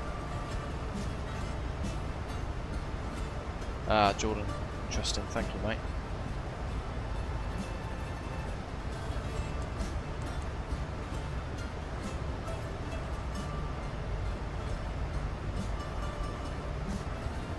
The fuel chuck in GSX crashed my GSX. That's what was causing the weird laggy things in Samos. It's giving me a crash dump file bizarrely in a notepad that's popped up, saying that caused QATL to quit in panic mode. It says whatever that means. Basically it means it's unstable. Look at this, bopping around.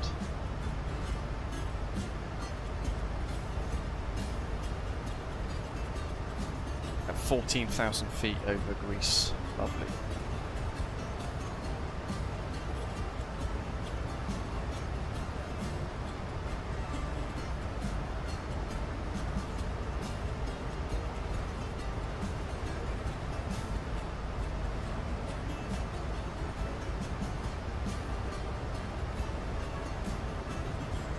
It's still not been added to the Contrail shop. Samos, but it will be there soon. But it is available via Sim Market if you want to get your hands on the M'M Simulations Samos. You don't want to wait. Rab says EasyJet fly from Glasgow to Edinburgh in a 23-minute flight. Wow.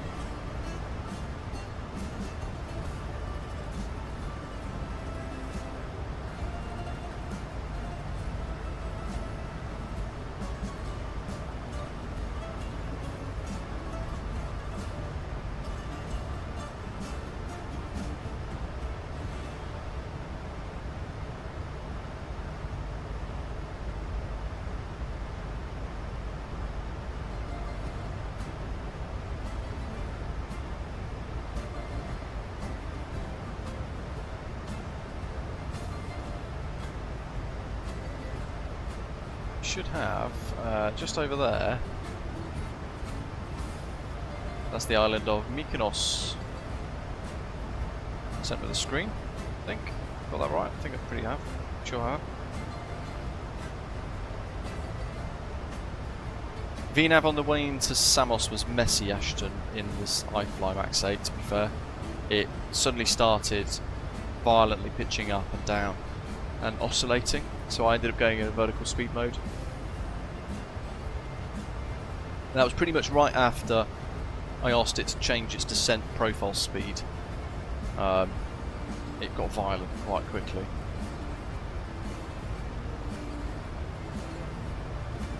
But beyond that, it's been working very well indeed. Let's just get outside. Look at this.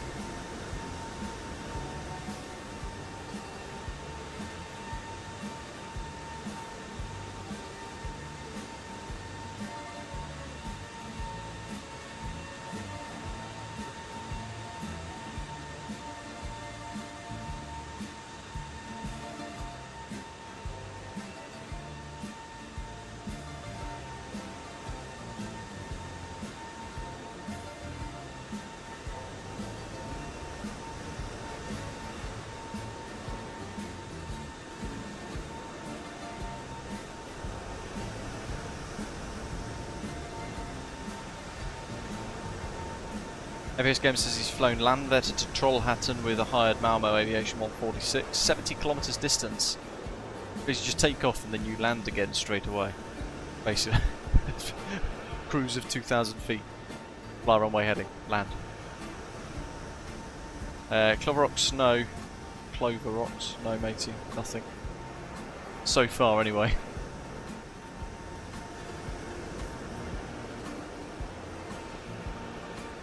She is from below.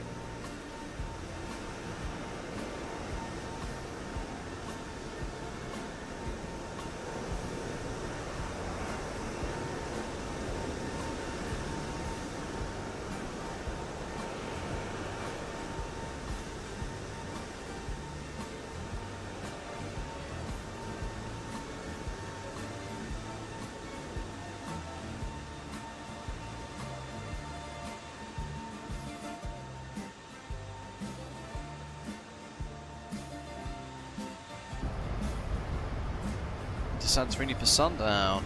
Right, we're almost there as well. It's a very short hop this. So what do we got? Final approach is at 8, DME at 3000. So we're going to go for fixed ring, runway 33.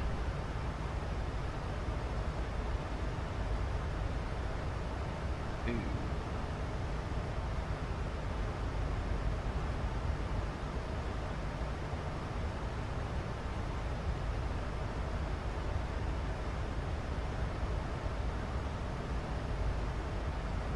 Let's try LGSM 33.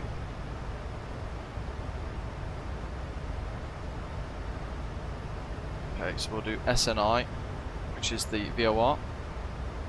We want runway track of 334 and a radial of 8 miles, and back course extended center line of 154. We'll have 4 miles in the fixed rings. There they are.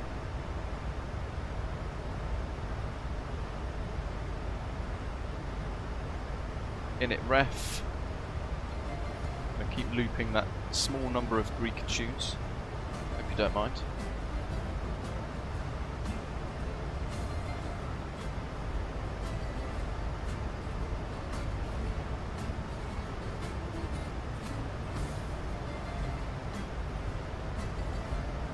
So landing weight estimate is, we'll call it 62.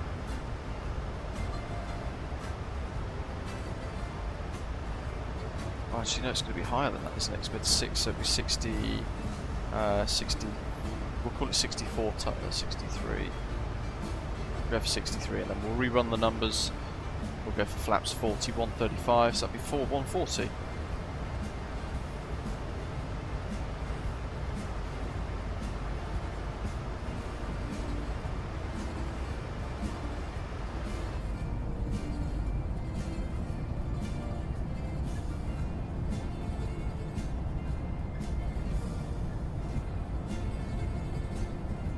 Very nice.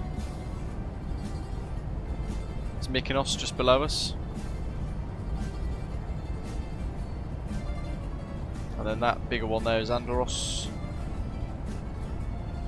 See the airfield?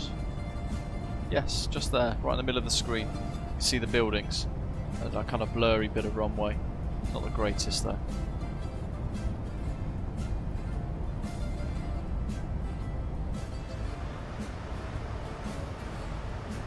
Going to fly over Naxos, kind of between these two actually, so we're going to fly straight line over Naxos there. Top of descent is over Agios, which is there.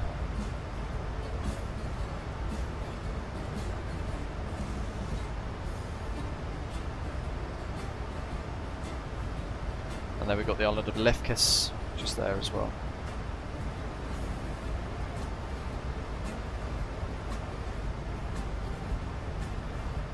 So we want to be down to Santorini, passing the VOR 3,500. What did they do in real life?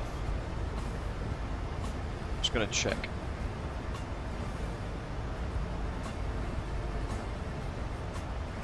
Samos to Santorini.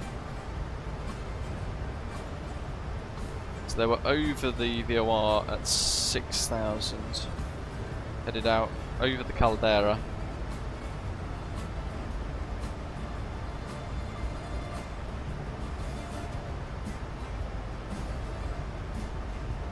Okay, that's about right actually, look, 5430. And then it should be vectors. Water break 2.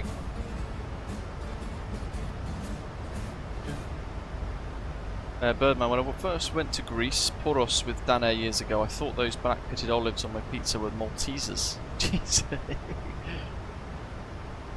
Yeah, Demon, to be fair, I'm looking forward to being able to download all of the scenery sooner rather than later.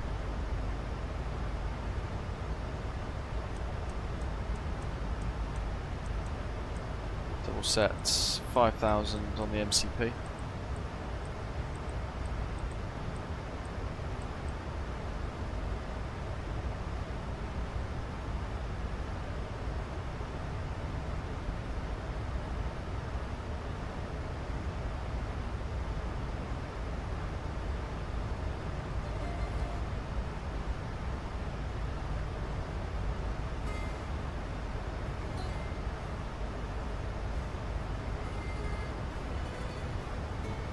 Gonna be now.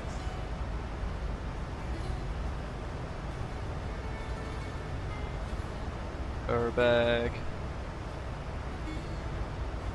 We're gonna be in Santorini quite quickly. Probably about 20 minutes flight time now.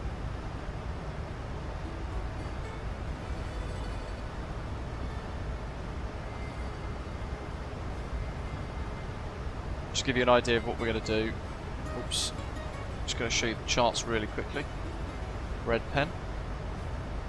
Thinner line. So we're coming in via Airbag, we're coming in for kind of here towards the Santorini VOR. We're going to be about 6,000, 5,500 around here. Sorry, 6,000, 5,000 feet, near to about 5,000 to be fair. We're going to then head out towards this little island. We're going to replicate precisely what they've done in real life yesterday. We're going to then come over here, the edge of the island, turning round the coast, mega scenic, down to 1,500 here. Oops.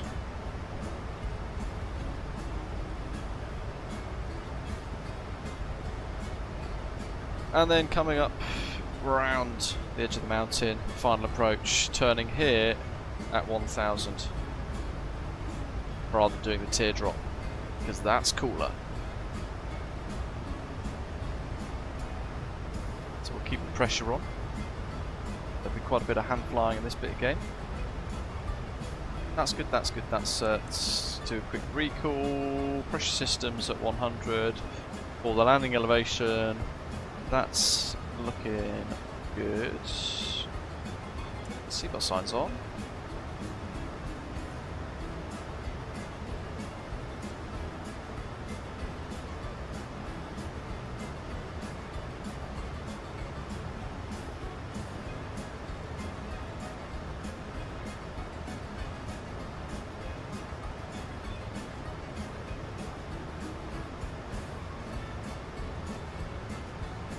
Already dropped the speed to 250. Gonna let it do its thing and watch it.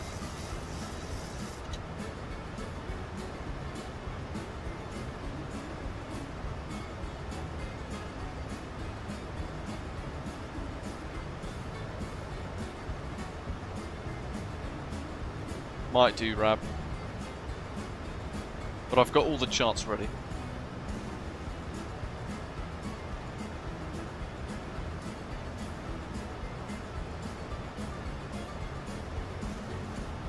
.330 at 13 knots, it's a nice solid headwind for us. 31 degrees Celsius, 16 degrees dew point, QNH108. My goodness, this guy's loud, isn't he? Big thank you to our air traffic controllers today from Hellenic back for some Athena radar and a little bit of Santorini, Samos Tower. Quick check on Elevatex to see what we've done so far. So here's our departure that we've sequenced. So routed out, round and away, keeping away from that Turkish airspace up to Ormos. Put a little screenshot in for you guys, and then working down Ripley. We're working south now. Top of descent into Santorini. Got one on the ground there, Badger.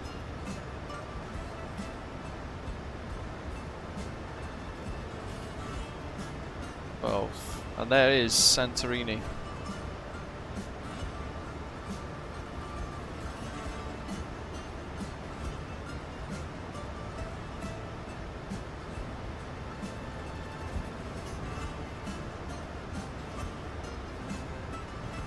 Santorini traffic, Beauty 2405 Boeing 737 MAX 8, QNH 1008 descending, flight level 110 for the VOR visual approach 33. Attention to overfly the Santorini VOR and then route westbound south of the island for a visual approach. Santorini traffic.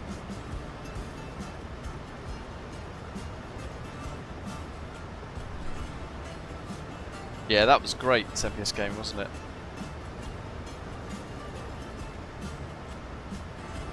Okay, seatbelt signs.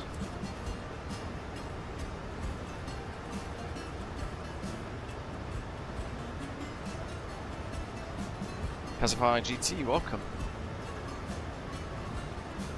Look at that. Santorini.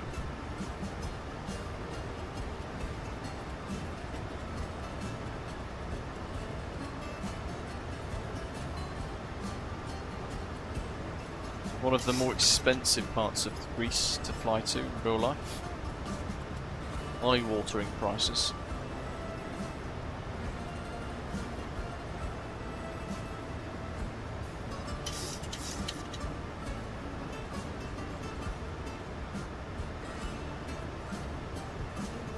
That was into Chios, wasn't it, I think? MPS. It was the inner builds Chios got released, I think, if I remember that correctly.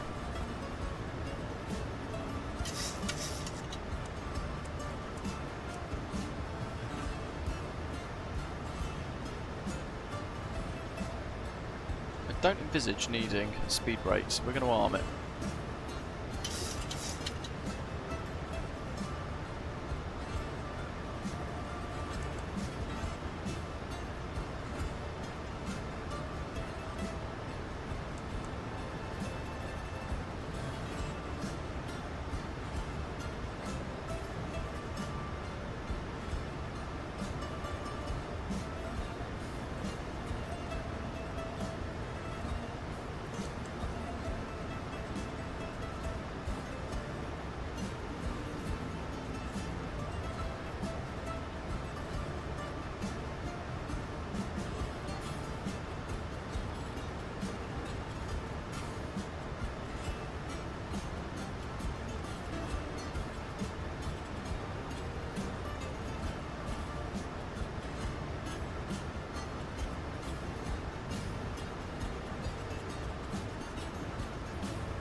This.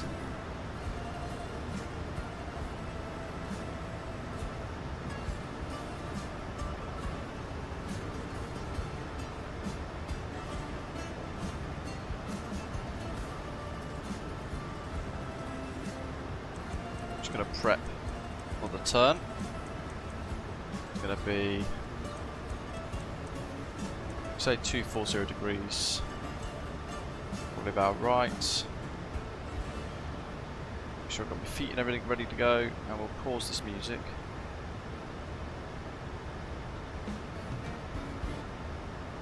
So we can focus.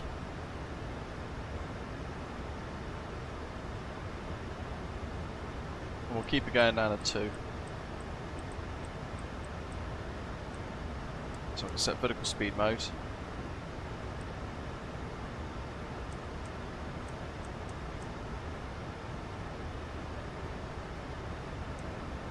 Let's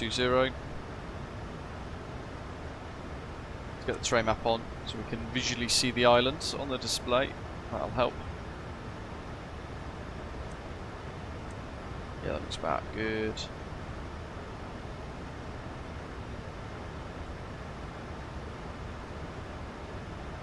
That will be close enough to the airfield. Heading select.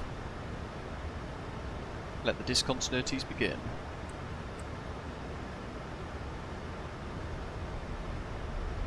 Right to 10. It's a slippery jet.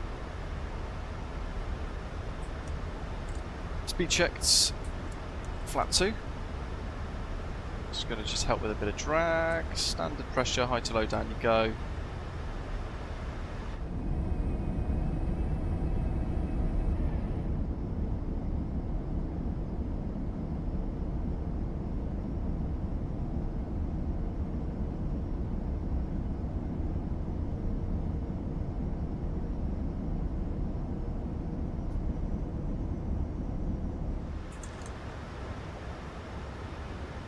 Insufficient fuel. No worries. Got plenty. Maybe I didn't set the minimum early quite correctly.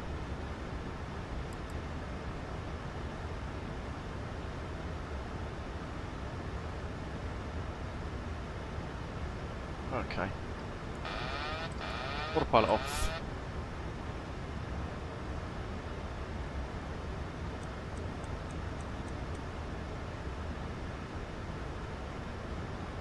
135, flap 40.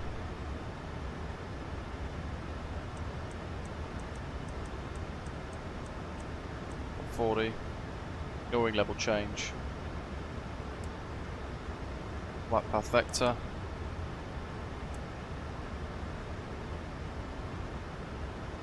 Flap to 5.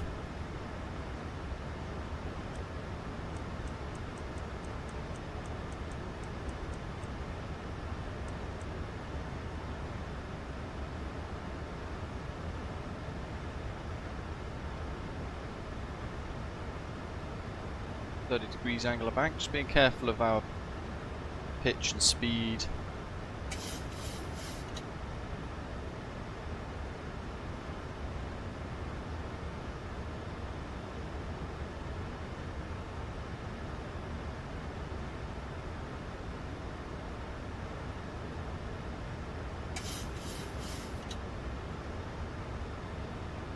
It's going to give us A there just because it's we're not quite setting it correctly.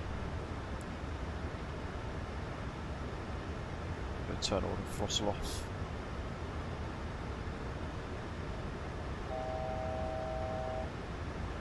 So we have full control of the jets.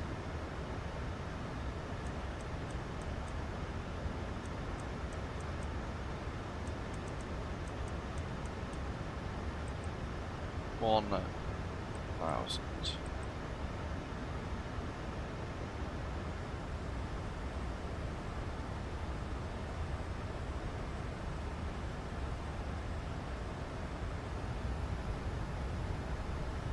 A little bit of pitch and power.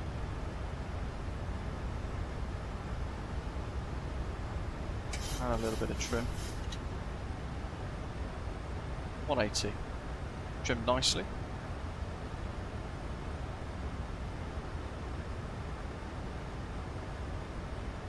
There's that extended runway centre line. There's 500 skier down. Flaps 15. 2,500. Check. Continuous lights and signs. Pressurization's coming down.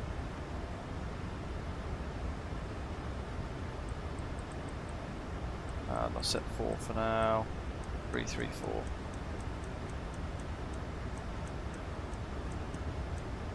Runway heading.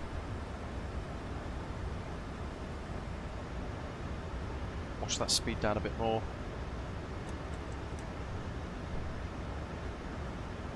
It's 25. Perhaps 30.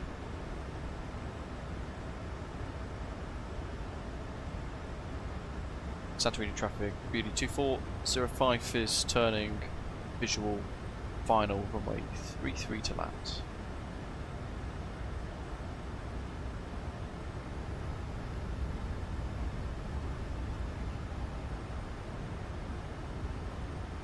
There's the runway. Approaching minimums. Minimums. Continue.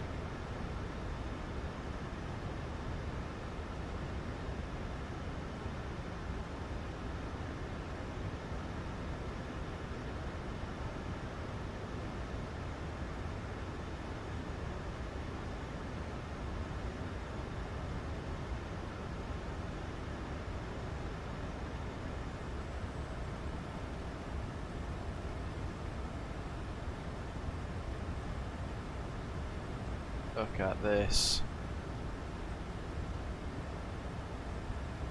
1,000.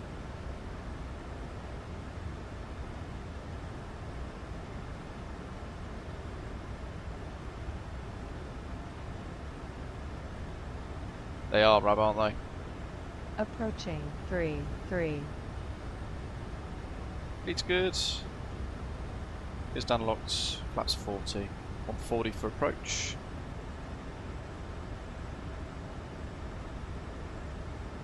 There we go.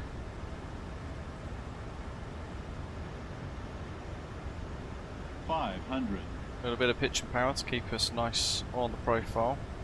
I'm ignoring the 3 white at the moment because I'm actually quite happy with our profile here in the descent. 300. Bit of nothing on the nav display, but it's almost as if there was a bit of wind 200. shifting us there.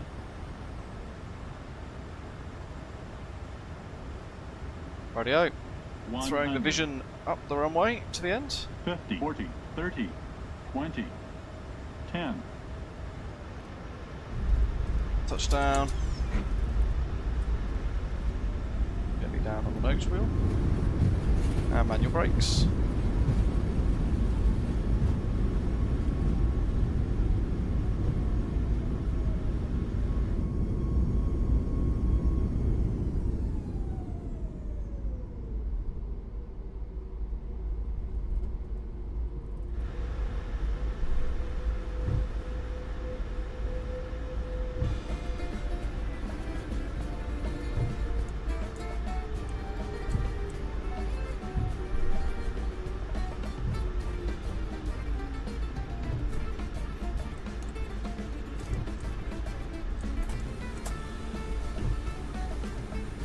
Welcome to Santorini.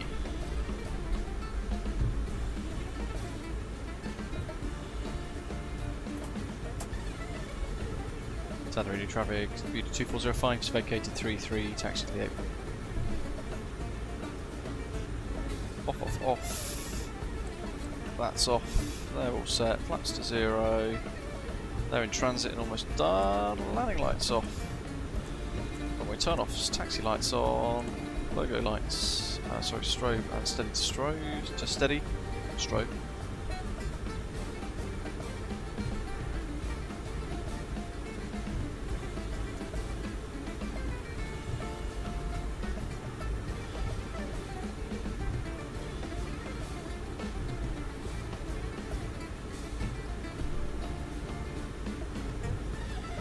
What the chuffing egg? Gonna have to go through this guy. Air conditioning, that's just gonna be dual bleed. Excuse me. Oh my goodness. Altimeter setting.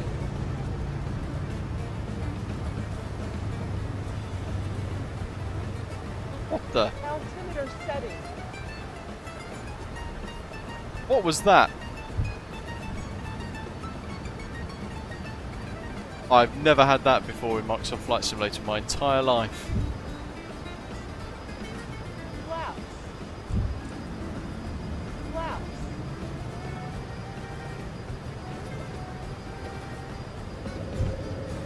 Crash detection is off, Rab.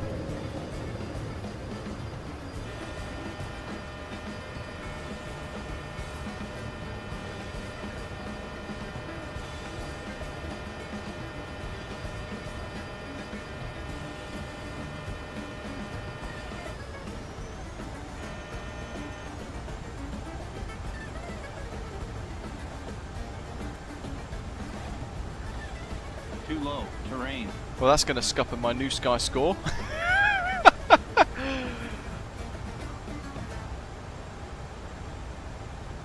Why did GSX do that to me?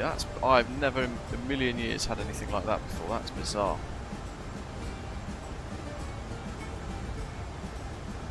Let's just get a little bit higher here.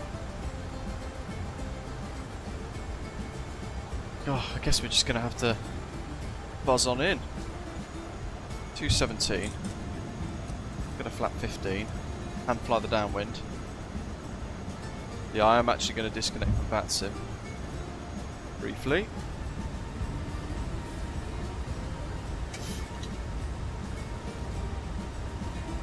We know what our speeds are for the approach and all that jazz, so we're all good.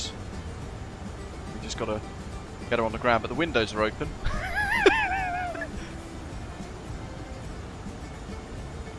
Don't even know how to close them.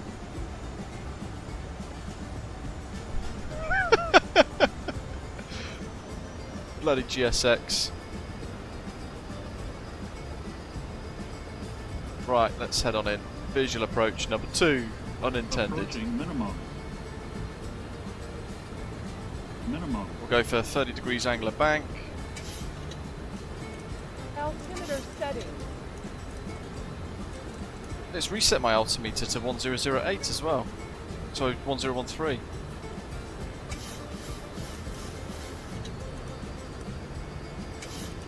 giving me some crazy trim. This is a real test now, folks. I'm sending it in. 1,000. Look at that, though. Stuart Jeffrey, welcome. We're good, though.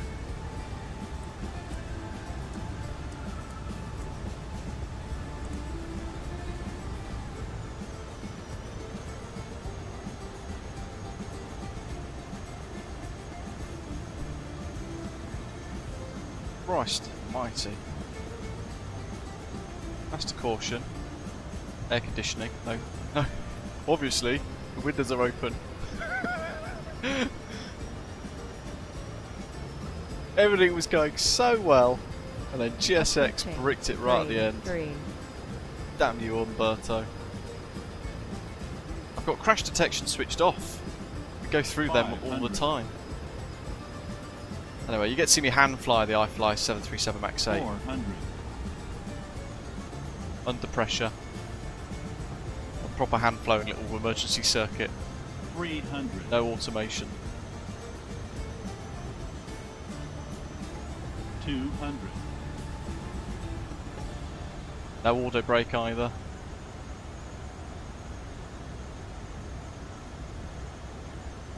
100. 50, 40, 30, 20, 10.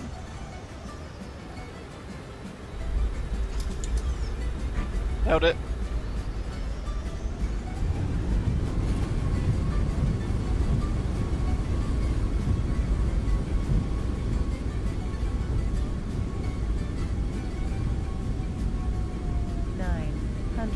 Meter remaining.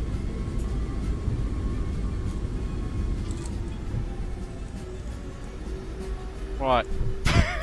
Let's try again.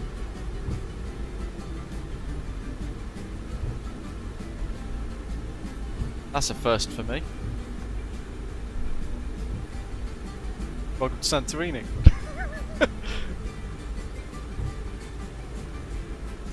Damn you, GSX. Stupid. Let's try gate 4 this time. Now where is it putting the steps? Right in the way. So we shall beat it at its own game.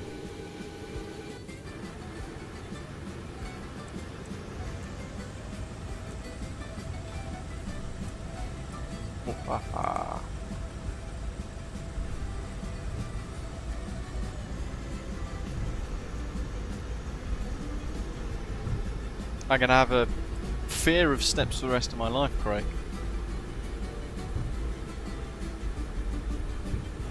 Anyway, that was fun.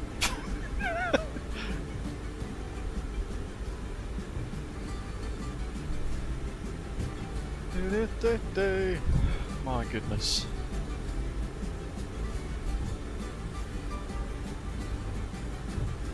What have we got here? Yeah, taxi lights, won't even bother with that. Oh well, it was well intentioned. It's a stupid GSX profile that's put steps in a ridiculous place.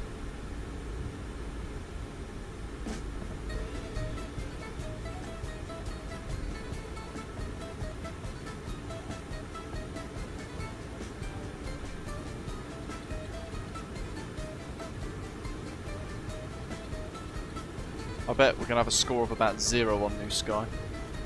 I bet it'll say we crashed. We'll have to delete the flight.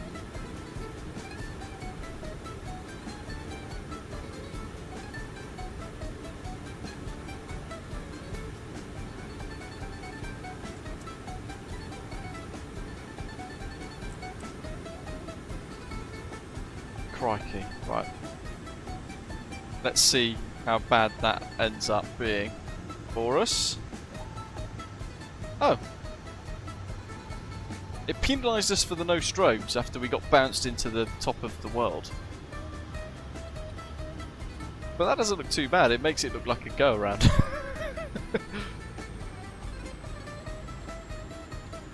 That'd have been so good, it'd have been perfect. But it looks like we survived it.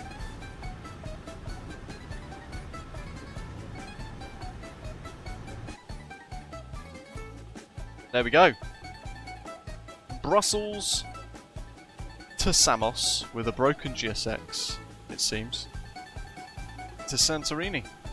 All on VATSIM with the iFly 737 MAX 8. Thank you very much for watching. We've gone on a little longer than we anticipated, but I hope you've enjoyed it and a load of fun.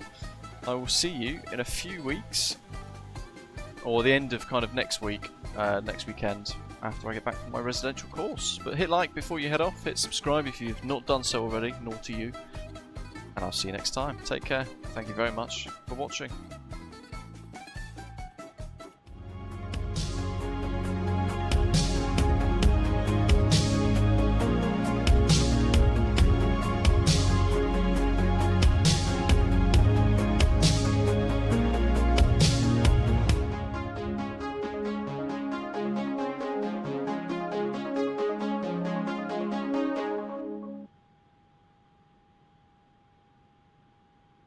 Thank you.